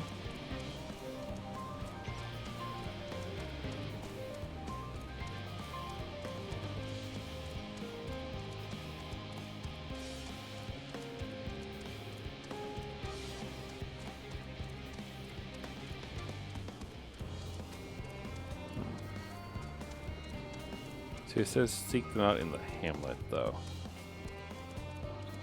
Is this still the hamlet?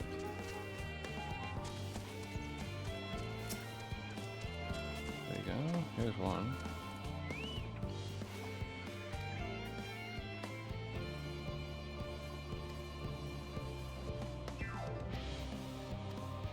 Tea leaves, huh? The wind is doing better than you are. Oh. Well, I'm getting a little concerned about all the people who have good mental health. Oh, wait, there you are. Grimacing naturalists.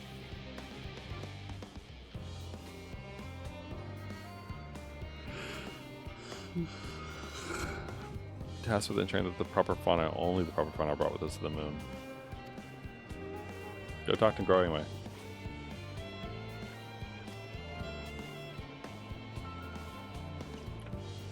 Alright. Come on.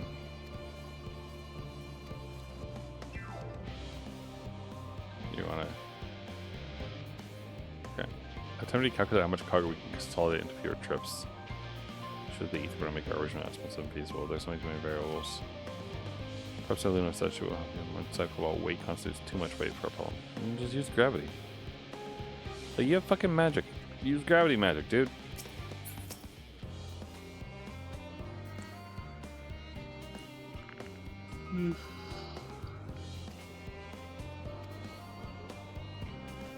Okay. You sure you don't want to hang out with Singing Way for a little bit? They might be able to help you.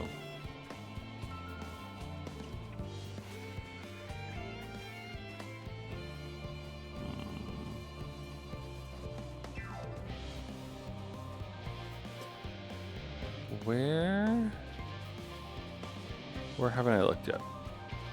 Is the question.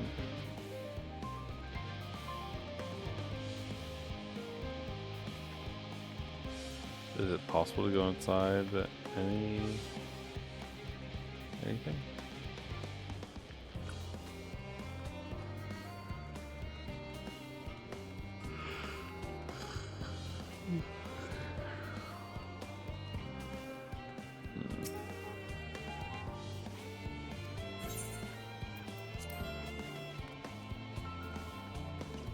Oh, wait. Okay, hold on. Alright, there's an administrator there, and there's an alchemist up here.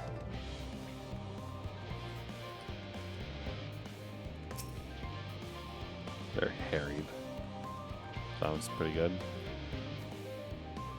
They need assistance. Okay.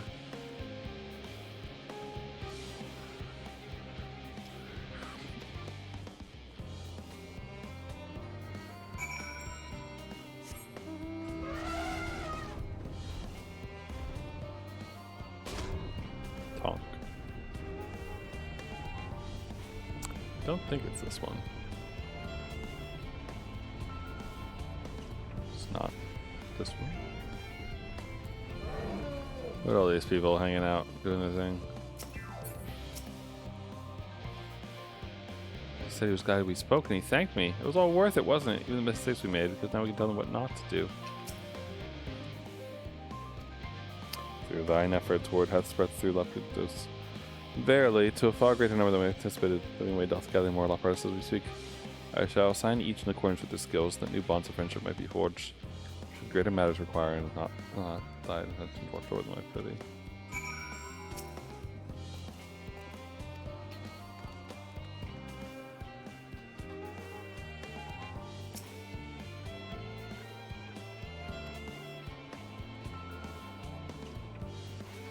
Oh, there it is. I just assumed that it would be up there on the dais. Excuse me.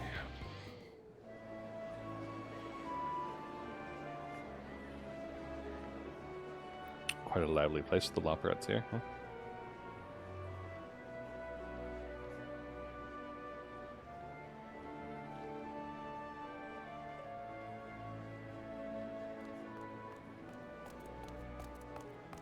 Phew! Oh, finally some rest! Why, I haven't spoken so much in, well, in forever. Lively, isn't it? The town is abuzz.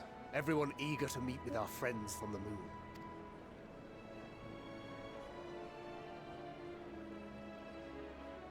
Twould behoove you to consult with Sleeping Way. As our moon's pilot, his advice should be most pertinent. Why is the I'm pilot sleeping? impressed. Truth be told, I struggle to tell one from another. No offense intended, of course. None taken. After you and your friends left Mare Elementorum, we spent no small amount of time with your Urianger. Oh, the conversations we had. He told us all about Atheris, answered our every question, no matter how trifling or trivial. Look! Every page filled to the margins with knowledge.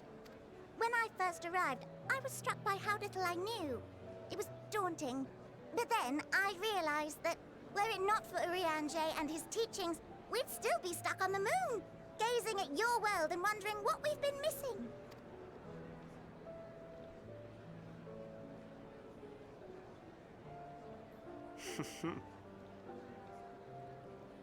What would they think if they could see Urianger now?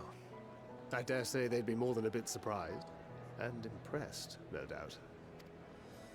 Master Louisoix, Minfilia, Papalimo, and not to forget.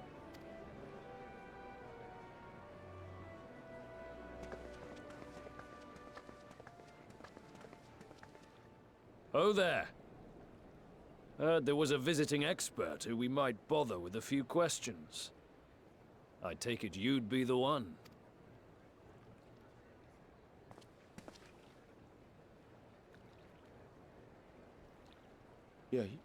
Yes, I am.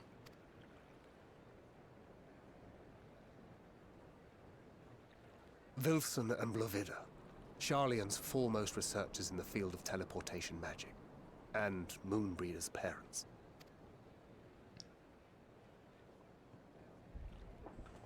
It hath been some time. Tis good to see you in good health. Likewise, old friend. Blavida and I were most honored to answer the call. Never expected this reunion, though, did we, dear? I'll say, the nerve. Sending that letter, then running off to the gods know where.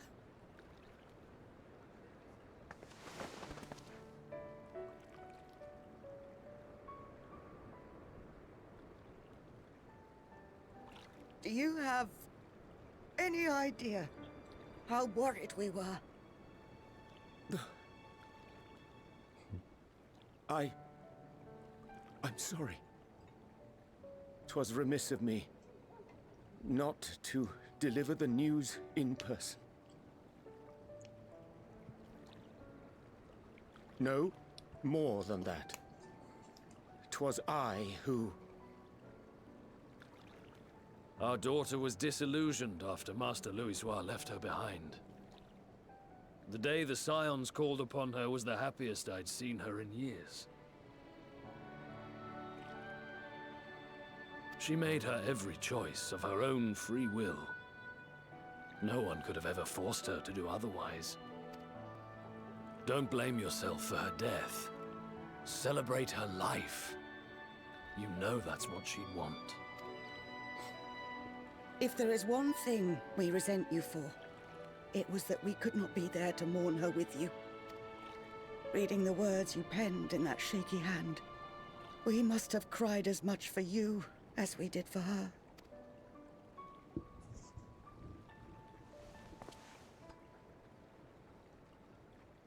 I'm sorry.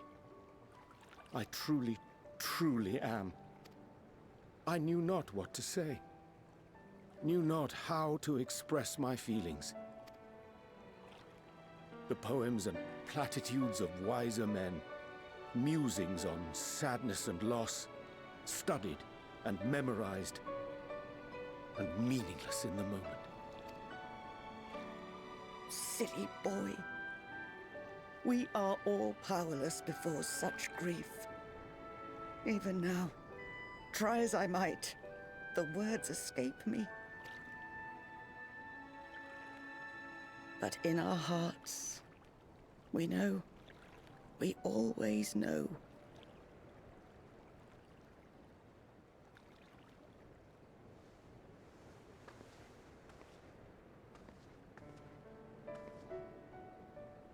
I remember when you were young, how the lads teased you for choosing the company of books over others. Our moon didn't take kindly to that. Be nice to Urianger, she'd shout, and give them a walloping. No matter how many times we scolded her. So we offered a suggestion. Rather than starting fights, why don't you be the bridge between Urianger and the others? She had to mull it over for a while. Arms crossed, brow furrowed in intense thought. But from that day on, she never let you be alone. She'd drag you outside to play, pepper you with endless questions, read the same books you read, all to try and understand you that much better. I'm sure it was annoying and exhausting at the time, but she only ever had the best of intentions. And look at you now, at the center of the crowd. The reason there even is a crowd, having brought these people together. You've no idea how proud we are. To see the boy, our daughter, trusted and believed in more than anyone, grow into the man she always knew he could be.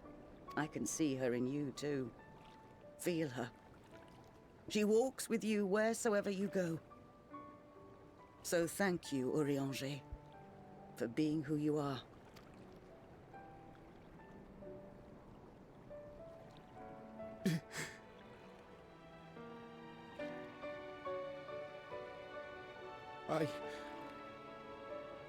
I think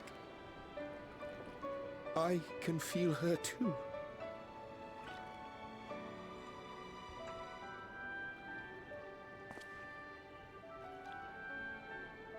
The truth of her life. Not sorrow, but hope and love.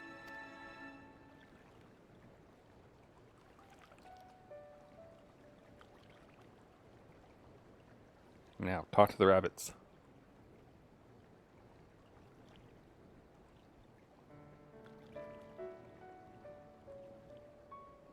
This moon breeder. She was important to him, wasn't she? You could ask the man himself.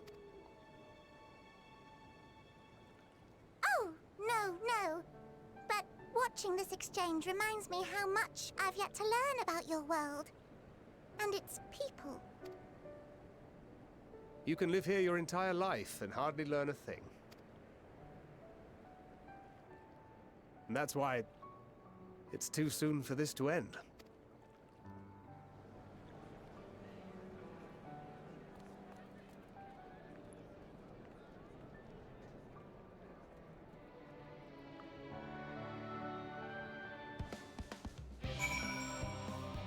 The music shift is a bit much there. It's fine. Remind me to invite your country for a drink, waiting to breathe. They were long overdue for one. Yeah.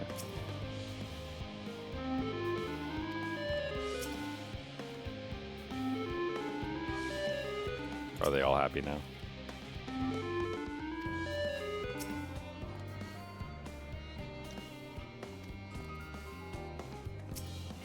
Blow Witta, what a name.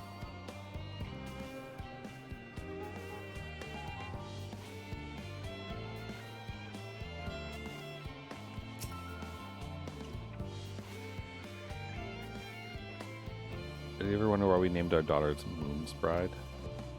When I first heard of the moon was shining silver and full, the whole world seemed to glow. I knew I'd chosen her that should be a beacon of that self-same light. Of course, we did hear our fair share of jokes about how we ought to be on for sun instead, with how bright and stubborn she was. But fiery as Moon Breeder was, she was always kind and gentle. Be assured that I am fine, I am. Full glad to see them too after so very long. Gladder still that it was in your company. As difficult it was to accept their kindness, it would have been far harder that I faced them alone.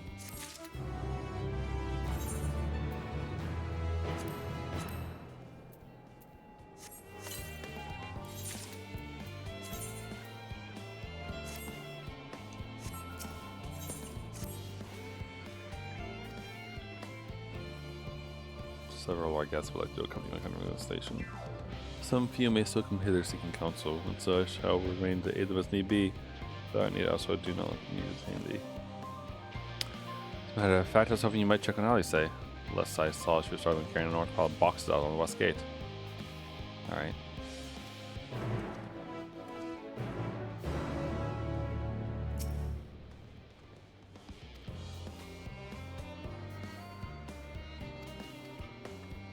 No, stop it. Stop triggering her diagram. Thank you.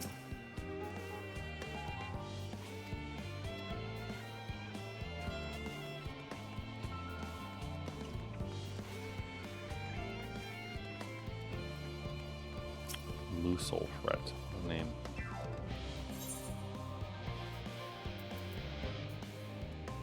And he offers a necklace.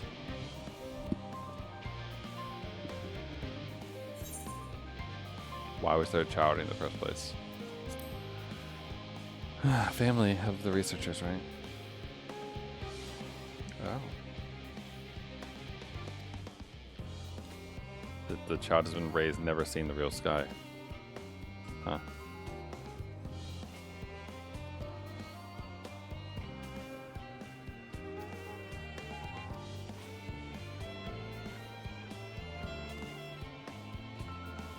Well done.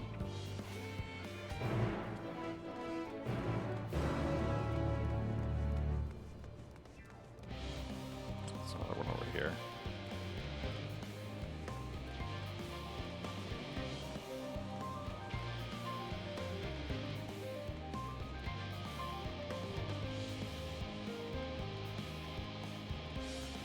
Can you actually go inside this building? Ah, that's up there.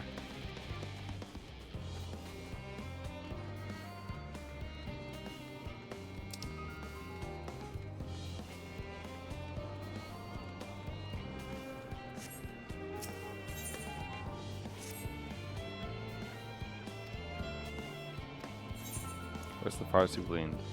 The Far East, another world, I cannot say.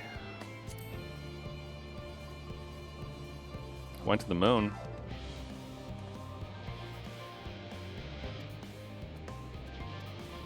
Just going to Girabanya.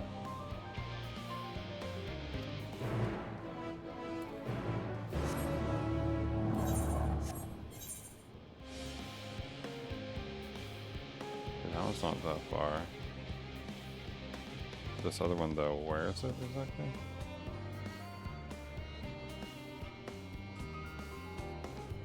Speak with the elemental reactor.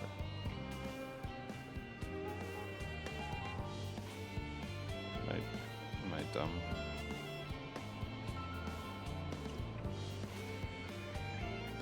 That's all the way over there. Okay, so that one I can probably do as part of talking to Alice, maybe. This other one seems like a very short quest, I hope.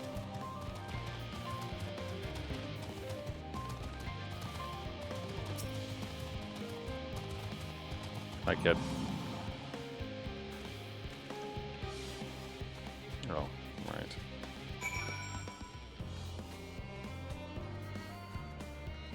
Here, I was hoping this would be easy.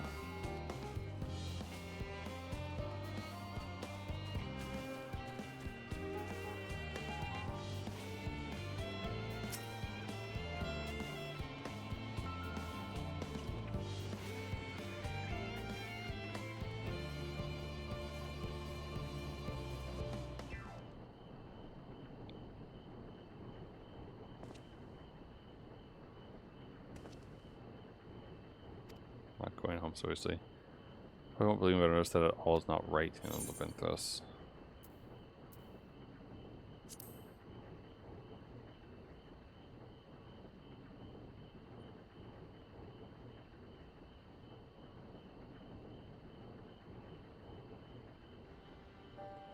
The color of the artificial light here changed recently. Sure, most people haven't noticed that, but when you spent your whole life here, the difference is like night and day. No one takes me serious when I bring it up, all because of my age. Got into a big fight with father about it. But Labyrinthos is in danger. Who knows what would happen if the artificial sun broke? That's why I can't go home yet. I just need to bottom this first.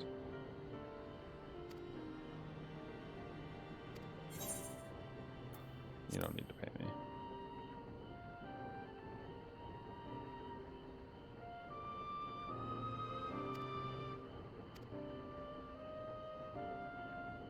Fine.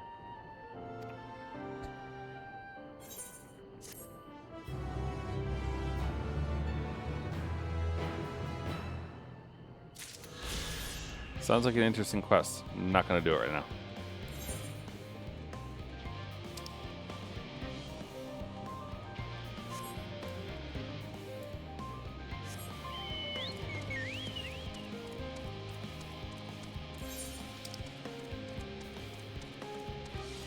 Given how they're just kind of making us run around all over the place here. I mean, like, it makes sense. Gotta give people time to bring adamantite to us, I guess.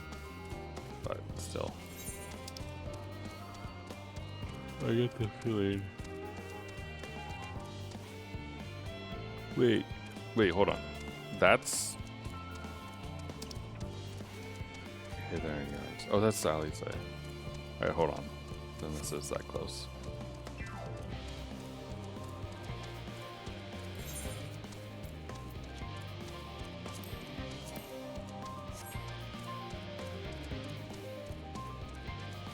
Yeah, I imagine we're not gonna manage to finish this today.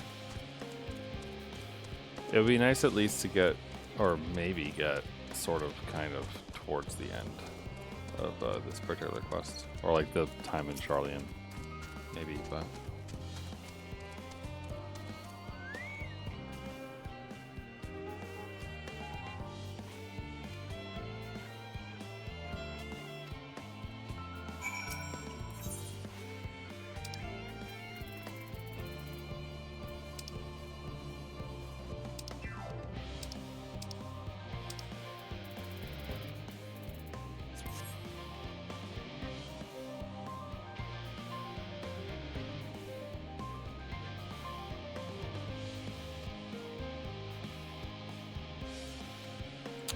interesting idea.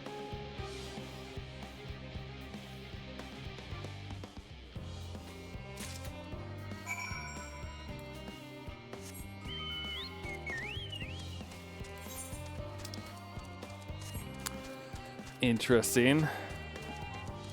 I enjoy that in for that theory about Akusa. In the praying, that's a good theory.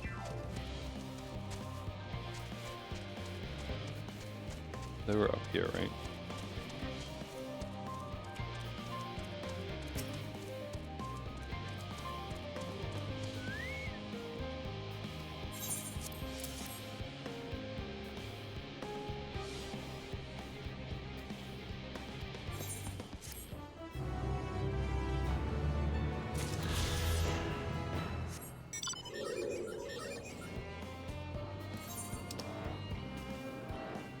Alright, now we're ready to go find her.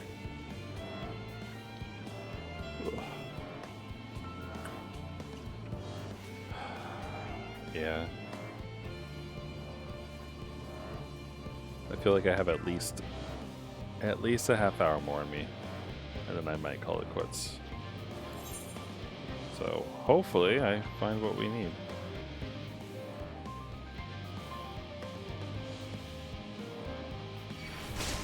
Hopefully.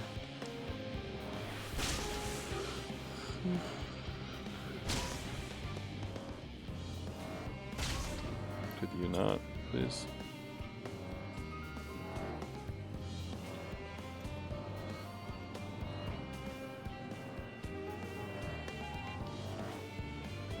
I do enjoy how the scope of this, like, this story overall and everything, doesn't, like, feel forced or bad, you know? Like, I think that's one of the interesting things about a lot of random JRPGs and other type things. That often it's like, okay, go from farm to save world. You know? But this has been a very natural progression. Don't mind if you with the bosses, but it's one of the most exciting tasks. Are you sure? Get them to uproar you. Deliver the code samples. You have 3 minutes to complete the task. Okay. You know I'm attuned to the crystal, right? Like we could just, you know, teleport there with boxes.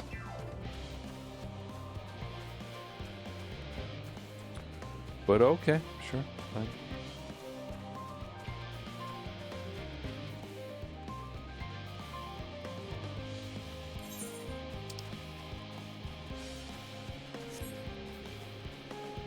I assume I am not allowed to jump or sprint while carrying these.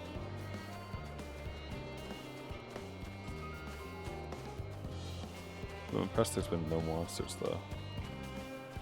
Kind of weird. Fine, but weird.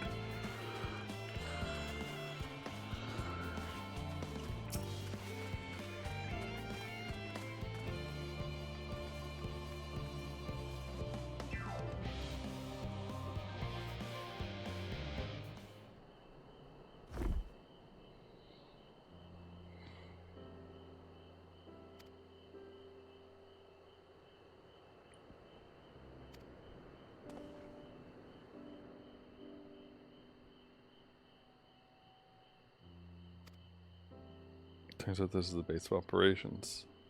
Those are the final say as to what's included in the ship's manifest can be found here. Father included, I suspect.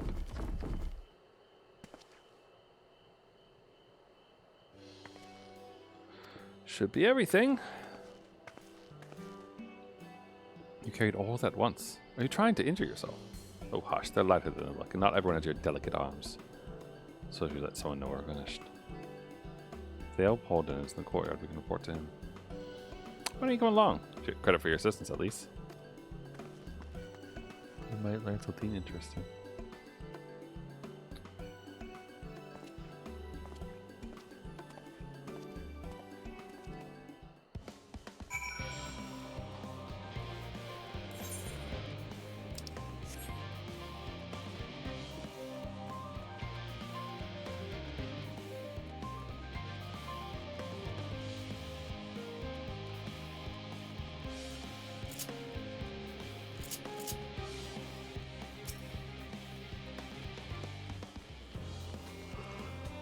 No,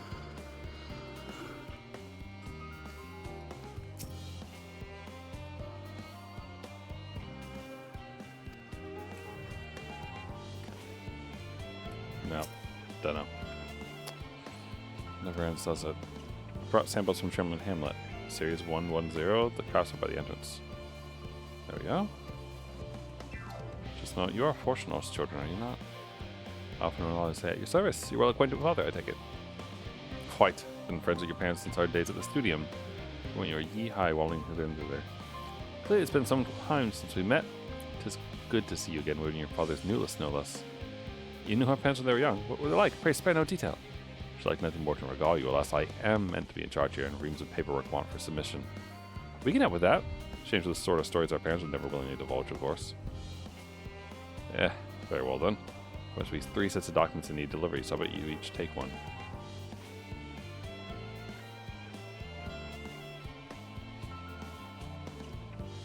Wait right there.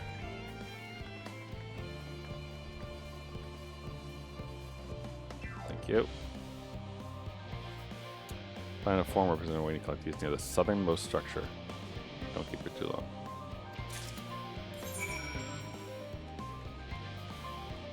The southernmost structure, okay. So the one in the back right there?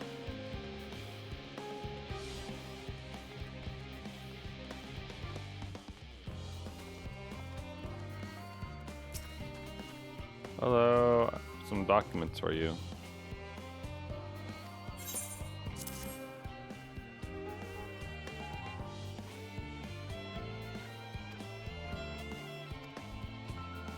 But I sincerely hope you succeed. The Exodus is without doubt the most monumental undertaking in the history of the Formans, so we must be circumspect in all its respect. Risk is a privilege we cannot afford ourselves. At its heart, however, Charlene has ever been a nation of curious. It would be a tragedy indeed if we were the ones to stem your pursuit of truth.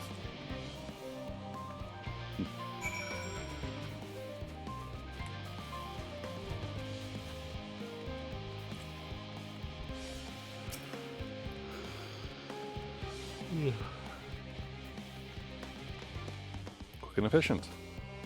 This papers only need to be delivered elsewhere in the facility, so we should be returning in a moment.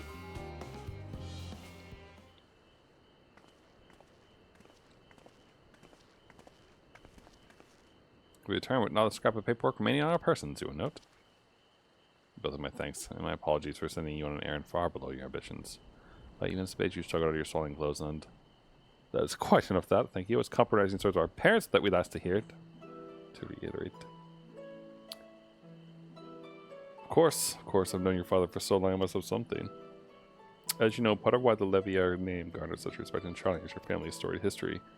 You too can trace your ancestry directly to those who came aboard in Yunkov's hope, a lineage few can claim. Never thought of it myself. As though our forebears founded our nation, there was nothing there when it happened. Nevertheless, it has traditionally been a point of pride. 'Tis why Nunkrop's pronouncement, renounce the ways of war and pursue enlightenment through knowledge and reason, have ever been our family's creed. Until your grandfather's time, Archon Louis Saw looked not to Nunkop's words, but his deeds. He asserted, in defiance of his peers, that choosing to save the great and the small from the rising tide was the true mark of a founder's virtue. Perhaps it was his expertise, his knowledge of ancient prophecy and the fall of civilizations that led him to conclude that to eschew conflict at every turn was to consign mankind to its doom. There will ever be conflict, and calamity will follow. Thus, to ignore the plight of those who might consider you save is not wisdom, it is indolence. You don't read his words well. Indeed, Archon Louis Saw lived by that personal creed and used every means at his disposal to bring succor to those in needs, Charlene and no. No one loved and admired your grandfather more than his son. Yet Fortuno could not reconcile Louis Saw's deed with the philosophy of their forebears and his peers, philosophy in which he believed so fervently yet made a pariah of his father. Fortuno agonized over this contradiction for much of his life. God's father. A son may carry his father's blood, but his choices are his own to bear. Is it not always thus? Gods know Fortuno's a cranky old goat, so I'm sure you butt heads often enough. Even so, you must know that you are constantly in his thoughts, every moment of every day. That is not an exaggeration of the slightest. You should have seen him when you were born. Barely recognizable he was. Kind of dumbfounded grin I had not seen since he first took a fancy to your mother. He was practically skipping when he told me the news. Take my word for it, he loves you to an embarrassing degree. Oh. But he's also frustratingly single-minded. Once he decides to give an action for the best, he will stay the course no matter who or what opposes him. Profoundly annoying habit when you're on the other end of it, as I'm sure you will agree. Well, Alpha No does have a stubborn streak as well, as does Ali say.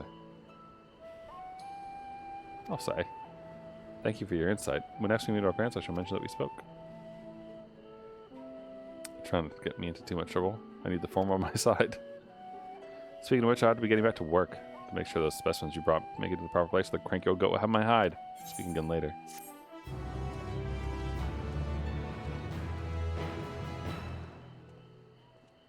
Hell, you three. Oh. Done talking to the dude? Surely Coco hasn't driven you out of the forge already. For better or for worse, no. However, you sent me a test that requires more than my single pair of hands, and here you are. Could use at least one of you, but one of it more. Ali saying I had prior commitments, and we have delayed too long as it is. What about you, Mike? Can you spare the time? Perfect. This shouldn't take long.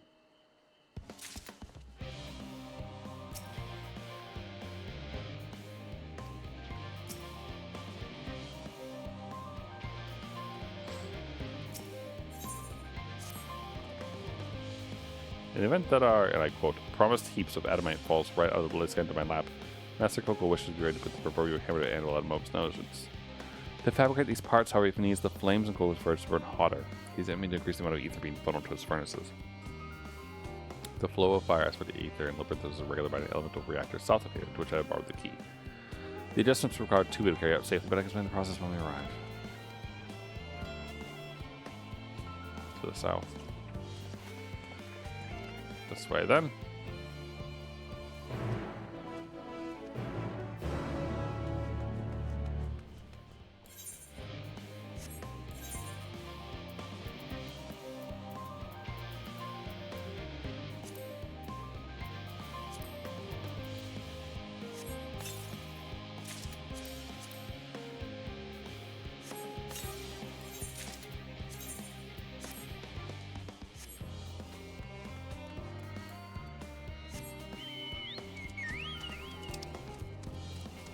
Alright. So yeah, I mean, I guess I didn't have to do what I did earlier when I went and collected all the ether currents. Because we would have technically, you know, gone around in a circle anyway, but it's fine.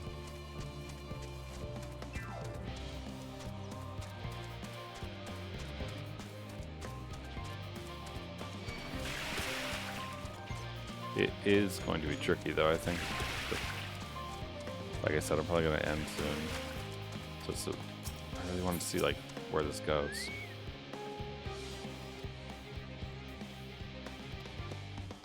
Rather on the water.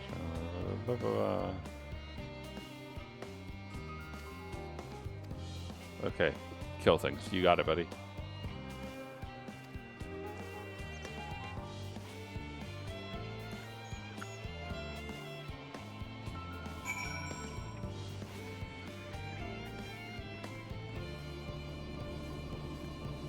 Drop like that.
Everything goes smoothly out here? You got it, dude. Oh, as much. No major complications to speak of inside either. And the water ether appears to be venting properly. But Coco World seeing a difference in sports by the time I return. Since I have you, there's another matter I thought to discuss. Nothing terribly important, merely something we're considering. Part of this I share with everyone, yet you and only you have been to Elpis. Or sorry, Elpis. Words. As you have established, refined adamantine is a product of Alag, of the Empire's twilight years in fact. It is a material which saw much use as part of the Alagant's efforts to extend beyond the bounds of this world, Dalamud of course being the most prominent. Of those who would push further, expand Alagant's empire to encompass the heaven and the stars above. Purpose of Grace was its infamous technologist Amon. Amon wanted to travel the Sea of Stars? Did he remember his life as Hermes?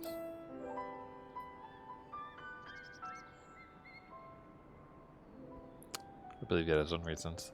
No evidence to suggest that he retained memories of his former life. He only joined the Athens once the empire was all but dust, as you know. Yet not his memory, though, what drove him to pursue the idea with such fervor.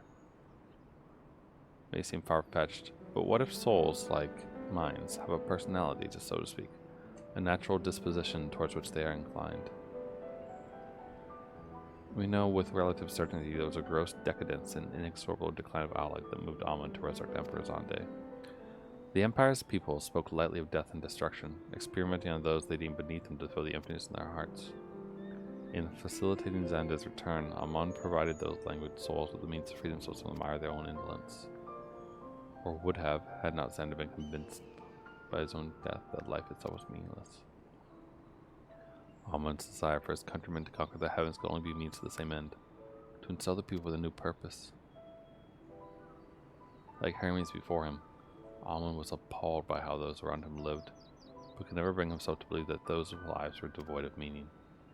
And both of them sought that meaning, that hope in the distant stars. Such is my theory, anyway. Ultimately, it is the consequences of their actions that matter the most or no moment.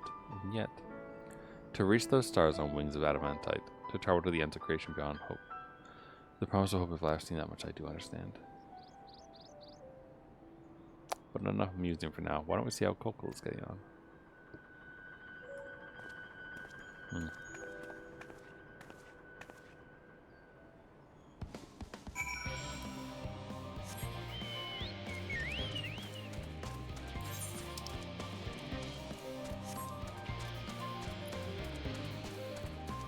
Yeah.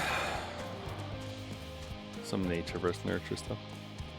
Natural dispositions to certain things.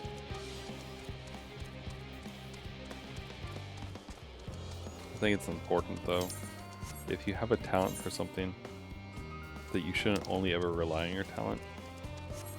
You know? That you should temper it with hard work and failure. Otherwise you don't really get anywhere. Or at the very least, when your talent runs dry, you're not able to actually, like, rise to the challenge. So, important. That's all I'm saying.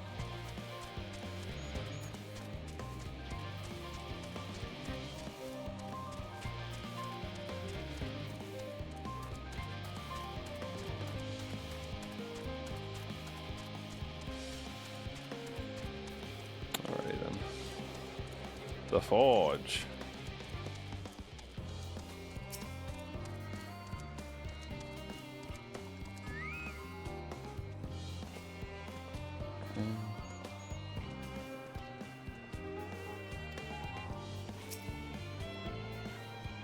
Feel those flames blazing from here.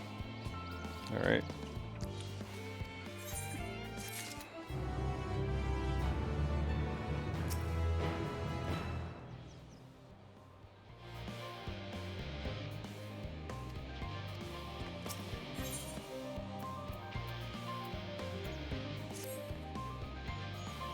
I do trust you to deliver your promise. I do, only I hate waiting. Want the adamantine? I want it now. We share your impatience, I assure you. Is there nothing else we can assist with in the meantime? I wish. This seems so unbearable. Played it formed frowns and recreational explosions. As long as I can't prove it was premeditated, you got mistakes to make. Okay, Megaman. In that case, I suppose I should go and return the key to the reactor. Have one more look to make sure that nothing's gone wrong, or intentionally otherwise. Certainly there are better uses for your time, however, joining in Charlie and Hamlet.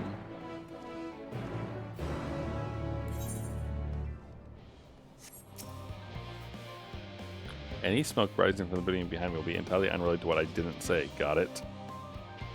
You got it, dude. You got it. Have fun.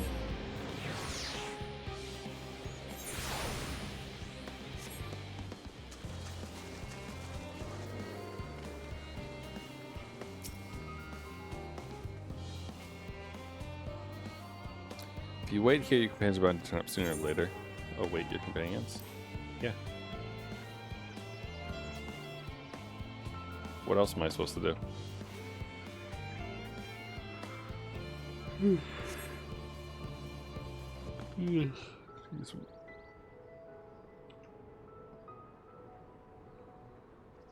All set, I take it? We finished what we could. Delivered supplies, tracked down escaped animals. Trivial tasks as they may be.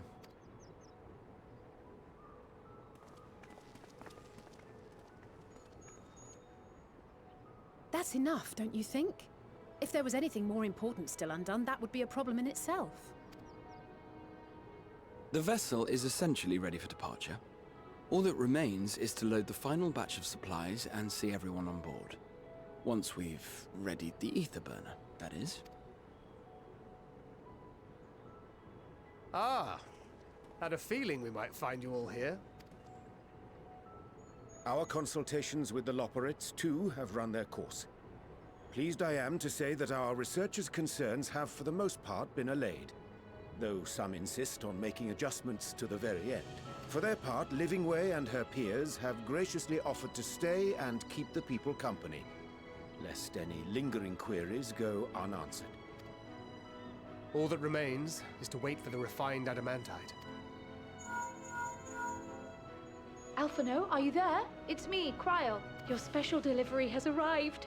Round up everyone and come to the harbor at once. Speak of the devil. Let us go at once.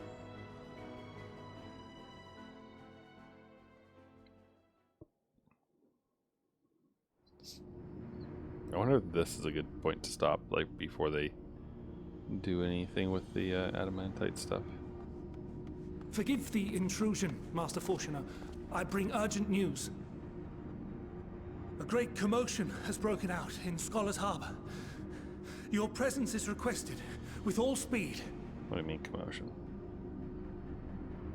Better not be a final days kind of commotion. We all have thoughts of hope in our hearts. Now, where might this delivery be?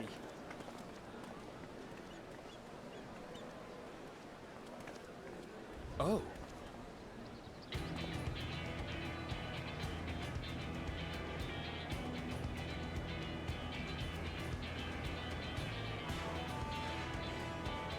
Including some pirates. And an airship. I'm sure it's very important, but we cannot accept these without the proper permits. By the 12! Surely, these can't all be.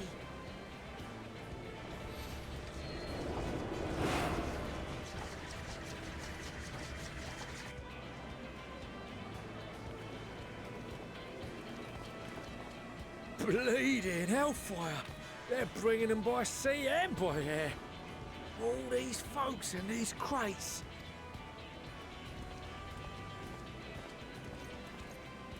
And more on the way. Got your adamantite right here. A bigger haul than any of these sorry bastards brought, and that's no lie.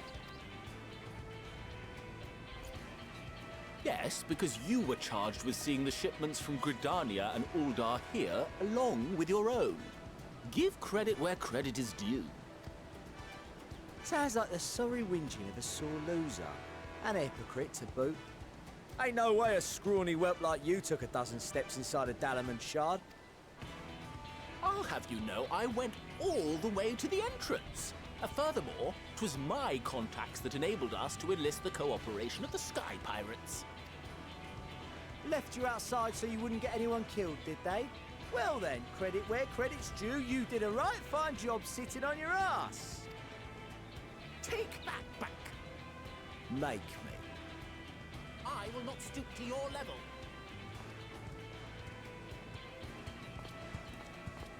My, what a grand welcome party. Hancock and Saraban.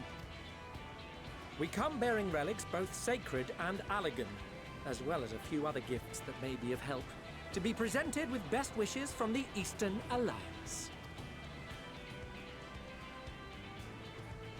I myself have come with a sacred relic of Rayson Temple. 'Twas passing fortunate that Senri's dango craving brought us to Kugane. We arrived precisely as Hancock was making his arrangements. Upon learning of your need, we made haste back to Hell's Lid, with our dango, never fear, and consulted with the other auspices. All consented to the lending of Tenzin's legendary Phoenix Blade for this noble cause. Suzaku and Seiryu were nevertheless worried that it might be lost in transit, however, and insisted upon accompanying me to Onakoru, where I had intended to entrust it to our Confederate allies. I thought instead to give it over to Hancock when we chanced to cross paths yet again. But alas, Seiryu remained ill at ease, and ordered me see the blade into your hands personally, or die trying. We did, of course, need quite the impressive vessel to get it all here in time. Fortunately, our majestic associates have been more than helpful. 'Tis an honor to join the Warrior of Light on another adventure, they tell me.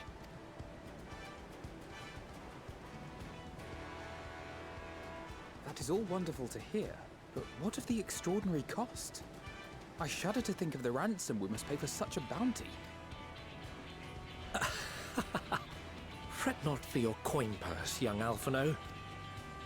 Lord Lolorito looks ever towards the profits of the future, and thus the East Aldenard Trading Company went to some lengths to reduce the financial liability. And since the Scions funded the entire venture, not a gill need be rendered up in compensation. Everything is already yours. We funded the venture? When? Don't let the name fool you. This coin keeper knows a thing or two about spending.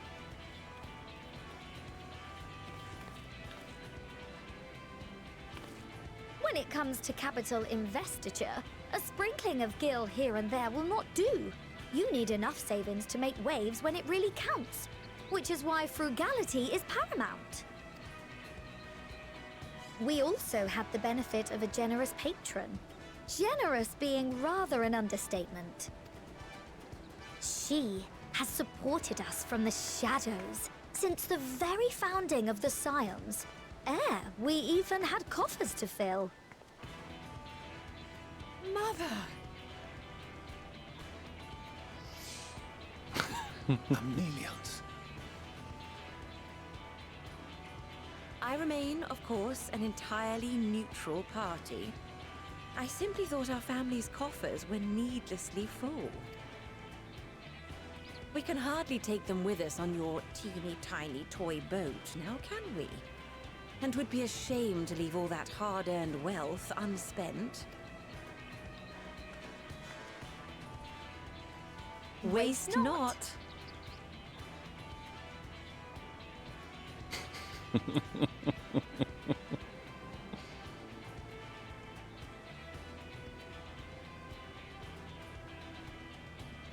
However did you manage so much in so short a time, though? We expected word to reach only a fraction of our allies. Did I not tell you I have my ways? Erenville, you were involved too. I received a letter from Cryo after we parted ways in Labyrinthos. She explained what the Scions were trying to accomplish, why you might soon require the services of the Gleaners, spread across the world as we are. I pray you do not interpret this as a betrayal of Charlotte. I accept that the Forum's aim in pushing us to our limits was to preserve what knowledge we have, and I bear you no ill will for it.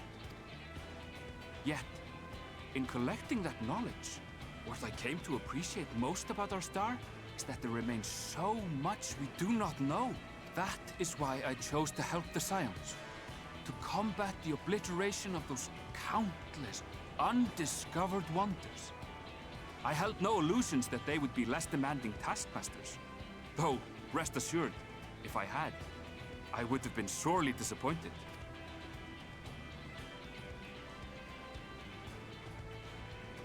To make a long story short, the whole of the guild ship cooperated to ensure your call was heard far and wide.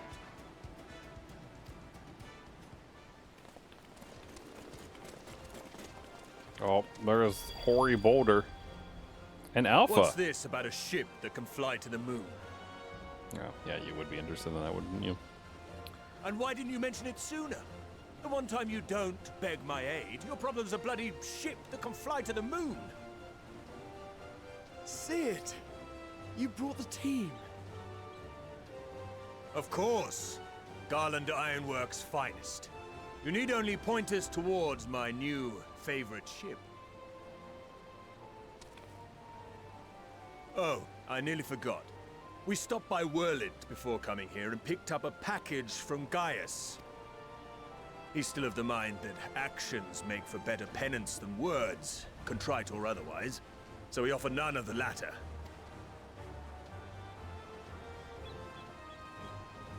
What he sent is an Allagan relic Valens used in his weapons experiments. Has a fair bit of refined adamantite in it too.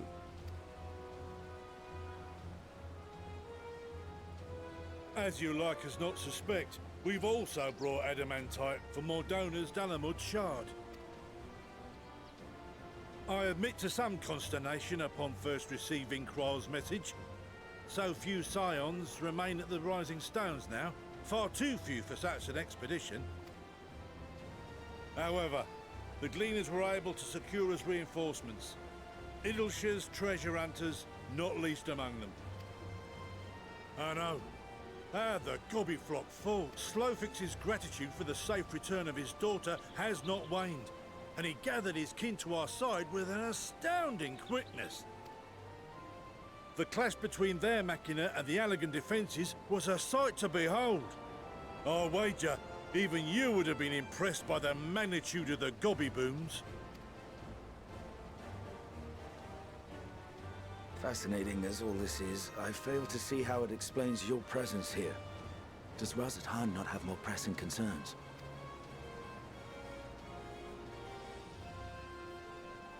We do. Yet averting the final days would be the most expedient solution. That, and I am indebted to you.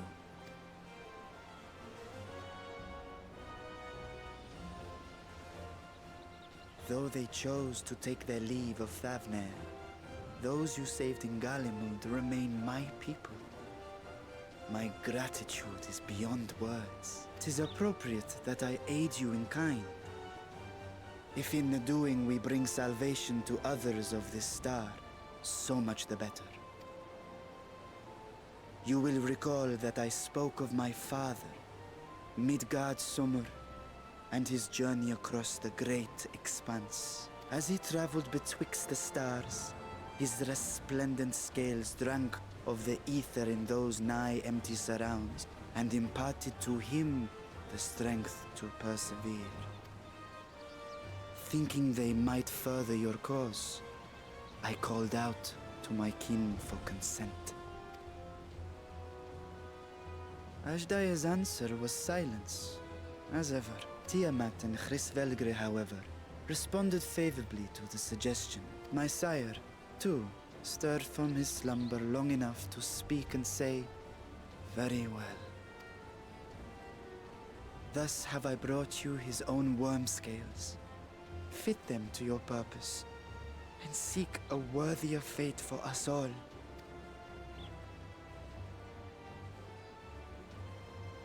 You'd be hard-pressed to find someone else so familiar with the unique properties of dragon scales.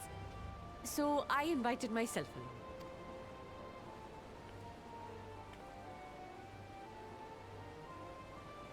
Bugger me, this is so unbelievable. I've gone right back round to believing it again. Forget a 6% gain in efficiency. With all these goodies, we could get 7, no, 10, no, 14 bleeding percent.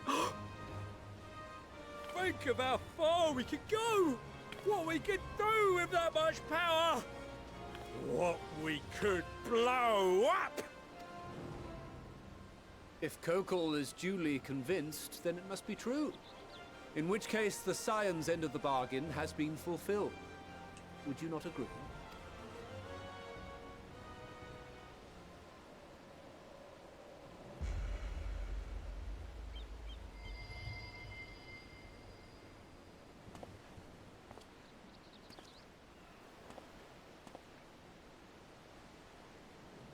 Yes, Father?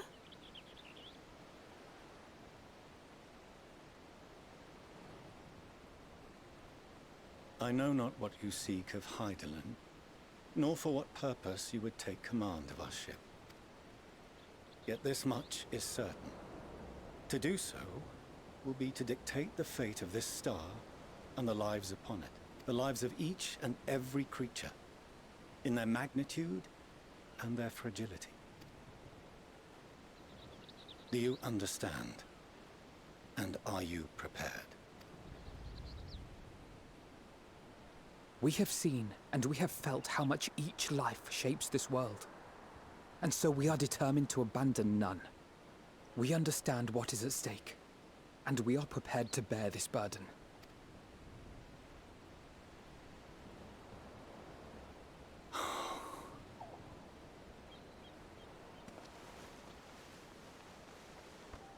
Then I will bear it with you. I beg you, share your struggles with me. As family.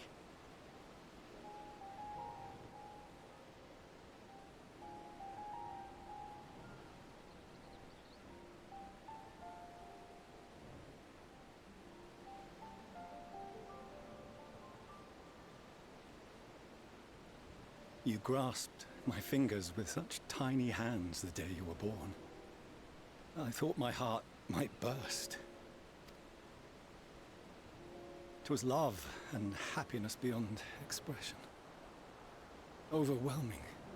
And a conviction so powerful that I trembled with something close to rage. I had heard the final days foretold.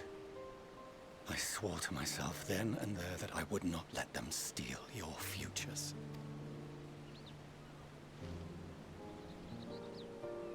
The great Exodus would succeed. Must succeed. No sacrifice or sin was worse than the alternative. If anything gave me pause, 'twas mine own father. The Archon Louisoix openly decried Charlian's policies. A perspective which I regarded with increasing disdain as I grew older. Yet even as part of me thought him a fool. Perhaps I also hoped that he, of all people, would devise a brilliant means to save my children. A naive hope, but stubborn enough that I could never bring myself to keep you apart.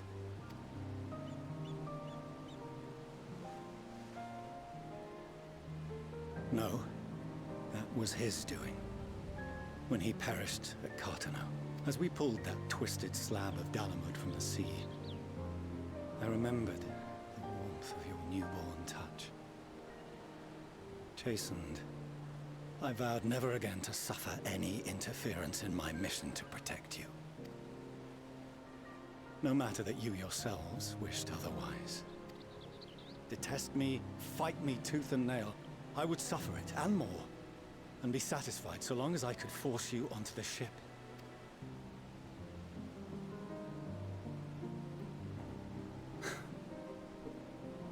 I was wrong. You two have grown so much stronger and so much wiser than I dared dream. You have earned the right to walk your own path, and already begun to do so. Good.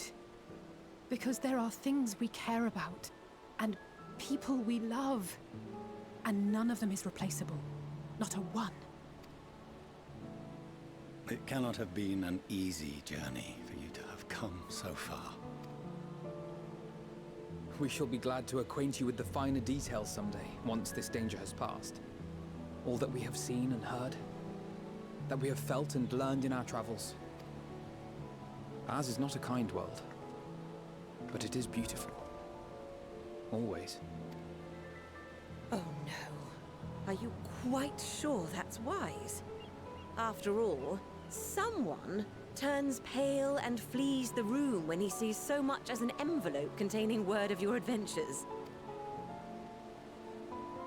Whatever will happen if he learns what you were really up to? Amelians.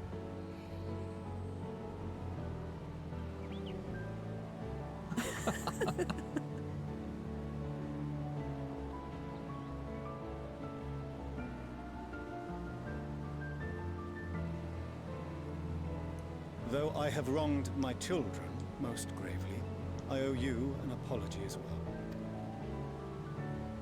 I assumed that it was the Scion's influence that made them so keen to charge headlong into danger. Yours, in particular. Well, you know. I see now that said influence instead brought them together with the many fine people gathered here today. In which case, I hope you continue to guide them. If we've finished loitering about the harbor, might I suggest we put our plans into motion? People are beginning to look confused. Thank God for Gratia. Perhaps you can spare a few words ere they resume the tedious lugging of cargo. You have no small number of friends and admirers here after all.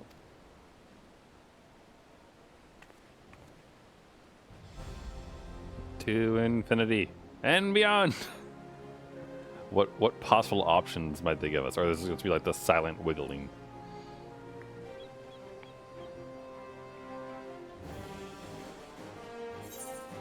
I'm gonna try and slow something. Let's see. Simple. Let's keep it simple.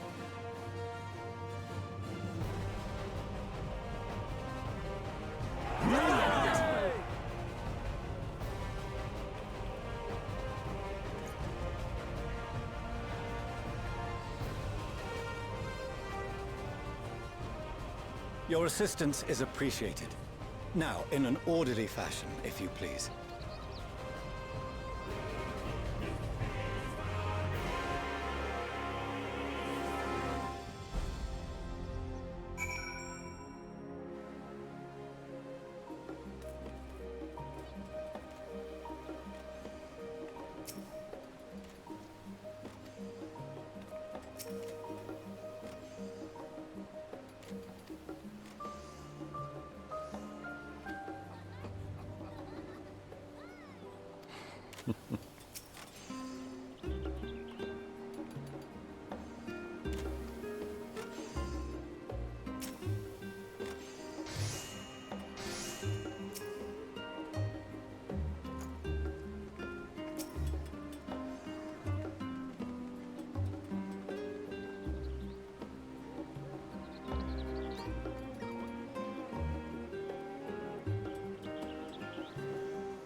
It's a good one. But I think this is probably a good place to stop. Like we've got like a big talk with Highland coming up. amongst other things.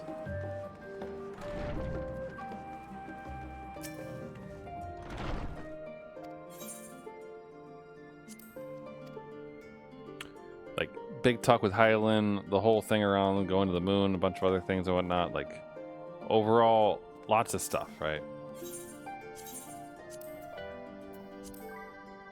No.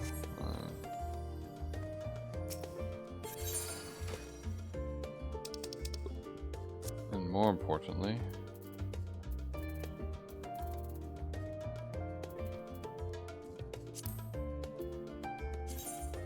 not that one.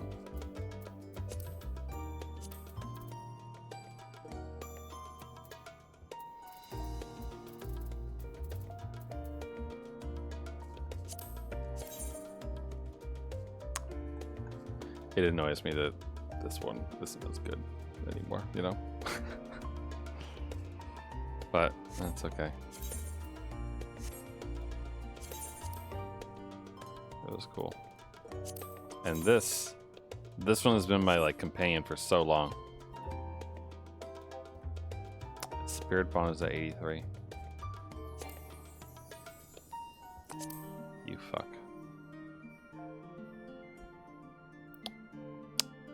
I need to mend it. God damn it.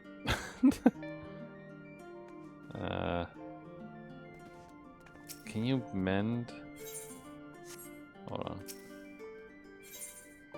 No, not the assistation.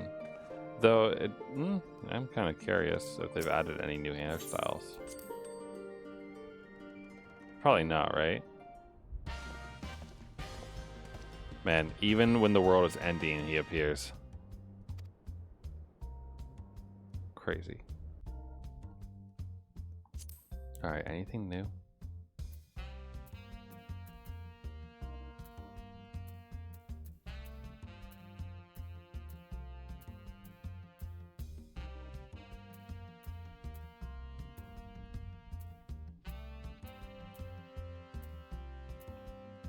Cute.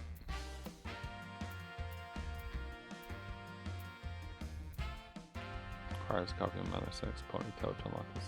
Oh, that's ponytail.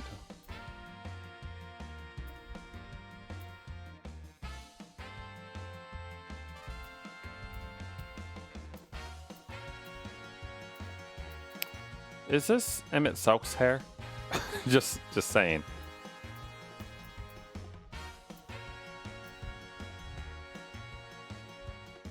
Interesting little like butterscotch squirrel. Huh?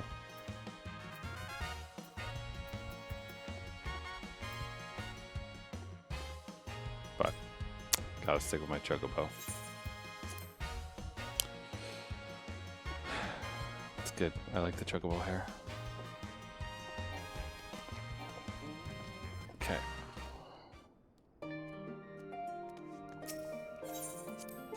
Hold on. Where's the menders? Right there? Alright, good.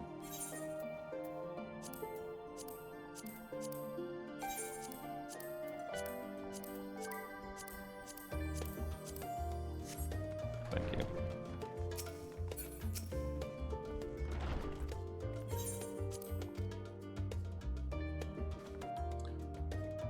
But yeah, you know, like everything's triumphant and like big, exciting, definitely go do this kind of thing and whatnot. But still, I think it's a good place to stop. And I would rather enjoy that story when I am fully awake than deal with other things. So.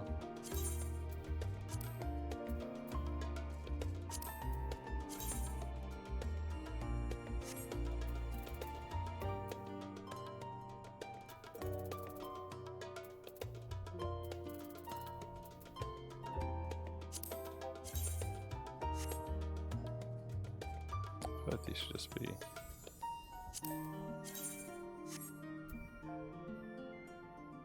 I feel like those should just be glammed, you know? Anyway, though, that's good.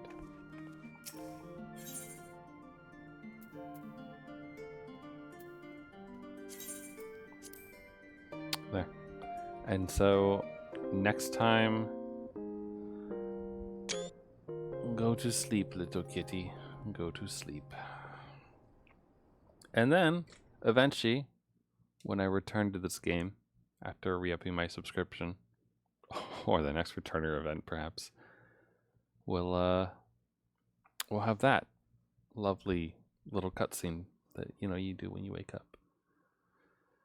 So, very good. All right, little kitty big. Thanks for hanging out with me. Hope you all enjoyed, and I did. It was really fun to return to Final Fantasy XIV and play and have fun and enjoy the story and feel emotions again. Because I mean, like, really though, this game, it's very well crafted. Makes me feel things, which is always appreciated. But right now, I am feeling tired. So, good night. Have a good one. Hope you all have a good rest of your day or night. I'll be back tomorrow probably with either Yakuza 6 or Xenoblade Chronicles Definitive Edition. One or the other. We'll see which one I'm feeling. My guess is I'm going to lean towards Yakuza.